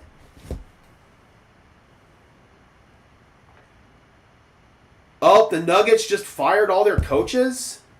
Well, I mean, they already fired Michael Malone. Did they fire Adelman too? Why would they fire Adelman? That's got to be a joke. Okay. Has that game started yet? It's tied up. Okay, 31-31. I'll probably at least tune in to the Nuggets game here and see what's going on for the second half. All right, the pick is in for New England. The 49ers are now on the clock. We just have a few more picks to go, guys. Thank you so much to Michaela and Tony. Really appreciate you guys. That is absolutely incredible. Extraordinarily generous.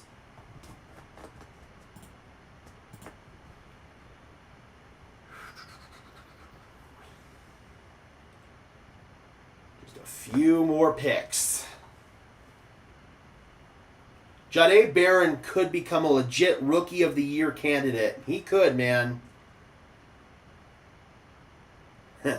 Nuggets have fired David Adelman and the Rockies have fired Bud Black. Hell, what's sad is Adelman's actually more believable than Black. I don't think Bud Black's ever going to get fired. Not as long as this freaking ownership still owns the Rockies. Well, Nuggets need this win tonight, guys. Hopefully they can get it. We got a long snapper drafted. Julian Ashby out of Vanderbilt goes to the Patriots. So people are crapping on the Broncos for drafting a punter. Imagine if they had drafted a long snapper, dude. I think people would have stormed Dove Valley with torches and pitchforks.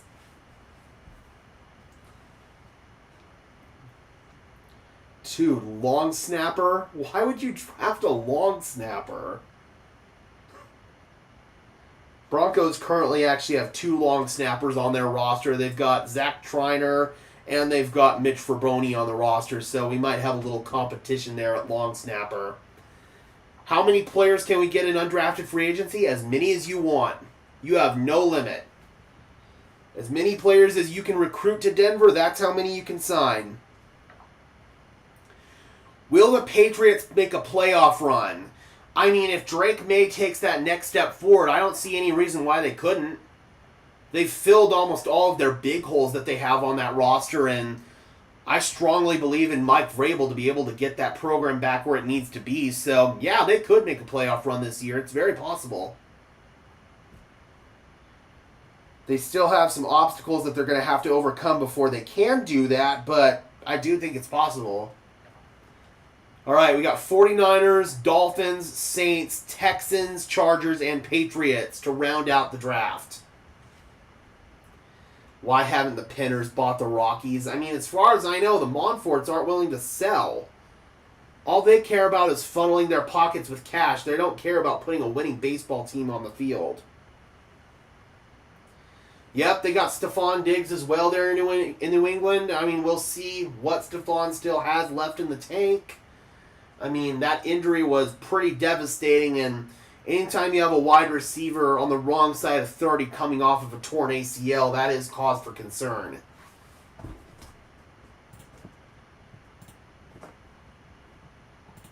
It is almost 5 o'clock. We have been live since 9:45 this morning, guys.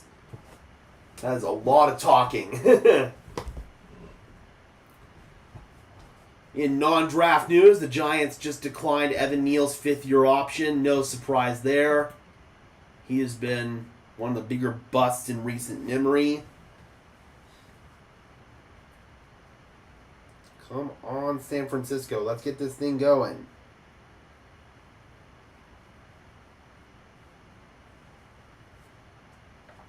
Yep, I'm seeing a lot of fans compare our new tight end to Julius Thomas, Caleb Lohner. What do you think our division will end up like this year? I mean, you still have to project the Chiefs to win the division until they prove otherwise. I think that the Broncos are going to be second, the Chargers are going to be third, and the Raiders are going to be fourth. And I think all four teams are going to have winning records. All four teams will be above 500. And I think that the Chiefs, Broncos, and Chargers will end up making the playoffs. Wide receiver off the board, Junior Bergen to the San Francisco 49ers out of Montana. Still surprised Isaiah Bond has not come off the board yet. So he might be a top tier undrafted free agent. Same goes for a guy like Xavier Restrepo, Efton Chisholm, Isaiah Nayer. Those are all wide receiver options for the Denver Broncos as undrafted free agents.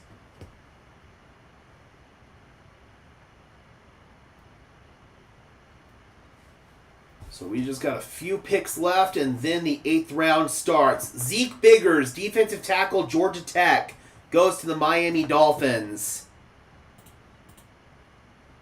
I like Biggers. I thought that he was potentially going to be a rotational guy in his first year. Had a 6th round grade on him. That's a solid pick, and Miami has gotten Zeke Biggers, Kenneth Grant, and they got another defensive lineman I really like too. So this line is loaded. I think it was Jordan Phillips that they ended up getting. Yeah, I'm pretty sure it was Phillips. So, yeah, man, the Dolphins' defensive line is now low-key loaded.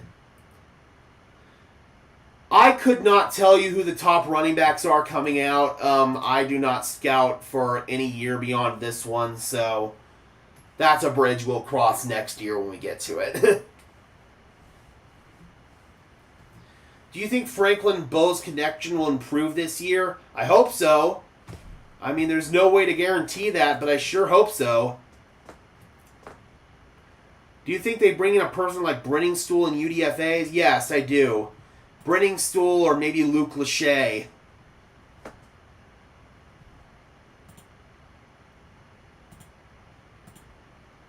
Oh. Damn it. Close my Twitter account.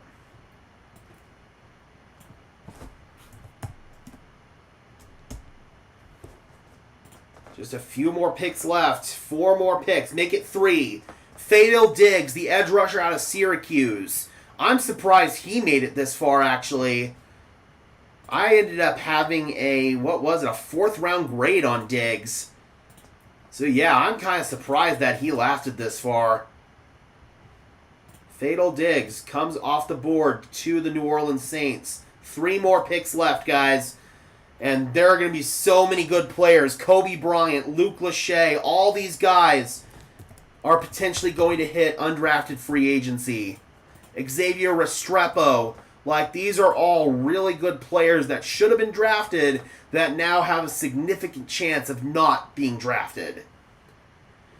Did you see us at home blowing the Cowboys out in 2017? Or do you see us doing it this year? Yeah, I actually do.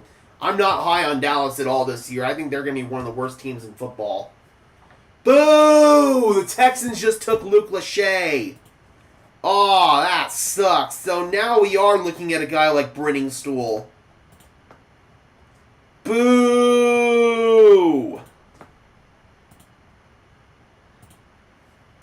And Luke Lachey is gone.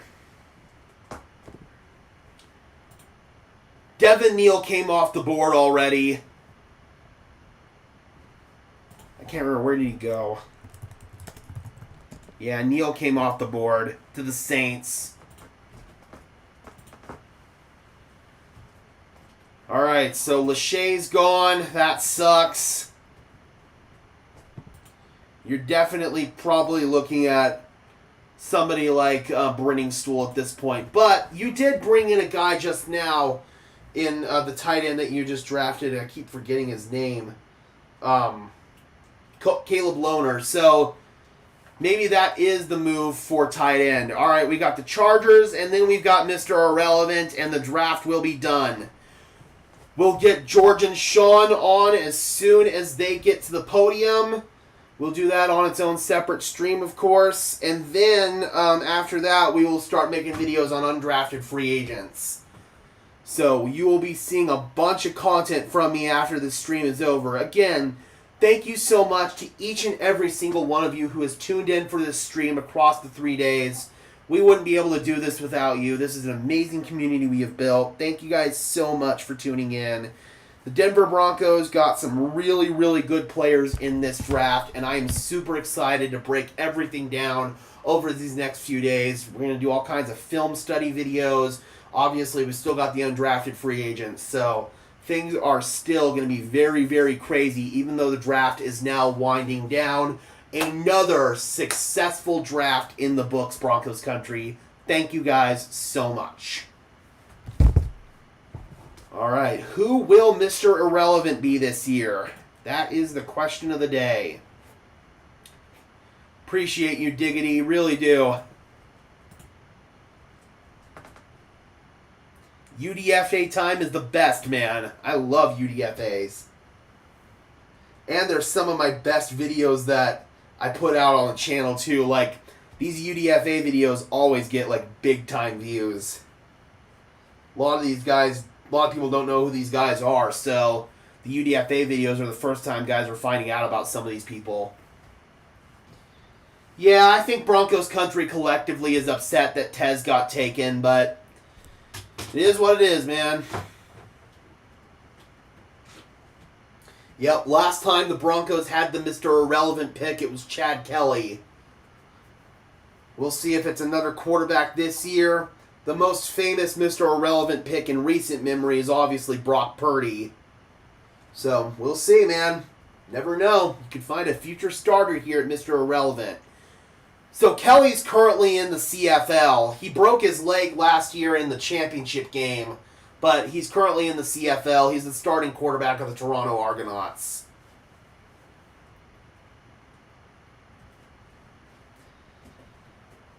But, yeah, he had a really nasty injury. It was, I believe, actually the conference championship game. He fractured his tibia and fibula. Really ugly-looking injury. But Kelly's still playing. He's still kicking in the CFL.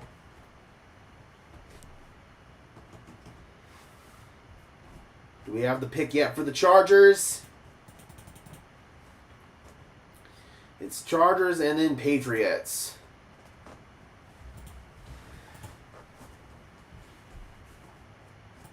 And the Chargers... Come on, who do we have? Argos are your local-ish team? Nice. I tried getting into Canadian football, but it's just so weird with the receivers already being in motion at the snap. Alright, we've got the last two picks. Trequazy Bridges to the Chargers. Not sure who that is, honestly. And then Kobe Minor comes off the board to the Patriots as Mr. Irrelevant. So we have the last couple of picks, and undrafted free agents are already getting signed. The Buccaneers are signing Memphis tight end Anthony Landfear as an undrafted free agent. So we are officially done, Broncos country. We have made it through another draft. Thank you guys so much for tuning in. I'm going to get Sean and George both on the podium here any second now. Undrafted deals are already coming down, so we should get the Broncos signing some players here very soon. But before we do, we will be hearing from Sean and George.